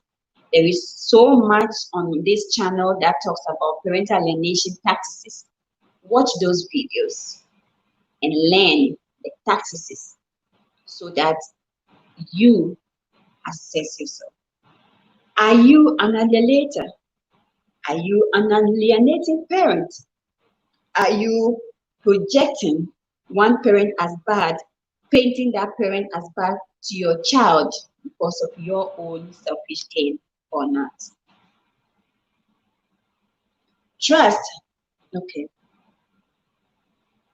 Conflict resolution, it affects that also. So there is another one here that says, although all these things we have been mentioning, right, focuses on these consequences. Disconnection from parents during childhood can have a long-term consequence.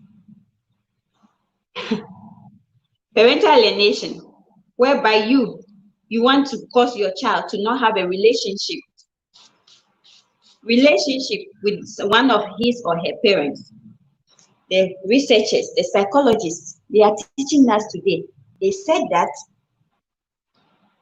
disconnection from a parent during childhood, not adulthood though, during childhood, can have a long-term consequences.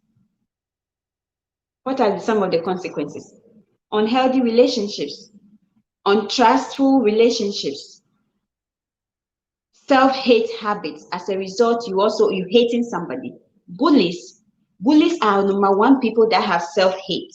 They don't love themselves. So they always like, look at my kids. Anybody that know my kids will tell you, I have handsome kids. And a girl in his school look at my son and tell me, and if you know my kids, unless they are not with me, I don't know. But if they are with me, anybody will tell you they are always dressed up. My big son, if I don't tell him to put on a short, he doesn't. Because as a young boy, 2, 3 years old, going to school till how long when he's with me, he's also always in trousers, khaki pants, always ironed. So when they are with me, of course, they are decently dressed, they are healthy looking. For somebody's daughter to look in my child's eye, fourth grade, and constantly abuse my son to the point where my son has so much negative language. I'm ugly, I'm this. Excuse me. It turned out there is this child, somebody's daughter, in the school, in the class, that will be insulting my son, telling him, you stink like fish, you this, you ugly, I don't like you. If you come close to me, I will slap you, I will hit you so hard. How can you, a parent, raise a child in fourth grade? In Ghana, they say class 4. That child, like 9 years old, expressing such hate directed at somebody's child, somebody's innocent child. How are we raising our children?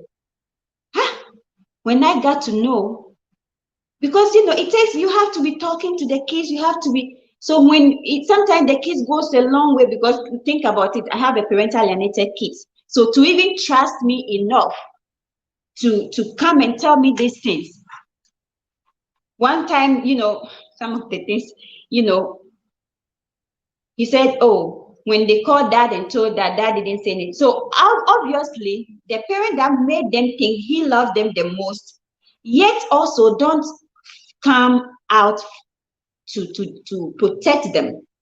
So when that happens, trusting me that I would do anything about it becomes an issue. So they don't even want to, they didn't tell me about it. So when I got to find out, he told me that, oh, but one time when they called dad and blah, but dad didn't say anything about it. So guess what? I sent an email to the class teacher. I sent an email to the principal. Hey, the next minute, I'm being sent an email to file a complaint with the school board.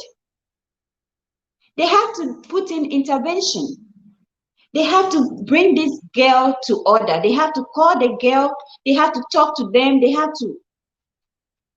How are we raising our children to become responsible, healthy adults that can have and hold and maintain healthy relationships and healthy associations? So before that, I filed that complaint with the school board.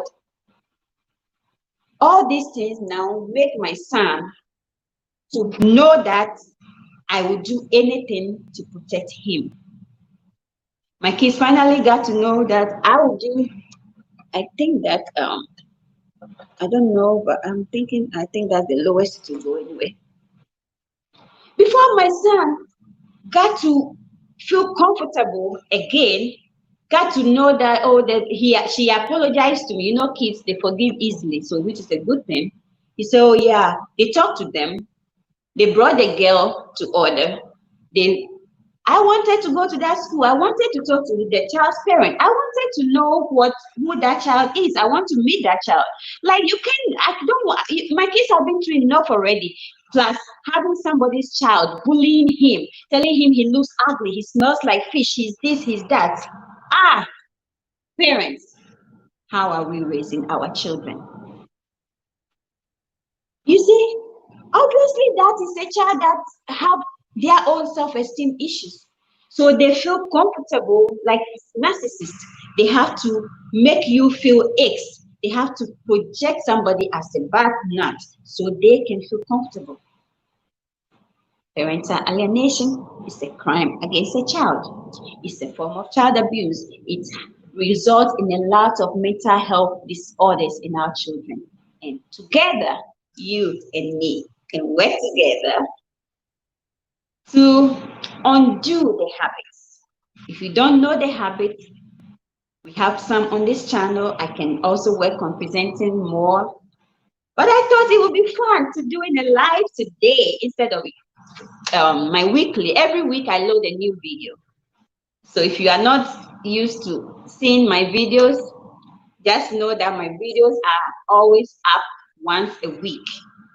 By weekend, within Friday and Sunday night or Monday morning, there's a new video up. I load video once a week, guys. Everybody that does YouTubing is exhaustive. It's a lot of work, editing and all that. So I load video once a week. For right now, that's what I'm able to do. But I have discovered this live stream last 2 weeks, and I tried it a couple of times. So I thought today would be a nice day to, instead of loading a new video, come and then talk about it. But what I'm thinking is, this is a good topic, so I probably will do a shorter version of it so that somebody come and they can watch this live stream. They'll be able to see it. So I may not record it today, but I will probably record a shorter version of this and load it next weekend. So if you want to, and that one will be boom, boom, boom. It will not be this. Of course, we are having a discussion, so it's not going to be like a 15 or 20 minutes, 30 minutes video. Okay, so I'm going to put another one up there that is on the same topic next weekend, but I'm going to make it shorter and it's going to be brief, boom, boom, boom, boom, so that we know how parental alienation does affect children, interpersonal communication, relationship, parent-child communication, apprehension. So if you understand communication, that is two ways, give and take. You give some information, it's received, it's processed, feedback is provided. And you also know something about called apprehension, which is unhealthy, means that you are uneasy to communicate with somebody. You feel anxious when you have to communicate with a certain group of people, a particular person. You feel nervous around that person. And now the symptoms don't even reside just within you, but now it comes out with your anxiety being projected on your body. If you have physical symptoms like stomach wibbling, you have jittery feeling, you shaking when you have to come in contact with that person that you are made to hate or not trust. It's not healthy. We can work together to undo these habits. Okay, we can work together to undo these habits. We have also got to know now that disconnection of a child from a parent during childhood have a long-term effect on the children, negative effect. The researchers, once again, are saying it. I know based on my experience, but also research is telling us, which is more definitive, which is more evidence-based, which is more telling us that we need to stop this habit because they are not healthy for our children. Excuse me, okay? Parental alienation during childhood is linked to psychological deficits, such as low self-esteem, depression. I have a video up there already that talk about the relationship with parental alienation and depression and substance abuse. So here again, we have another research that is emphasizing that parental alienation has long-term effects, and it can cause the child. There is a link, there is a relationship, there is an association there is an association between parental alienation and children that become psychologically impaired, the children that grow up to have low self-esteem, children that become depressed, children that have limited trust in adulthood. We're not talking about when they are children, they said in adulthood, when they become old, when they become like you and me, when they are working, when they are in school, when they are in college, they don't have trusting relationship because they are trained, nurtured to not trust their environment. Trust is an important tool to a successful life. Trust, I used to go like this, and many people who know me will tell you, I used to go like the old man. I generalize a lot, and I know I'm wrong. But based on my experience, I just generalize, oh, men are bad, men are this, men are that. But I do know that I am a liar because I have friends that have successful relationships. All my friends are married. It's only me that is not married, that I'm divorced. I have friends that have husbands that respect them. People are getting married every day. People are enjoying marriage every day. So why is it not awkward for just me to say, hey, all men are this way, all men are cheats, all men are abusive, all men are narcissists? It is irrational for us to think that way, which is why we have to take ourselves through cognitive behavioral approach. That is a way where we retrain our brain, retrain ourselves. Or if you can't do that, go for therapy. Get a therapist that will help you retrain your mindset, your perception, your outlook about life and about this valuable phenomenon. It is part of living. We have people that are honest every day, and we have people that are dishonest every day. But when you love yourself first, you'll be able to identify these people when they come to you. Like this morning, let me tell you guys this, I'm always disclosing something about myself. I was having a conversation with somebody. The person did a presentation, Facebook Live, and he is talking about relationships. Why are women scared to fall in love? Why are women? So I'm like, oh, so I listened to him for a few minutes. It was a 30-minute live feed, but it was done already. So I listened to him for a few minutes, and then I realized, I said, oh, okay. He had some good points there. Then I checked his inbox to see if he's one of those people who send me messages. And yes, he was. He was one of them that sent me a message. They'll be like, hi. And I'm like, hi back, or I just ignore, or I just, hi, how are you? And then of course, I'm promoting my YouTube channel. So I'll inbox them with a video that I felt they should know about. And I say, kindly watch this video and comment or subscribe to my channel. So I looked in my chat thread, and he was one of those people who did that in the past. But it's been so long that he did it. It was like 4 chats. Him saying, hi, how are you, beautiful? And me responding a few days later, hi. Of course, I ignore hi. Then I inbox him with my YouTube video, and I encourage him to watch it and subscribe.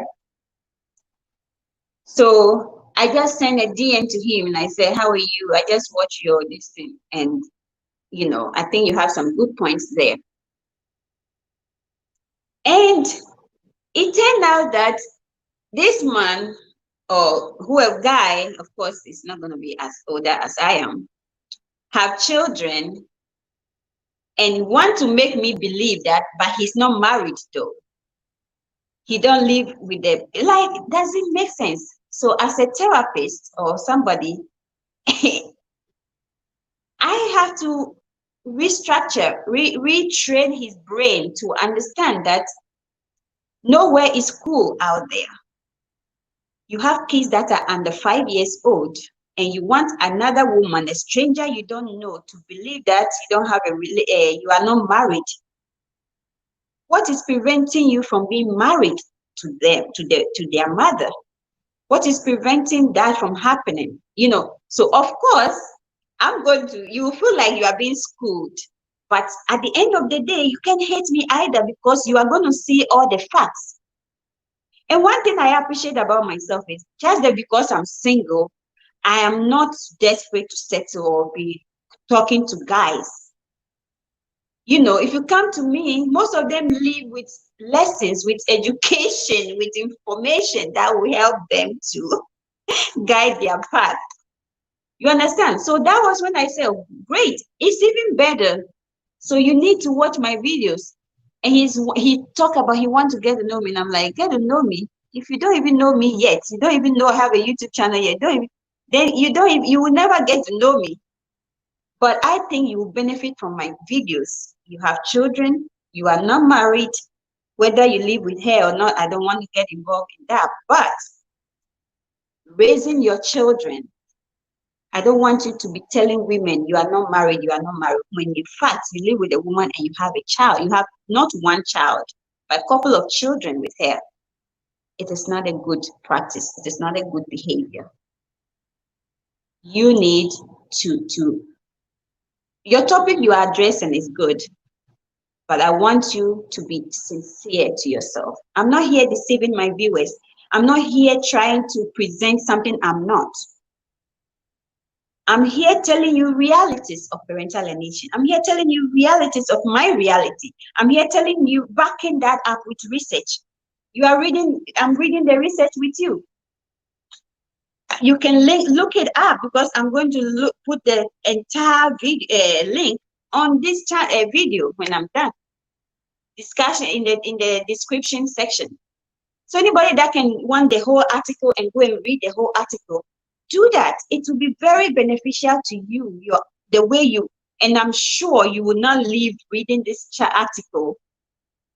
This research is long, so of course I'm not reading all to you guys, but about 14 pages. But if you read all of this alone, if you're a parent that is preventing your son, your daughter from seeing their father, if you're a father that is preventing your child from seeing their mother, something little will change about your life. Something little will change about your habits, your attitude, the way you are raising your children. Because there is nothing joyful in this world like a parent, a mother, a father, see that they have done a great job. This is not the period you will see your great job. Oh.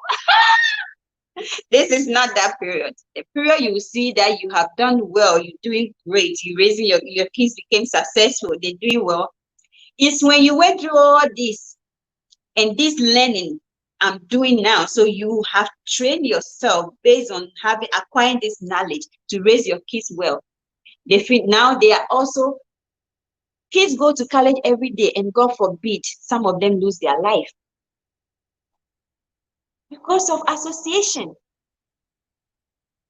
But if you teach them to trust you, they have a trusting relationship with you. They are miles away in college.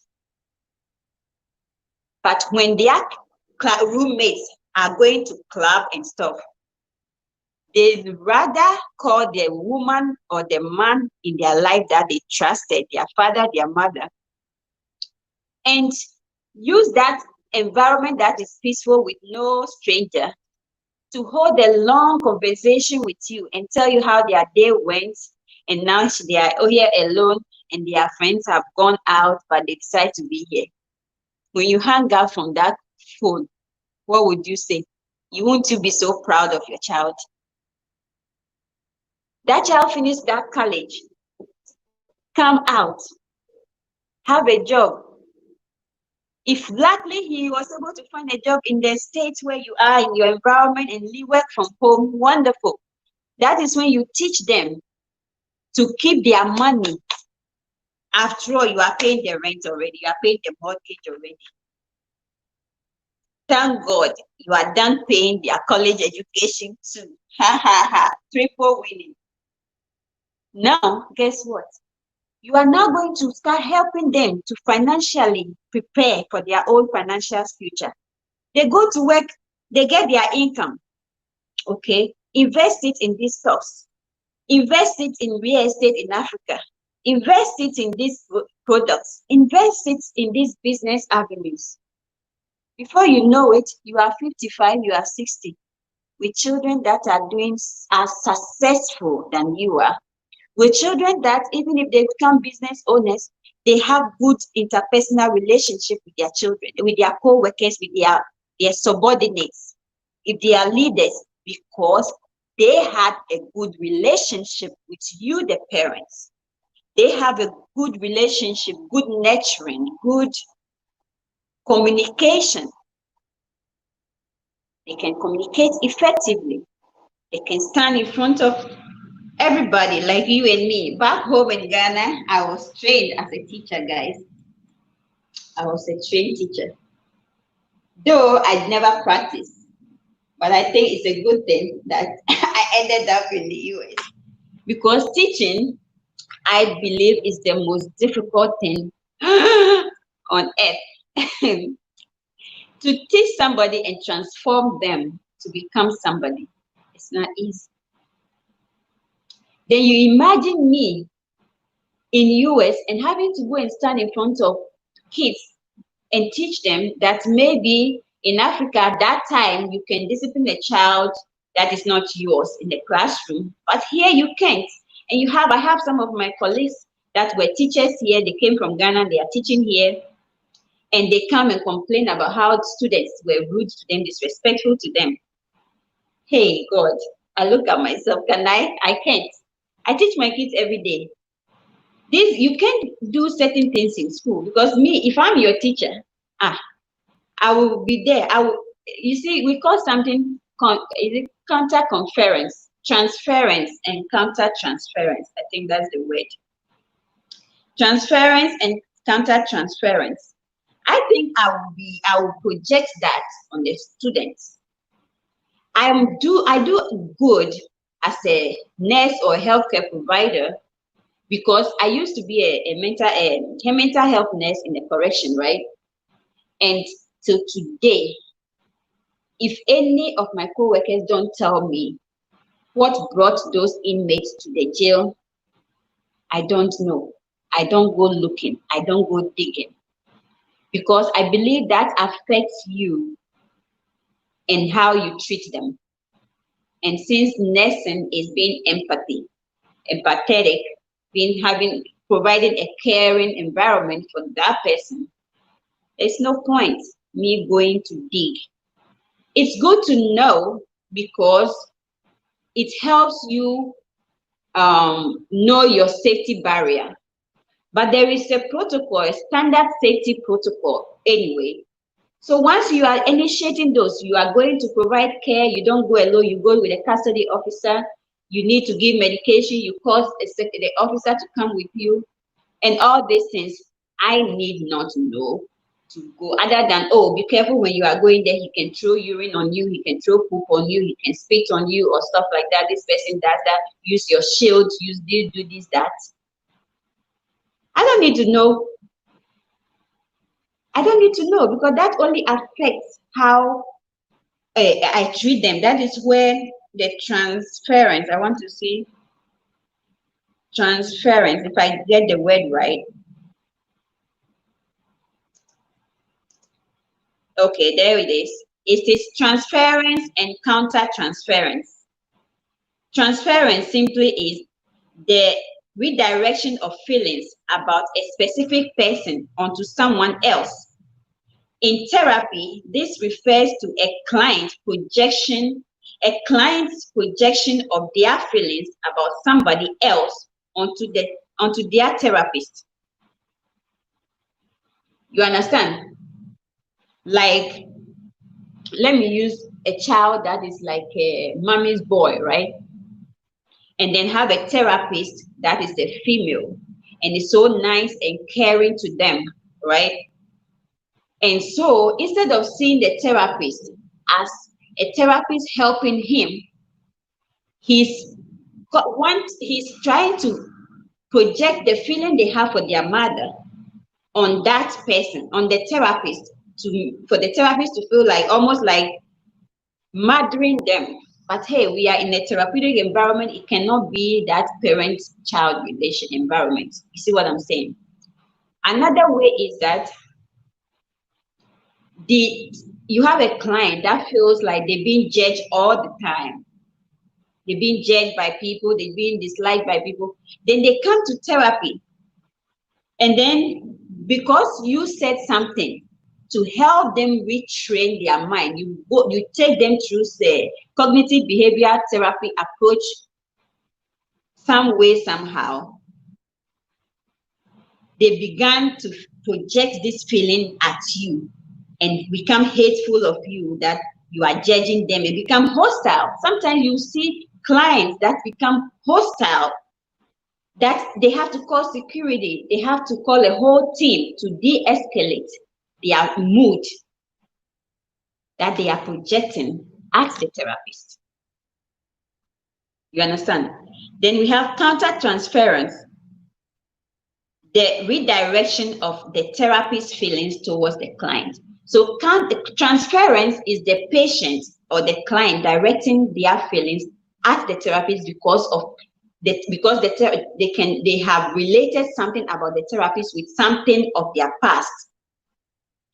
And then the counter transference is the therapist, like me, right? Perfect example. I've been abused. I'm a victim of domestic violence. I am a victim of financial abuse in a marriage or with an ex-married husband. I am a victim of so many things. This is where the counter transference comes in.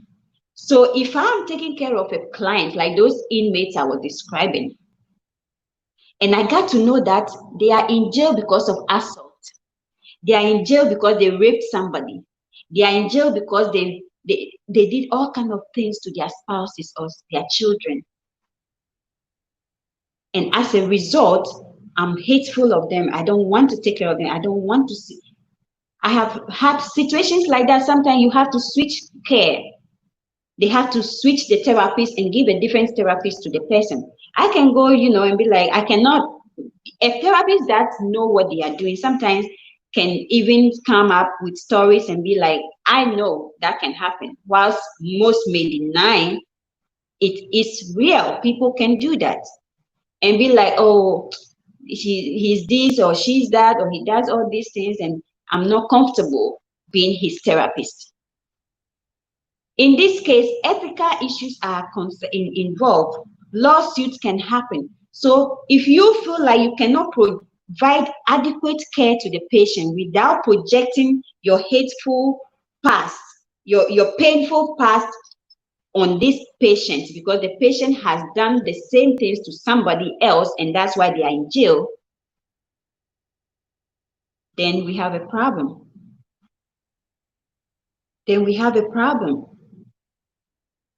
You see, so the best thing is to protect yourself, your license, your ethical morals and stuff. You have to find a way of communicating it to your boss or whoever so they can reshuffle and reassign that case to a different caseworker, different provider.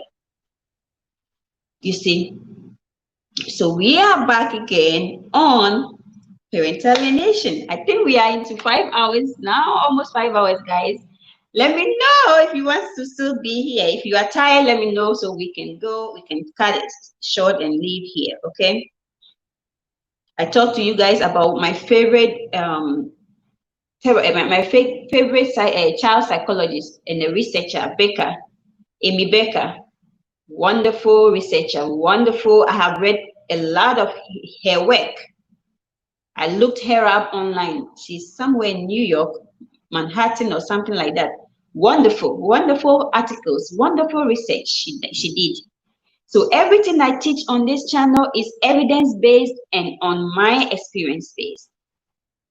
It's backed by evidence, it's backed by research. You can look it up. There is so much literature on parental alienation and its harmful effects on children as they become adults.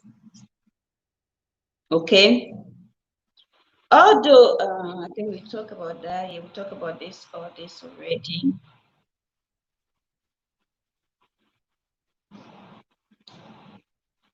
Alienation, children, divorce, okay.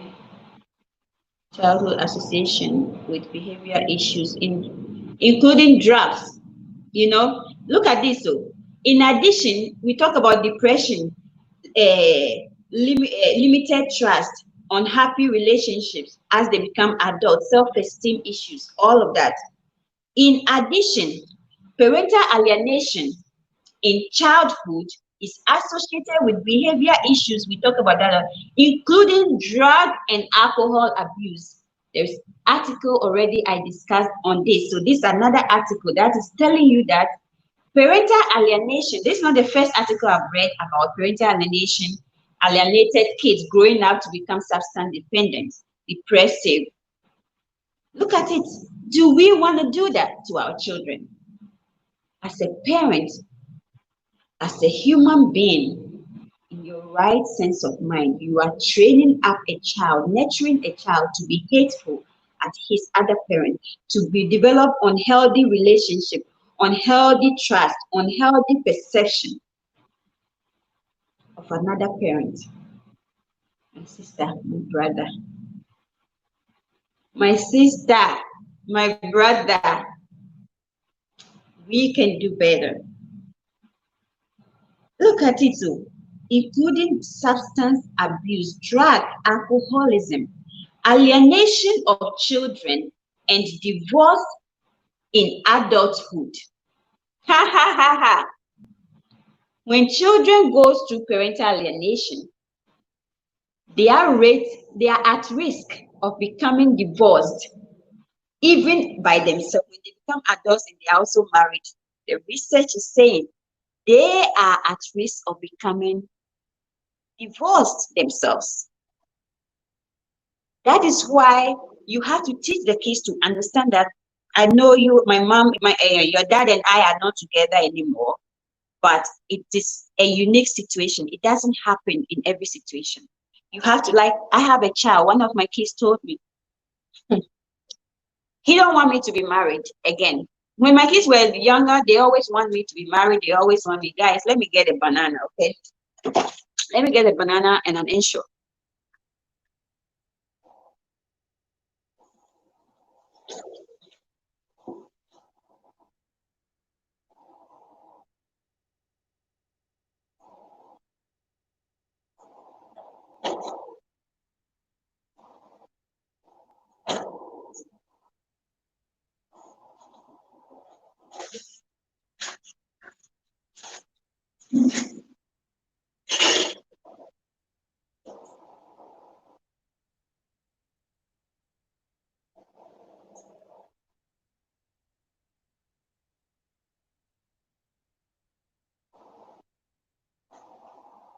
Sorry, guys. Thanks for holding on with me. You are invited to my banana. Guys, I'm sorry. I have to eat something. It's been almost how many hours? So we have to drink something. Okay, guys, forgive me.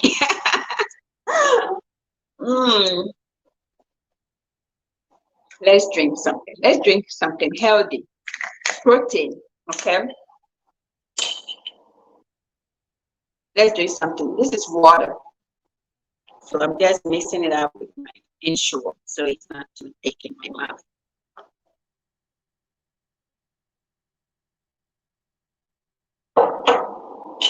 So I have my son, one of them. Sometimes I just want to say one of them so that they are not walking on the street and somebody label them. Okay. So I have one of my sons. When they were little, all of them, they want me to be married and blah, blah, blah. Right now, one of them don't want me to be married. One of them don't want nothing to do with marriage. He would talk about he don't want to marry, he don't want to have children. So I am constantly, you see the harm, even at his age, you see the harm that has been done, caused just from parental alienation. So I asked him, why don't you, initially I was like, what? But I had to, when topics, things like that come out as a parent, don't let it slide though. Be investigative. Open up, use it as a medium to open up a conversation between you and your child. And especially now that he's more open to me and communicates with me, why not? That's a good opportunity there to tap into another environment where you can relate with him, you can make him feel comfortable, you can interact with him. So he came and then he was like, I don't want you to be married because it's when you marry that all the bad things happen to you. This is the child that was alienated and was hating me and was believing that I was the problem and don't want nothing to do with me and clenches his teeth when he comes around though. Now he is advising me to not marry because when I marry, that's when bad things happen to me. In a way, he has realized that there were some serious things that happened to me that were not right. And so he wants to be protective of me, that I shouldn't be married so that the same things happen to me again. Now, as a parent, how do you address that? Now it's my job to now teach him to realize that that don't happen to everybody. Again, when you are a man, it's true some women can do that to you, but that is why you have to provide, love yourself. When you love yourself, you have confidence, you have self-esteem. You attract somebody also that have good nurturing, good self-worth, healthy perception of the world. Because right now, with your perception that I shouldn't marry, and then when I marry, that's when bad things happen, it's not a healthy perception. We have to undo that. We have to talk about that. And especially not when you want to, excuse me, viewers, you want to have sex with somebody, but you don't want to be married. Don't want. Who does that? Well, you're going to church, right? We are studying the Bible. We're trying to be better people. So you want to have a relationship. The same child. Anyway, you want to have a relationship, but you don't want to be married. Think about it. God don't like fornicators. God don't. So now it's my job to retrain the perception. Take this child to cognitive behavioral therapy by myself, and maybe if I couldn't achieve my goal, get also a resource, somebody else than myself. Because sometimes you can provide therapy to somebody else, but when it comes to your children, like my kids are at the point, especially one of them, he's at the point where he don't, even if he don't understand something, he don't want to ask me in terms of schooling. He would rather have. So that is how come it's even important to have a private tutor for them. You understand? To bridge the gap, and also somebody he can feel comfortable asking to help him, because I guess I'll be too strict when I'm teaching him. So he needs that support. You see? Think about it. We don't need that. We don't need that as parents.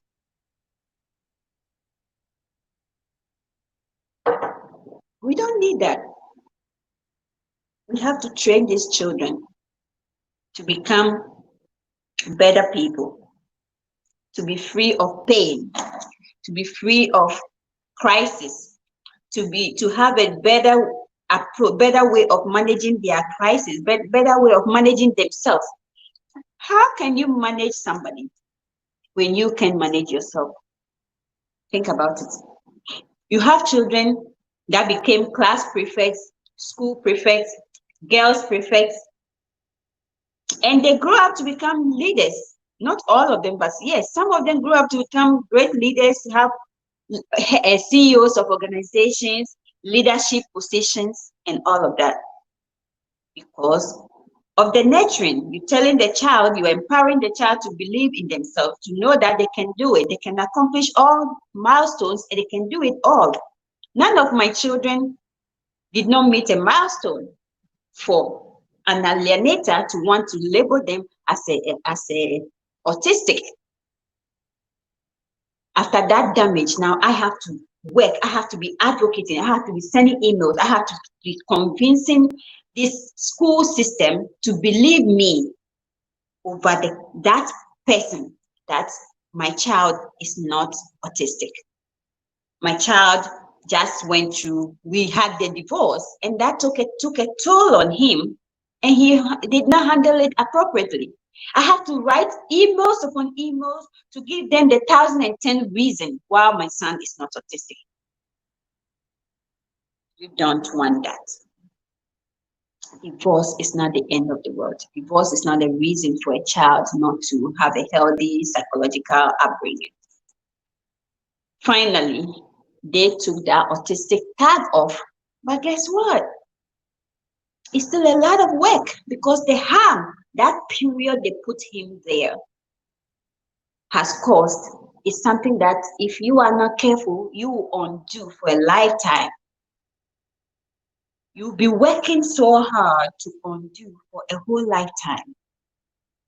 Such a child tells you, hey, he's doing this thing. You shouldn't marry, because when you marry, you see, so these are some of the things.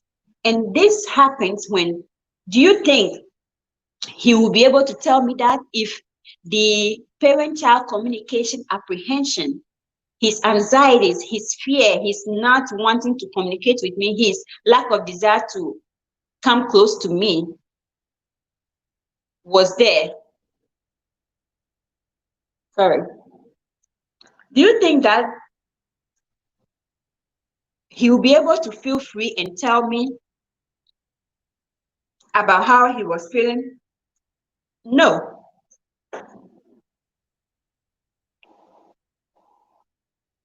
No. But because we came a long way, we overcame a lot of barriers to the point where our relationship gotten smoother, and he could feel free to tell me what he felt, even though it's not good. That was an opportunity for me to bond with him, for me to educate him, for me to restructure the mindset and the perception, which couldn't have been that, would have been a healthy one from the get-go, because he would have had a healthy parents relationship, regardless of whether they are divorced or not. There is absolutely nothing wrong with you being divorced and also being actively involved in your children's life. There's nothing wrong with that. It goes beyond, divorce goes beyond you and your spouse. Divorce goes beyond you and that person you are so hateful of. Divorce goes beyond the properties you are looking. You may have the properties. You may be sick one day in your old age, and your properties will probably be able to afford to pay a caregiver for you.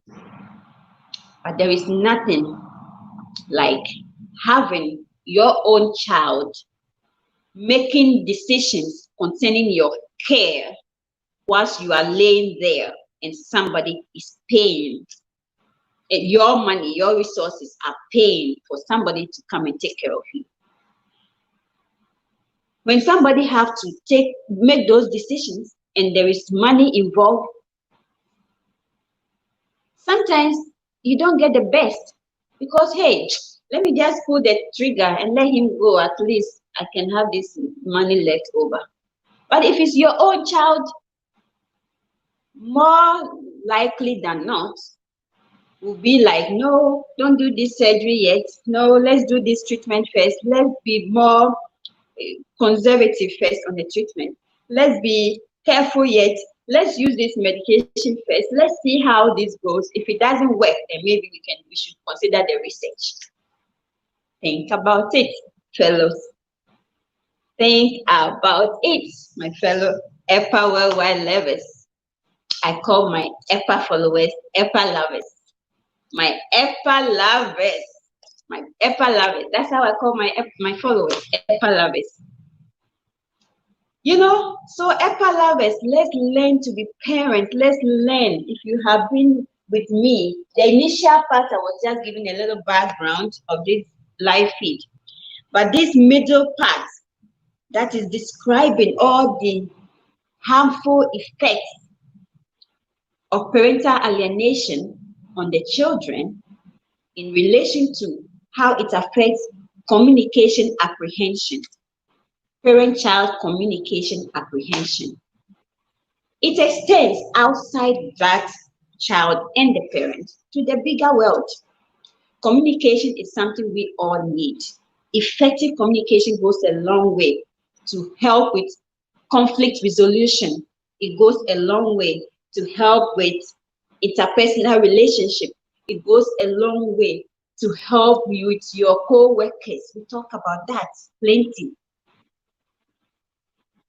You know, self-esteem, you want to raise a child in a way that he's hateful of one parent, he's hateful of the parent that brought him or her into this world, eventually becomes hateful of himself.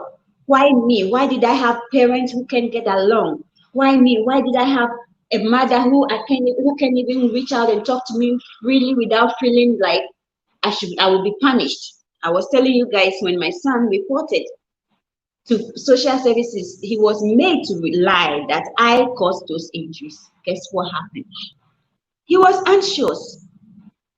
He was nervous coming to me. He was scared. He was really scared. One day I'll do a live feed with them. I don't want to introduce them to my my YouTube channel yet, but at some point I will. And they are going to tell you these things themselves, hopefully, if they feel comfortable. Of course, I have to make sure that what they talk about is something they are comfortable with. You know, children, you are raising them to be healthy individuals. So you don't also want to involve them in you. They are very supportive of me doing this education. I always ask them if it's okay. I always show them the topic. I always talk about it.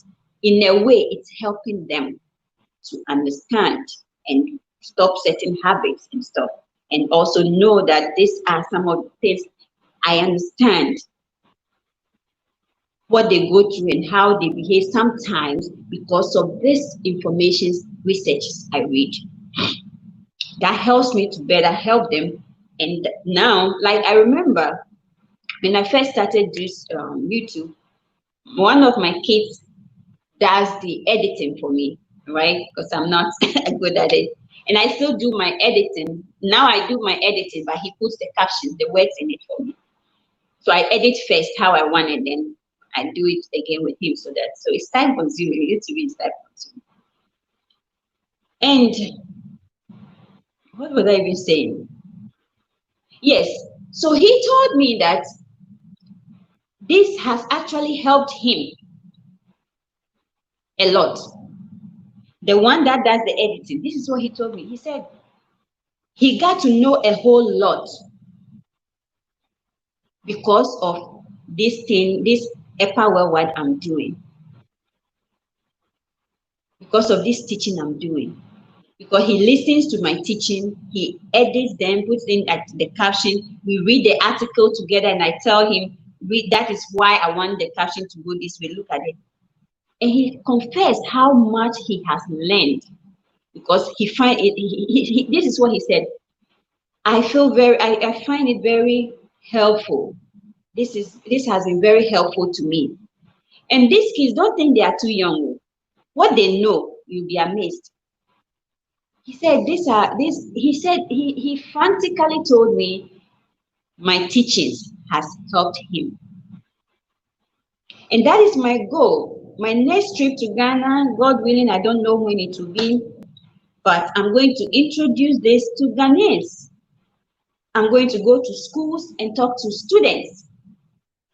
Even when it starts from somebody getting to know the word parental alienation, for them to start to investigate, to get to know what it is. You see the point? So that is what I'm going to do. I'm going to try to introduce this to students, secondary school students, like this high school students, junior high school students. Children need to understand that their relationship with their parents should not be dependent on what they are being told. It should be dependent on how they experience their parents. Because of how my kids experience me, I am here today, whereby I'm still the alienated parent, but they live with me. I'm being brought to court to come and prove why they live with me. But it's all God's doing. It's all because of how much I parent them. What kind of parent I am. It goes a long way to raise psychologically sound children. You see that? What kind of parent you are when the kids experience you. We were talking about that child, the 15-year-old that committed suicide last year or so, somewhere in Europe. The process by which these rapists rape our daughters, and don't forget males too, our children, our boys too, are at risk of being raped by grown women. But how can you prevent that? You can prevent that through your nurturing, when they have a trusting relationship with you. When they're going through something, they come and discuss it with you. When they don't feel apprehensive to come to you, they are not feeling apprehension to come to you. They are not nervous to come to you. They have the open door policy with you, where they can come in with you and have a chit chat and talk to you about what they're struggling with at any given time. Oh, mom, you know something? You know this lady over here said this and that. Okay, and what happened? You see?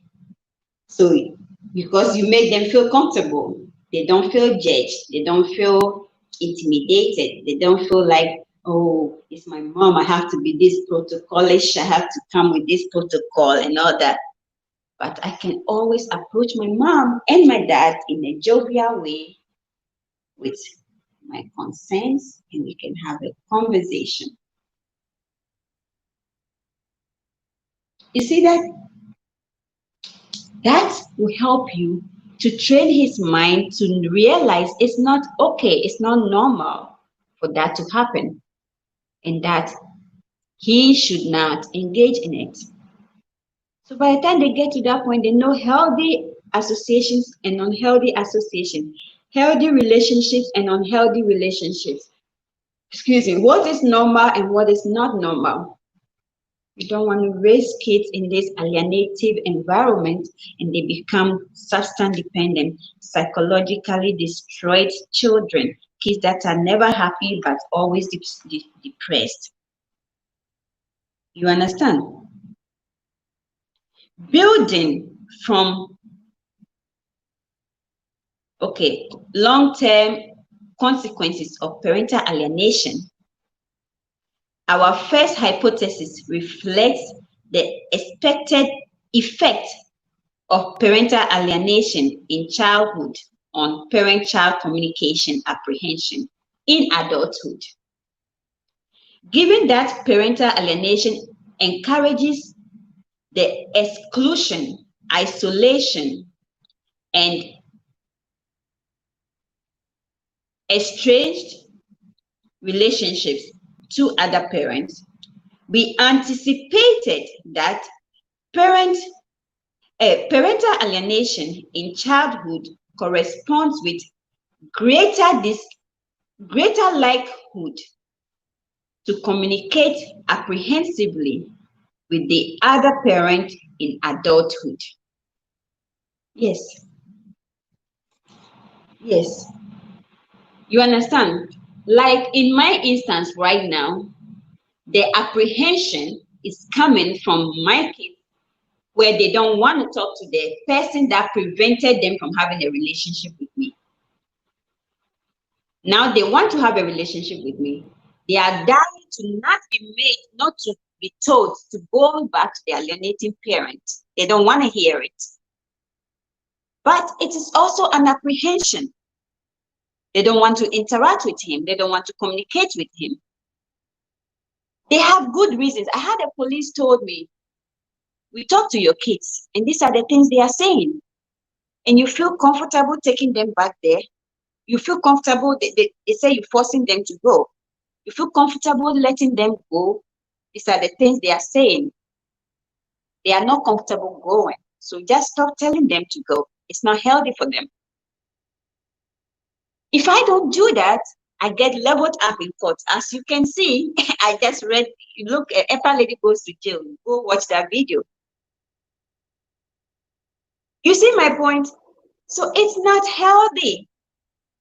I have been through so much, and this effects on the kids is not healthy. So I'm telling you, let's come together and raise kids in a healthy way. What I would like to see soon is having the alienating parents understand that we need to work together.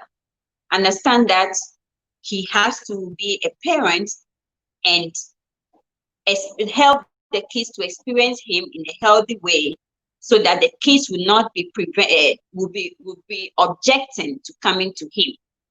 That's what I would like to see happening. You understand? I don't want to be like the parent forcing them to go when they don't want to go. And at the same time, I don't want to see them not having a relationship with their parents. You see that? So either way, the kids will not be winning, whether they are with you or not. But the research is saying that they have confirmed with this research that it goes a long way to when the kids become adults, they don't want to have a relationship with the parents involved in the parental alienation. You understand? They said they anticipated that parental alienation in childhood corresponds with a greater likelihood to communicate apprehensively in a way that they feel scared, they don't feel comfortable. The children don't feel comfortable to communicate with the other parent even in adulthood. So I'm the other parent in this case. So they said it can lead, the people they use for the research have proven that communication in an apprehensive way, where the kids don't want to communicate with the parents, with the targeted parents, it can lead to adulthood. And I told you an example of my own co-worker recently at a place, told me that he even gives his children money with his free paycheck. That paycheck that is not for bills, he puts money in the kids' accounts. They are in their 20s, with the youngest being in a 17-year-old, and they don't want to come and visit him. Until the oldest, who finished college recently, said, contacted him and all that. And, so as they age, the most important thing is, as a parent, as a targeted parent, make yourself available 24/7. Whenever they want to have a relation with you, don't hate them. Don't judge them. Don't be that parent that will judge them based on what the other parent did to you. And you guys listen to your mom, and you guys listen to your father, and you guys did this to me, and you didn't want to come to me because, no. Grab that moment and make the best out of it. Grab that moment and make the best out of it. Don't go talking about you listened to your father and you did that to me. You listened to your mom and you did that to me. When that child finally wakes up, if you are lucky enough and that child decides after they finish college and have experiencing life and they feel like they have a vacuum that they need to reconnect with you, that are targeted parents, don't go talking about the past. Just catch up. With time, things will fall in place. Let time heal itself. Let time take care of the pain. In that instance, some of the things you can do is have a vacation, go on a cruise, go take a vacation where it's just you and that child or the children involved. Because when you are in an environment that is fun, everybody's having fun, it breaks the ice. It breaks the ice and all the uneasy feeling, all the apprehensively. People who don't want to communicate, feeling all this apprehension and all those things, feeling anxiety, not easy, don't feel trust, they don't trust you enough to open up, to talk.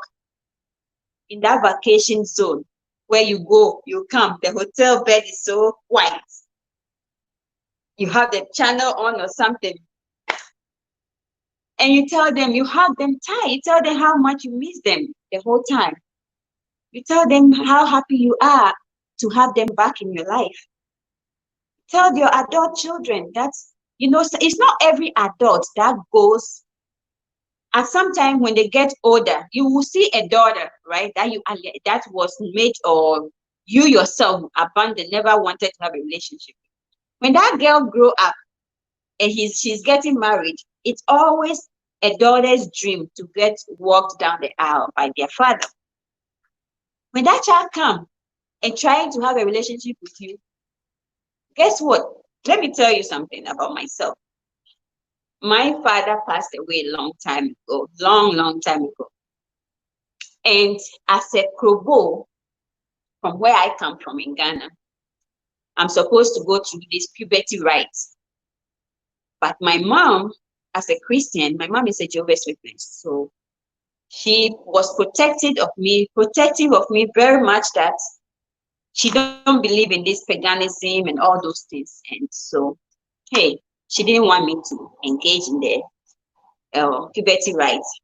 So I'm one provo that I am so in love with my heritage. I am boastful of being the provo, but really for religious reasons, yes, feel free to dance. And anyone that dance with me, I will dance back as well. Run the great. Run the great. You are free to dance with me. I will dance back with you if I'm finished with my life page. So you see, and then when I was getting married, of course, my dad passed away. So my dad's next of kin has to be the one that comes to accept my dowry from my, this ex-husband of mine, right? Okay. And so I remember going to tell him,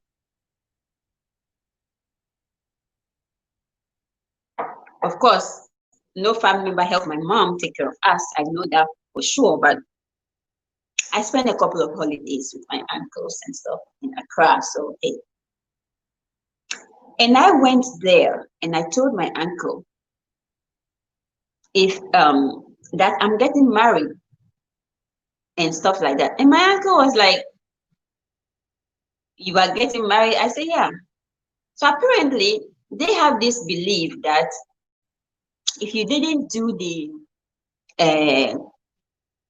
customary right, the puberty right, you will not even get a husband. It's superstition. They have all these superstitions and stuff associated with it, because they believe that is what ushers you into adulthood, and that after that you can be married. You are free to get married. So they didn't know that I was coming to the US right after. I won my visa lottery and I was coming to the US right after that's one other thing too. Most people thought most people that are following Eppa's story think that my ex-husband brought me to the US and that's why he was able to abuse me and do all the things he did. No, I won my own visa lottery, guys. I won my own visa lottery. And we'll talk about that some other time. We'll talk about, I probably have to do a topic, how I came to the US or something, and address that in it. So that also, that will be another awareness for people who are abroad, outside, in the Western countries, and somebody go and lie to them, they bring you and blah, blah, blah, so you get to know. So definitely I will do that video too sometime. So apparently my uncle just have in the mind that, you that they didn't do this puberty right with who is going to marry you, why are you going to get married? Do you know my uncle didn't come? My uncle didn't come. So it was my maternal uncle that took the rights, the dowry from when I was getting married. When they got to know that I came to the US, come and see fight, they went there fighting, causing my uncle to bring all the things he collected from them, as a father, was given the part that belongs to a father. He wanted all of it. They wanted it, stating that my father's, superstitious people and traditional people, my father's ghost was making him sick, and said that is because when I was getting married, he didn't come to sit and receive the things, and that's why. Okay. So long story short, for me to travel all the way to come and tell you I'm getting married and you didn't come and you didn't even believe that me. Oh yeah, thank you so much. Simple kitchen, simple recipe. Tell them, you all give me a thumbs up. You don't give me my thumbs up, and I know I love my teaching because I do this with passion. But it would be nice for you guys to be giving me my thumbs up, guys. Give me my thumbs up. And you guys, I don't see anybody subscribing. So if you know you haven't subscribed to me yet, kindly do that, okay? So my uncle, right, got sick and stuff like that. And I didn't feel like, I felt I held it against him that when I was getting married, you didn't come. And then when you finally got to know I traveled, now you want to have a relationship with me. This is how it goes. That is how it goes with, is this frozen? I don't know. That is how it goes with the parental alienation. You know, I held that grudge with my uncle. All of a sudden, now you see value in me because I travel all of a sudden. And that is what the research is teaching us. You understand? It is very important that we have a relationship, a healthy relationship with our children, healthy nurturing, healthy upbringing. You know, we just learn so much from just this research alone. You know, I know it's like forever, but yes, normally I do the videos, all these I will like cramp it into like 30 minutes or 20 minutes video. But it's nice to get to know you guys too. You see that?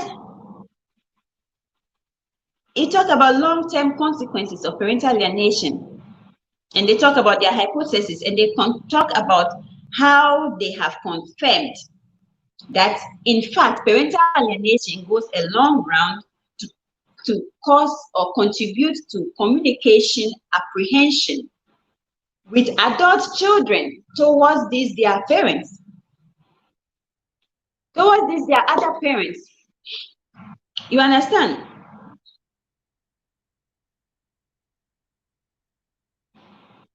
It may damage the parent-child relationship, and that is what we are trying to avoid. While the manipulative behavior of one parent may damage the parent-child relationship with the other parent, it may create a strained relationship with the manipulative parent. That is where I am. That is where I am. I keep teaching you guys, don't you think you are hurting the targeted parent today, because it will go a long run to hurt you yourself, your relationship with the children. Right now, I'm the targeted parent, but the table is flipping where the children are apprehensive about communicating with the alienating parent, with the person that prevented them from having a relationship with me. And this research has nailed it just like that. Let me repeat that again so that you guys know I'm not kidding. It said, while the manipulative behavior of one parent may damage the parent-child relationship, in this case, my relationship with my kid, with the other parent, it may create a strained relationship with the manipulative parent. When you are abusive, you are a narcissist, you are causing the children to hate their other parent, and doing all these things. When the kids grow up and start reasoning and start thinking, nature will take its course. Nature will take its course. And the table will flip. The kids became big. I told you examples of a woman who said, even though the child is successful now, she has bitterness that you lied to me about my father. And we have a man who is also telling you that even at this point, when the kids are out, some are out of college, they are in their 20s, they don't want to talk to me. They don't want to have a relationship with me. My dear, you don't want that. More specifically, Becca, I like Becca's research. Becca's results reveal that parental alienation creates an unhealthy parent-child relationship with the manipulative parent that requires excessive devotion and loyalty at the expense of the child's psychological well-being. You see that? All this is talking about the manipulative parent, the manipulative parent, the manipulative parent, the manipulative parent. What is that telling you? The manipulative parent, let's stop manipulating our children. Let's do better. I don't know if this thing is frozen.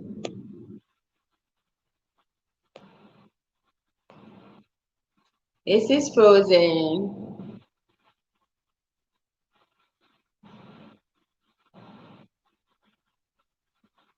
This is frozen, guys. I don't know what's going on. Oh, I think it's working now. Okay.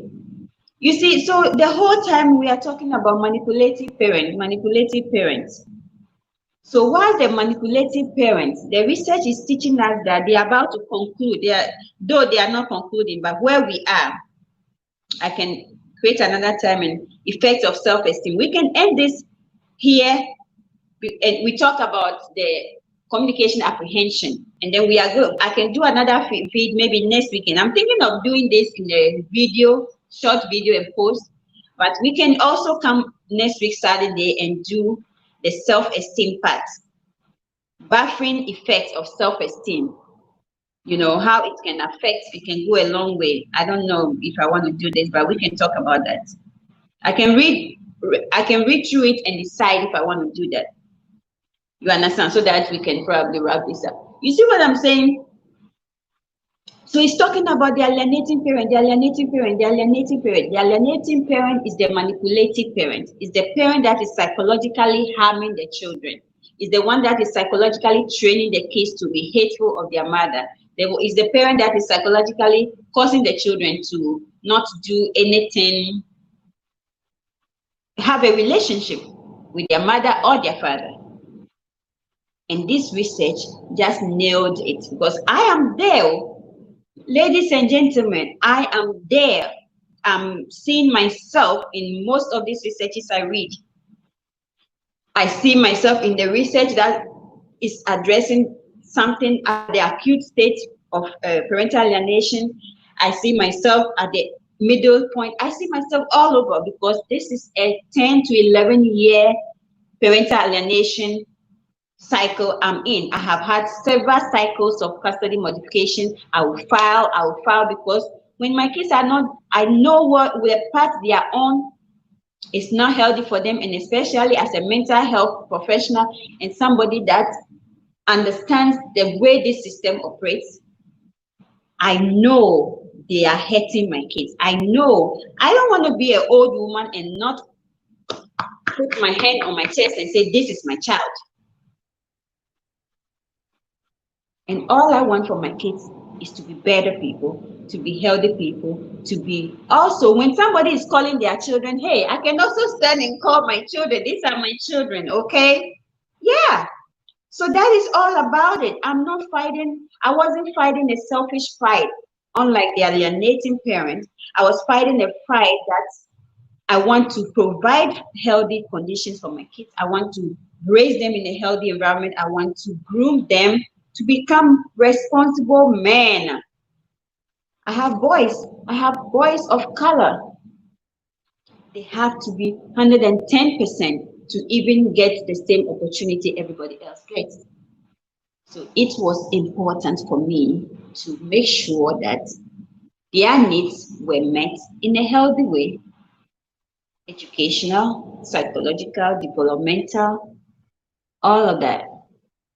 And that is why I never quit the fight to fight for custody, to fight to advocate for them. Now, you wouldn't believe, even go and watch that video describing a narcissist, That will help you understand some of the things about my son and the autistic stuff. As a parent, as the manipulative parent, when he got to hear that they finally listened to me and they decided to reevaluate my son, he wasn't happy about it. When they did the evaluation and came out negative that my son is not autistic, he's not expressing or indicating any sign. He has good emotion, he has good understanding of the world around him. He didn't like it. If that child, I can even sue this school system for mislabeling my child and putting him in such an environment, this and that and that and that. But I'm grateful that he doesn't have those tags anymore, and we can move forward in a healthy nurturing. And thank God I have. After that, it took me another year advocating. That was done 2017. It took me another year to advocate. Emails. Why is he still in this school? Can you move him out of that school? I need him out of that school. Constant advocacy before his caseworker got him relocated from that school to a different school that is a more normal school. Can you imagine? You don't need that. You do not need that. And last year again, I make sure they give him another assessment. And he doesn't have learning disability. Yet this is a father, an African father. You know, some of these things I don't want, if I want to talk about, I'll get emotional, so let me just leave it. Hey! So imagine, is it every child that is going to have a parent like me that is not giving up and know what his children are capable of, and know her children's worth, and will be fighting despite resistance, despite the system punching her, the system labeling her, and all of that? Think about it. How many children will be able to go through that and still come out? How many children will go through that? Think about it. Think about it, guys. Think about it. It's not everybody that will go through that and come out successful because of the parent they may have. Where did I get this from? I got this thing from somebody. I'm trying to give you something. I don't know. I want to read something to you guys. That's if I find it, okay? If I find it about labels. About labels. I want to see. It's on my phone, and I'm using that phone to do the live feed. So it is a little bit open in Messenger. Let me see. If I'm able to get it, that's great. I will share it with you guys, okay? Hopefully. I don't think, oh, I sent this thing to somebody. Labels. Did I do that? Oh, right here, guys, right here. To the women who are labeled aggressive, keep being assertive. What is assertive? Assertiveness, being assertive. If somebody says you are assertive, means that you own up to your emotions, you own up to your feelings, and you are able to communicate how you feel in a way not, you went and talk about me. I just want you to know that I was told, and I don't like it. I don't appreciate you doing that, and I don't think that's a healthy friendship. If that's what's going to happen, then that's not going to be a good friendship for us. We have to go our separate ways, but I don't have anything against you. You know, being assertive, standing up for yourself, but at the same time not being seen as somebody who is hostile. You know, to the women who are labeled as bossy, keep on leading. You know, you work with a co-worker that is your friend, and all of a sudden she had a position and all of that. Then you come around and don't understand that, oh, she probably went and got her master's, she probably had a doctorate degree, so that's why they gave her that position. Then you come on and be like, she's acting all bossy. Hey, they said, keep on leading. Don't feel worried that people are labeling you as bossy. Just continue leading. Keep your heads up. Continue leading. All right? Because you were born a leader. You were not born to remain in the bottom. You were born to score so higher like an eagle. All right? Keep that in mind. For the women who are labeled as difficult keep telling the truth. I'm one of them. I have a guy DM me and said, do you know that you are irritating? And I said, of course I know, and I'm okay with it. Yes, I'm okay with it. I have people tell me I'm controversial. And I say, yes, you want me to not be controversial? I'm talking about a controversial topic: parental alienation, domestic violence, intimate partner abuse, which many egocentric, patriarchal men don't want to talk about, don't want to hear it. You even have some women that will blame a victim. The victim blame. What did you do that you got abused? Hello? It's like victim blaming a victim of rape. Think about it. Think about it. I'm difficult. Hell yeah. I don't want to be easy. I'm difficult in a healthy way because I'm discussing a difficult topic that nobody wants to know about. You are controversial. Hell yeah, I am, and I'm okay with it. You know, you have to develop your self-esteem, self-concepts, self-awareness. We have to talk about that sometime. Self-awareness, being aware of who you are. Acceptance, awareness, actualization is for. I will discuss that one of these days. I discussed it a while back in my Facebook video live feed, but those Facebook live feeds, I can't find them. Facebook have done some things to the pages. I don't know. I can't find them. My videos. You understand? Self-actualization, to go through. You have to develop yourself, self-esteem. It doesn't come easily because when everybody is labeling you, sometimes it affects your self-esteem. Sometimes it affects you. It affects your being. It affects, it even affects, you become withdrawn sometimes, guys. But when you develop that self-awareness, self-actualize, and you got to that self-actualization state where you accept who you are wholeheartedly, wholesomely, girl, no man will come and intimidate you.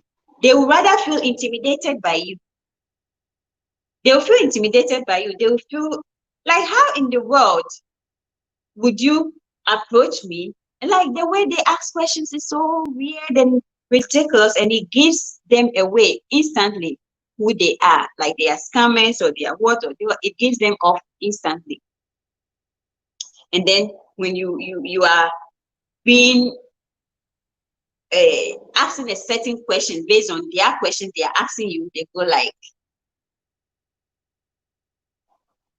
why are you being difficult? You are so complicated. You are so, hey, madam, own it, though. Own it. Let no man come and tell you you are so complicated. You are so, they don't even know you. They just hide behind their cheap internet to label you, because to them, they have to be able to come and feel manly and feel egocentrically over you and project themselves on you. Every guy that wanted me that I turned down, it was like a crime scene for them. It was painful for them, like this thing to turn me down.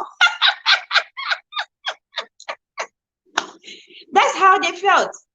They felt like nobody turns them down. So how in the world will me, this one here, turn them down? Accepting a man, being in a relationship is not all about, it's not about, it goes beyond material things. What is more important to me are values, your value system, your morals. Those are the things I look for. I love money. Money makes life easy, right? There is nothing wrong with wanting a guy who is self-efficient. We just learned that parental alienated kids also have problem with self-efficacy when they grow up. I posted a video that had that in it, but this article also talk about the fact that parental alienated kids have problem with self-efficacy. You understand? So if you were looking for somebody, you definitely want somebody who is self-developed too, have their own moral system, their own value system. They can handle life. They're not coming to be your burden. You already have your own burden. You don't want that. So if somebody come and they are labeling you, you are complicated, you are difficult.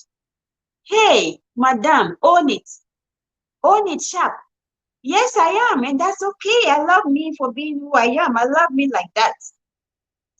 But one day, you will see a man who is matured enough, who has also grown, who has gone through the growing stages and has psychologically developed, and will see you and not see anything wrong with you. In fact, he will embrace you and bring the best out of you.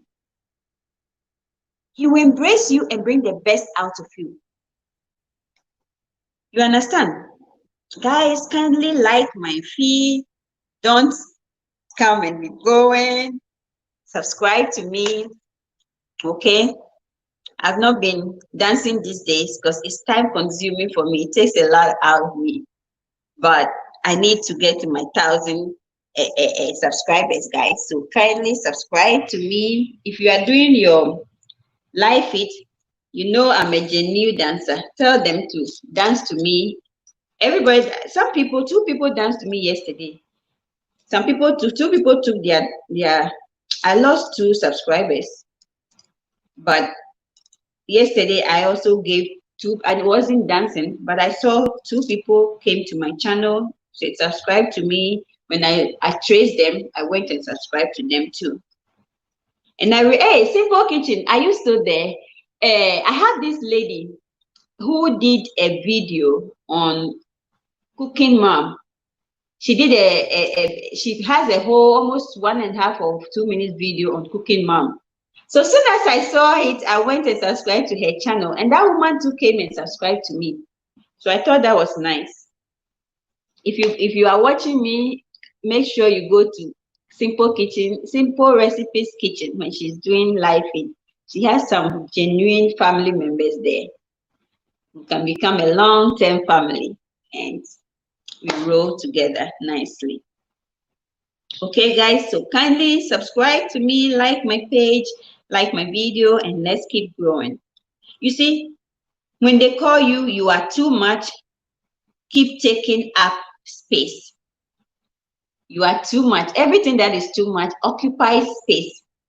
Spread your wings. They say when they tell you you are too much, keep occupying space. Keep taking up space.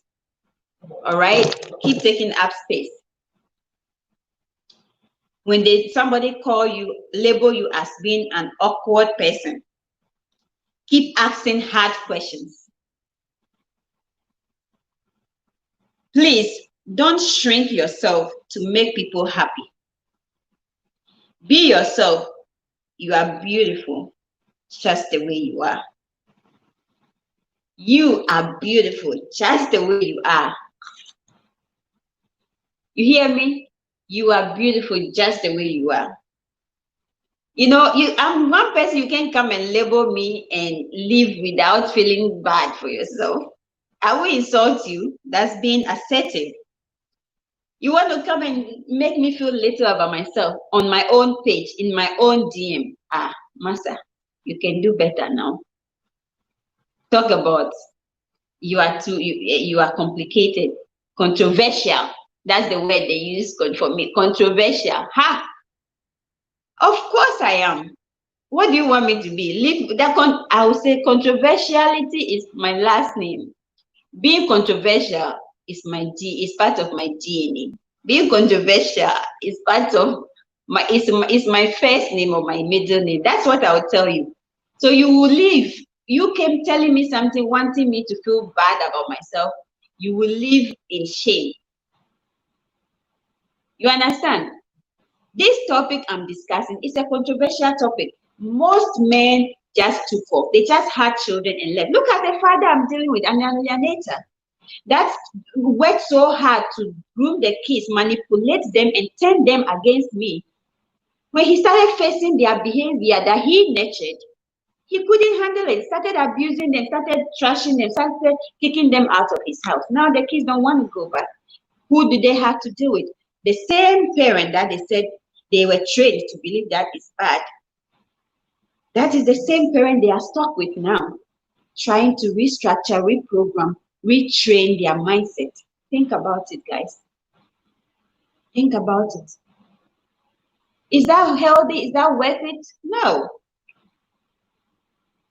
Now I have to undo all these habits, undo all these behaviors, undo all these unhealthy things about them. You see? So since we are talking about this, now I want to tell you something you can do to help you with communication apprehension. Okay? So let's end this. Let me get this here. And then we are going to talk about the self-esteem part another day. But let me wrap this part and I'll give you some tips on how to overcome communication apprehension, which is part of it is also what I've discussed about your relationship with the children. When they come, especially when they get to the adult age, which is what we are discussing, if we don't stop these habits now in the foundation level as their children, when they become adults, when they become adults, it's destroyed. You can do nothing about it. So at that point, take a vacation.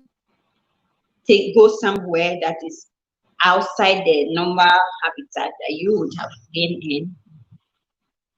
Whilst you are socializing, you are doing activities, it takes the apprehension away, it takes the nervousness away, it takes the anxieties away, it makes everybody feel relaxed. When they are young, like what I did that today, my kids decided to be with me, I keep memories. My kids not recently, like a while back, the one was having some active behavior. And I pulled a video to show to them how I received them. They shouldn't forget that. And they should realize that I'm here for them, but I'm not here to put up with any bad behavior because I just want them to become better people. And that video helped him to put him in check quick. Because don't forget, it's literally a year ago or less when you were in distress, you were crying, you were having panic attacks, abandoned.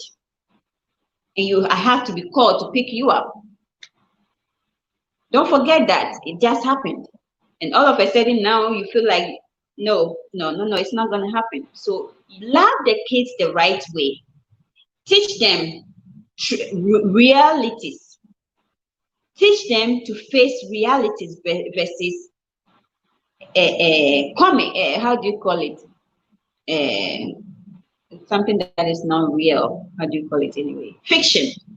The fictions that they were trained with, the manipulative ways, the grooming, psychologically grooming ways and tactics that were used to destroy their foundation, make them realize they were unhealthy habits. They will not help them in the outside world, the world at large. They won't. Those behaviors, those habits won't go a long way with them. Okay, so if you haven't learned anything today, at least you know what parental alienation is.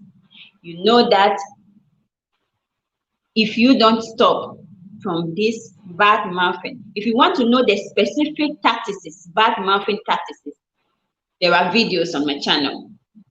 Today, I'm just telling you the effects on parental alienation, on which I have some effects already, but this is a video that is designated for communication apprehension and self-esteem. So we've been talking about communication apprehension and self-esteem, but we haven't gotten to baffling effects of self-esteem. We haven't gotten to that, and I don't think I want to get to that because I am taking the kids out to an activity. There is a program out on the park. They are talking about rape. They are raising awareness on rape to help rape culture. So I think that's a good thing, a good place for me to take them, so that we get to socialize and we get to also hopefully learn one thing, something that they will learn that is different from what I teach. It's the same thing I teach. Even on this channel last week, I was saying something about rape, right? Okay. But in this case, they are going to learn the same things I probably teach them, but from somebody else.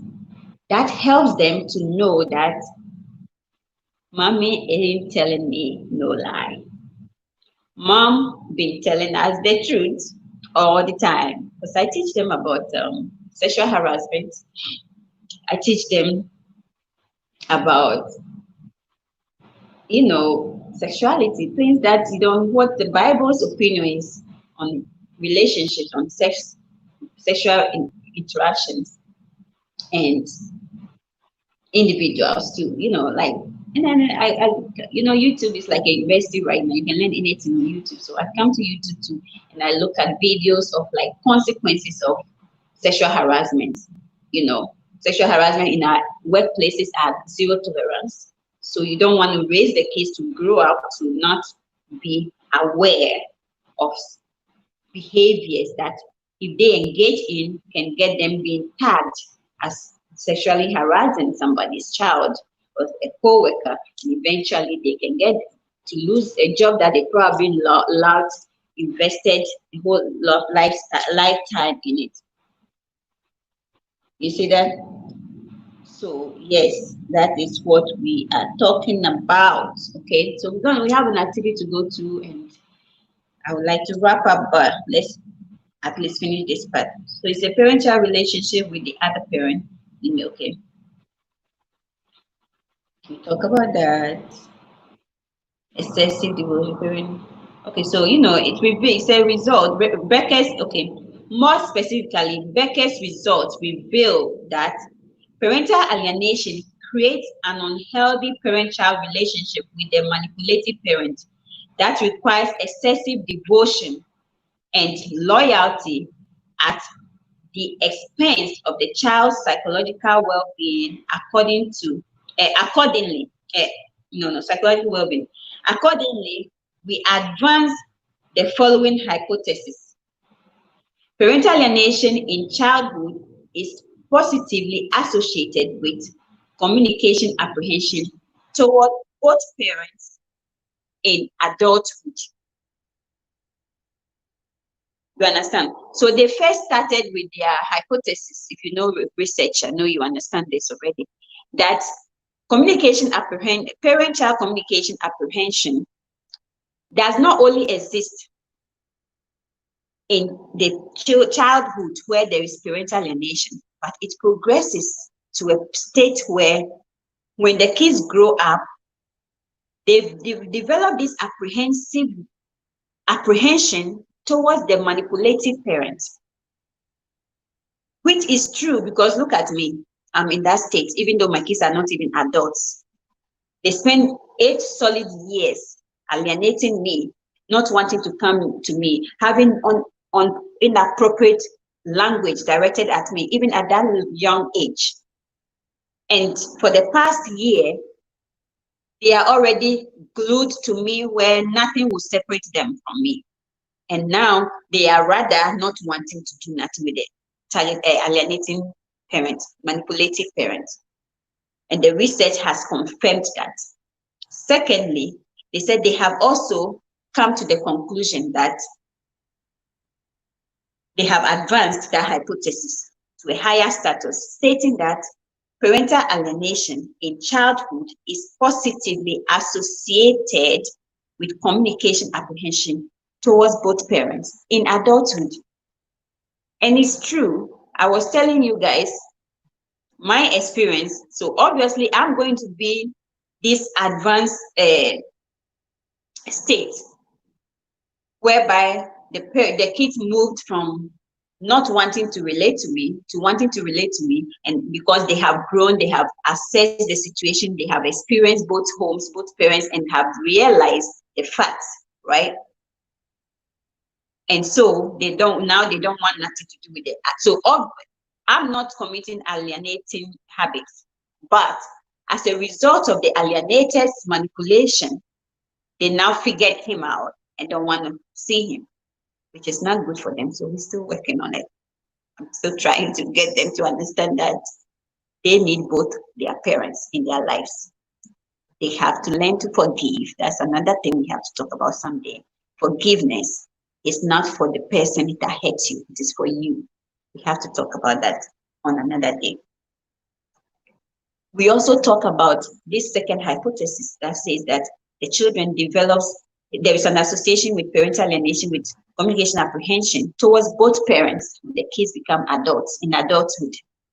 I told you of that the alienating mother told me that her daughter now is angry at her because she now feel like she, the mother who was the alienator or is the alienator, lied to her. Now, we also have another parent who is a male that also I told you guys about, who also said that even though the children, he was always the targeted parent anyway. He was always the targeted parent. In his instance, all three kids don't want to have any relationship with him, even though they are now adults. And one was, as of the last time we spoke, the little one was 17. So all of them will probably be adults by now. It's only one, the oldest, that now try to call him once in a while. So you see, this it's not healthy. And this affects their relationships too when they become, imagine you get married and then you have to explain your horrible relationship with your partner. Most men even judge you with it. That, oh, you never had a good relationship with your mom. Most men will even judge you. Most women, of course, women, we want to be married, want to have the title of Mrs. and all of that. But, guys, you don't want that. So parental alienation does play does have an association with parent-child communication apprehension. It does, and you don't want it. And you know what? If I ever have to go back to school and do my doctoral degree or something, I will write my thesis on parental alienation and its effects on adult children. That's what I think I would definitely write. I would definitely write my thesis on parental, my doctoral, how do you call it, dissertation, whatever. I'm going to write it on parental alienation because it's a topic on my heart, and I like to see children develop in a healthy environment. I like to see children grow in a healthy way, you know. So I want to introduce you to, in mental health, unlike somatic health, you can go and say, as I'm here now, sitting, my neck is paining me, right? Oh, what is going on? They're going to do x-rays to find out what is going on with my neck. Okay, now I have a stomach bug. Oh, what's going on? They're going to take my stool specimen. They're going to find out what's going on with my bowel. They're going to find out my electrolyte balance. They're going to find out, oh, you are vomiting. I'm having a measles. What's going on? They're going to do all that lab work. In mental health, we don't do all that, not necessarily. We use assessment tools. So there is this tool that I came across that is the personal report of communication apprehension. Personal report of communication apprehension 24. So it has 24 scale, 24 things. So you have to answer yourself with agree, which is 1, disagree, which is 2, neutral 3, agree, which is 4, another agree, which is 4. Okay, no, I see. Disagree 1, disagree 2, neutral 3, then agree. I don't know why it's like that. It has to be strongly. Oh, that's true. It's strongly. So it was my fault. I wasn't seeing the other one. So it has strongly disagree, which is 1. disagree, which is 2, neutral, which is 3, agree, which is 4, and strongly agree, which is 5. Okay. Basically, you go through all these 24 questions, and then you put, if you agree with it, you put 1. If you disagree, you put 2. Strongly agree 1, disagree 2, neutral 3, agree 4, and strongly agree 5. Right. So at the end of the 4, you calculate your score. When you calculate your score, depending on how much you get, it is an indication that you have a problem with communication apprehension or you don't.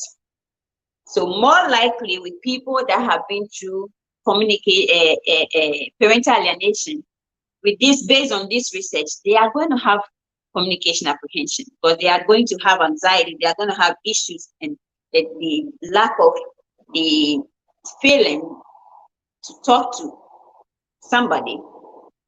I read, there's a research here I want to talk about, but since we have been here for a while, 6 hours now, I don't want to go into it. But there was a research that also had college students talk about,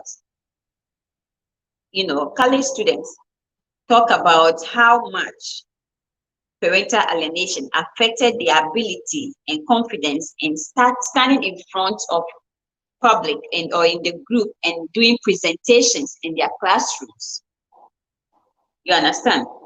So they said that to obtain your total score from the personal report of communication apprehension, simply add your sub scores together, right? If you score a range of 24, the total score is 24 to 120.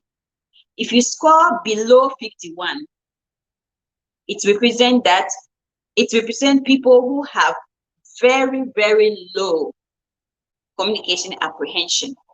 So those people, they will need just a little bit of therapy to help them, behavioral therapy, cognitive behavioral therapy, to restructure their mindset, retrain their brain, and help them to, develop their confidence and get rid of the anxiety and the nervousness when they are about to talk in public. And that can be stopped through the foundation when we stop engaging in parental alienation practices. That can be helpful there. Then we also have a score of between 51 and 80, which represents people with average communication apprehension.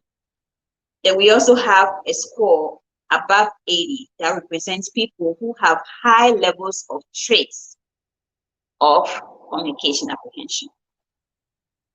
Which one do you want for your child? Which one do you want? Do you want to continue raising these kids in this division environments, destructive environments? And then we have to also talk about adverse childhood experience. You know that all these things, parental alienation and divorce, is an adverse childhood experience for children. Research says that children that goes through this kind of things, right? Excuse me, let me find out if they are getting ready.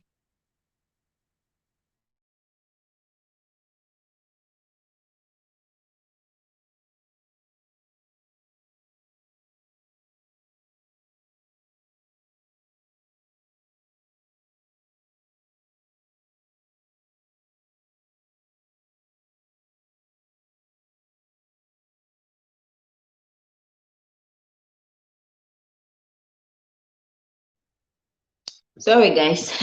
I want to call them upstairs and make sure they are dressing up so we can go. So you see, so as I'm talking about, which end do you want to see your kids? You want to see your kids in a healthy end of the parental. Excuse me, guys. You want to see your kids with confidence, engaging them in activities whereby whether the alienating parent is there or not, or targeted parent is there or not, one person feels comfortable to go and grab the kids. Oh, let's go to these social activities. They have this activity at the park. You take them to where they can associate with children, developmentally appropriate age group. Or, oh, because you pay child support, so to hell with them. If she's going, she don't have time to take them. Let them stay home and get depressed or get lonely. Think about it. So this is you can look this up if you want. It is called the Personal Report of Communication Apprehension. And this is a scale that is used to assess if somebody have communication apprehension or somebody does not. And so you saw the rates. If the score is 50, 51, below 51, you have low rates of communication apprehension. So in mental health, this is how they diagnose you. In mental health, this is how they diagnose you. They use scales. You understand? So the next time we are going to talk about buffering effects of the self-esteem. We're going to talk about the self-esteem part.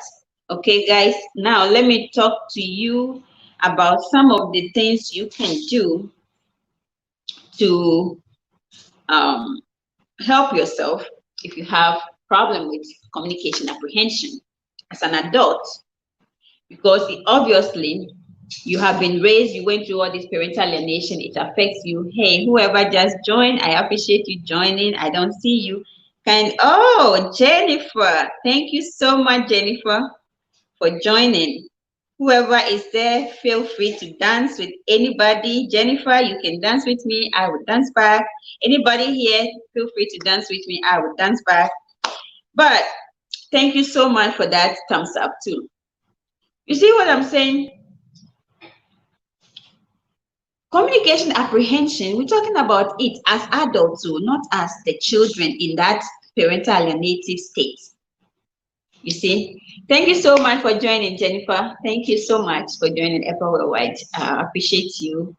Comment, leave a message, dance. Everybody dance, dance, dance. Let's grow, let's grind together. Let's do. I like music, but I don't know which music to play so that I will not have copyright tag on it. I have about 3 of them already, so I don't want to add to it. And you know, once you have copyright tag, when it's time for you to monetize, you can't. You can't, so I'm unable to. But keynotes, I had this research here that was done. It was the one that described communication apprehension. McCloskey, I told you guys, he described communication apprehension in 1970.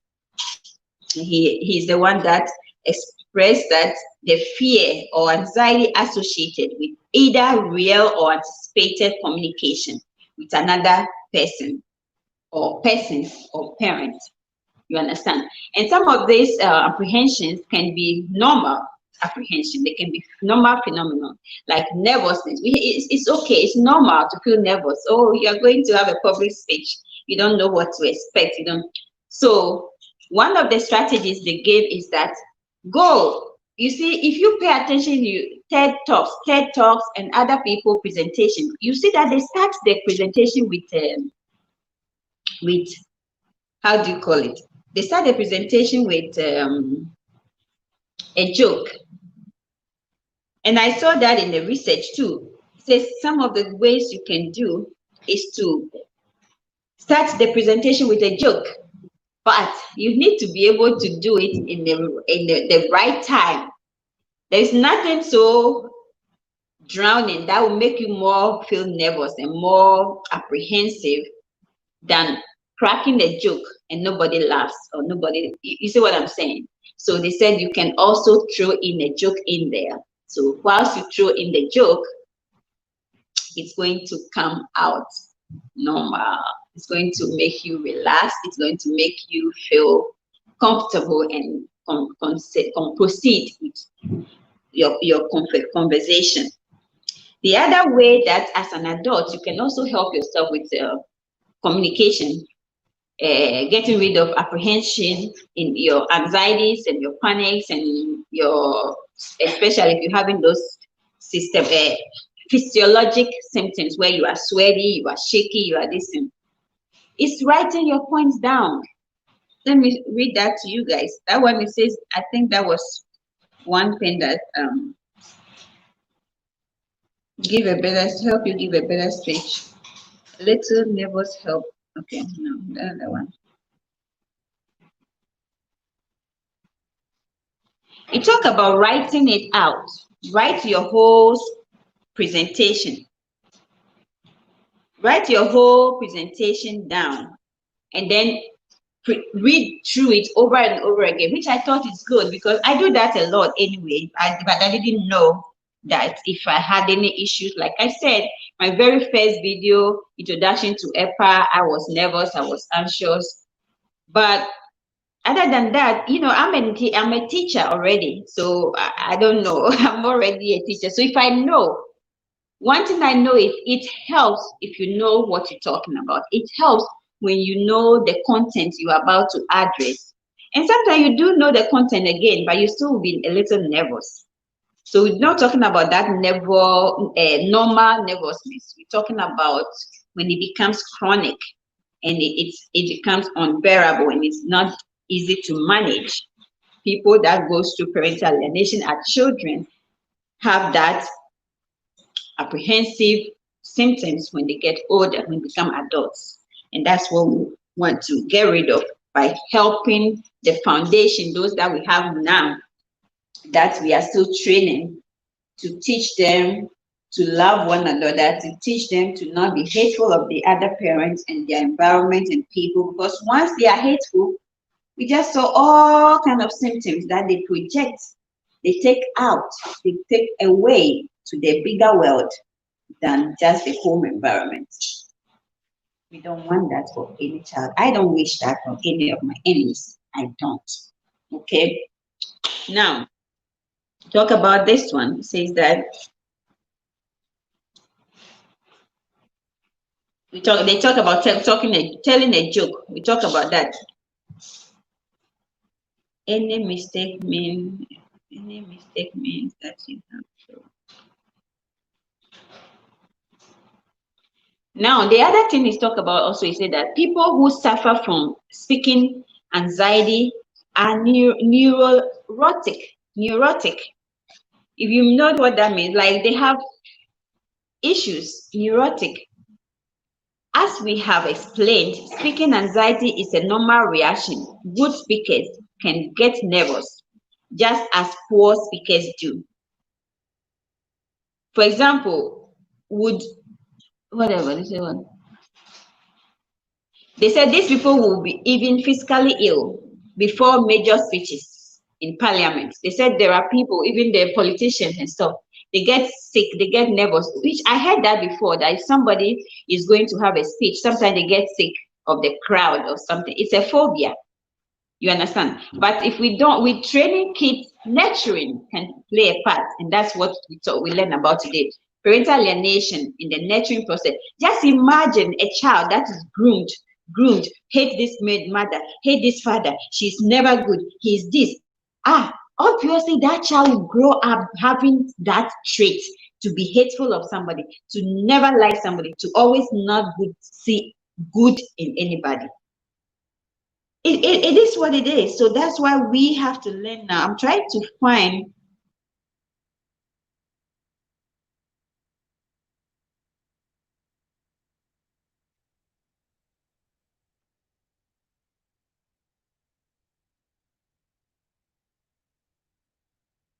this is the one I was looking for. It says that when you write the speech out and then memorize the script, write it out, go over it, read through it over and over again. It becomes part of you, becomes comfortable with it, and that helps you and helps your confidence, because you can go there, and because you read it over and over again, when you're standing on the stand to talk, you can just read the first line in points. You put points, bulletin down, and then you talk about them like that, and that will help you to overcome the anxiety as an adult, you know. So Thank you all for hanging out with me today. I am looking for a song that we can sing and dance. I just don't want. Yes, Jennifer, feel free. Some simple recipe is a good one. I would say you should go ahead and dance with her. She's very loyal. She'll dance back with you. Okay? She'll dance very well with you. So make sure you dance with her. As for her, I know I can vow on that. She'll dance back with you. So kindly dance with simple recipe. Miss Favor, oh yes, Favor is also another good one. If you don't have her, grab her. She will dance back with you, okay? Oh, Miss Favor, thank you so much. No problem. Yes, yes, yes. No problem. Miss Favor, thank you so much for coming to join this feed, okay? I appreciate you joining. Trust me, it means everything to me. So Miss Favor came here and joined us, and I am telling you, when you go to have LS, what she advised always is make sure you get the person approval when you're dancing. You see, dancing it takes a lot of time, hours. You're sitting here, you're dancing back, and sometimes you know what? If I want to tell you the amount of dancing I do before I haven't even reached 600 yet, it will be amazing to you. You see, so I would suggest that you go and dance with people who are also willing to dance with you. And one of those people I know is Miss Favor. She will dance right back with you. I know that simple recipe, that one is a concrete one. She will dance back with you. All the people here are good dancers, trust me. So feel free to dance with them, okay? Feel free to, Jennifer, I'm checking and see. Feel free to dance with them. Okay, Jennifer is already my family member. Yeah. So all of you like my feed, kindly share with your friends, because as for me, I come, my LS is gonna be educational. All right. Thank you all so very much. Let's see if we have a song here. We can dance, dance, dance. All right, let's see if we have a song that we can dance to. I want to be able to have a song that I won't be copyright tagged. That's my only problem here. Let me see what's going on. What should I sing? Let me see, baby. Shatawali. Hey, Shatawali. Let's see if I can have. I don't want to be tagged, guys. I don't want to be tagged. There was this song I used. Let me see. That one wasn't tagged. So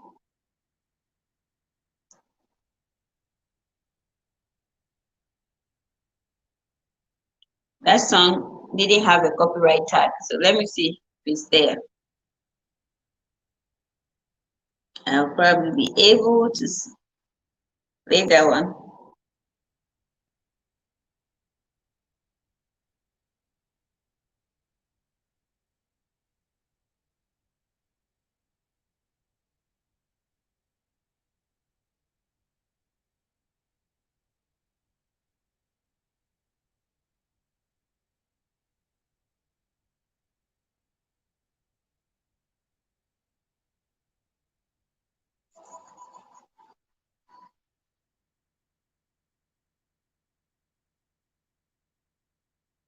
Yeah, let's see how that goes. I'm trying to play it.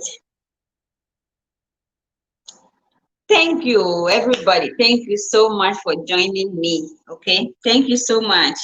I really appreciate it. But I just want to sing. I like to sing.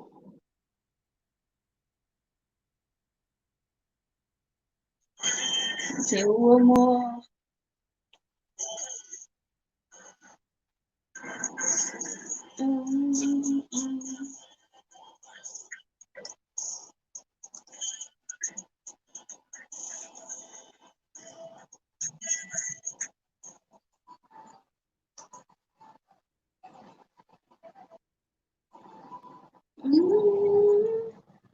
I'm looking for that song. That song wasn't tagged when I used it to do my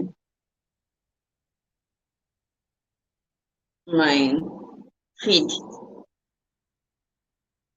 That song was not tagged. So let me see. Shatawali. I don't know if we'll even see that song anytime soon. I don't know. I'm scared though. I don't want to play any song that will be tagged, guys. Oh well. I don't want to play any song that will be tagged.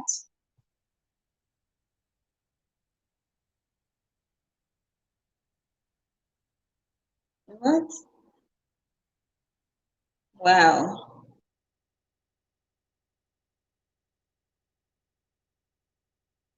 Guys, I'm scared. I don't know which song to play. But that being said, I just want to let you know that I appreciate you hanging out with me, and I don't take it for granted. I don't take it for granted at all.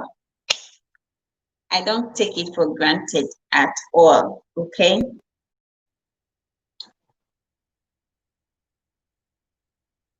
Esther Mafu, let's see.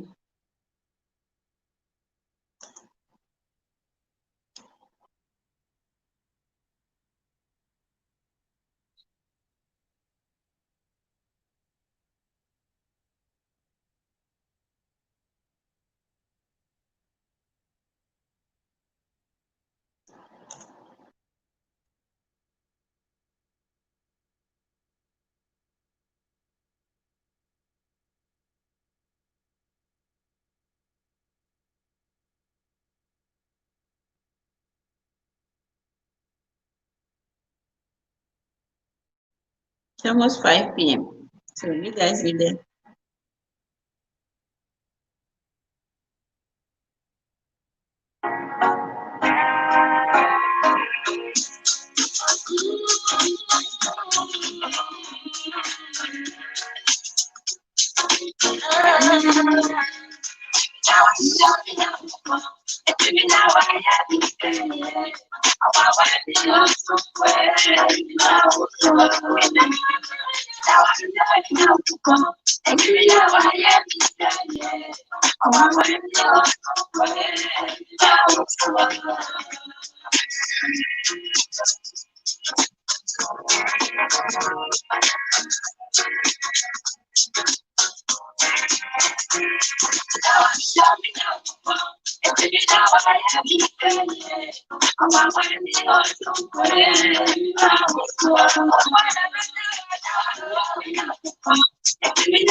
Guys, I am so grateful for you all hanging out with me. So I'm going to sign out, and we are going to come out here again a week from now and have a conversation on a new topic. We probably will call, I'll read the self-esteem portion and see if there is more there that I need to add that I haven't added yet. If not, if it is, I'll bring that. If not, I'll bring a different topic. Okay. Thank you all for hanging out. Thank you for being part of my family today. I appreciate it. Share this video and let us get people to get the information in. Thank you all and have a wonderful rest of the weekend. Okay. Have a wonderful weekend and make sure that you are staying parental alienation free. You are trying hard now that you know the effects of parental alienation, and you're gonna not involve or engage in it practices that involve parental alienation. Watch my videos on practices, parental alienators, the tactics they use, so you know, and not deal with it. Okay. I'll probably address types of parental alienation. Like the topics are plenty, trust me. So we are yet to grow. We are still growing. So you know you're gonna get a lot of topics coming up your way on parental alienation. Okay, so if you are there, you joined. I'm about to sign up, but I would like you to listen and I would like you to give me a thumbs up. Give me my thumbs up, guys. Give me my thumbs up and let's grow. Okay? Give me my thumbs up and let's grow. I thank you, Simple Kitchen, Jennifer, Ron, the Great. I thank you all so very much for joining my LS today. I am so grateful and so appreciative of you all. I wish you all the very best, and I wish you a parental alienation free week. I wish you a parental alienation free foundation for all your children. I wish you a parental alienation free and a unified upbringing for all your children. And always know that Eppa Lady is about cohesive upbringing. collaborative upbringing, unity upbringing, an upbringing that focuses on unifying the kids and helping them have healthy relationships, healthy psychologically sound development with everybody in their environment. I love you all and thank you all for joining. I'll see you guys next week, okay?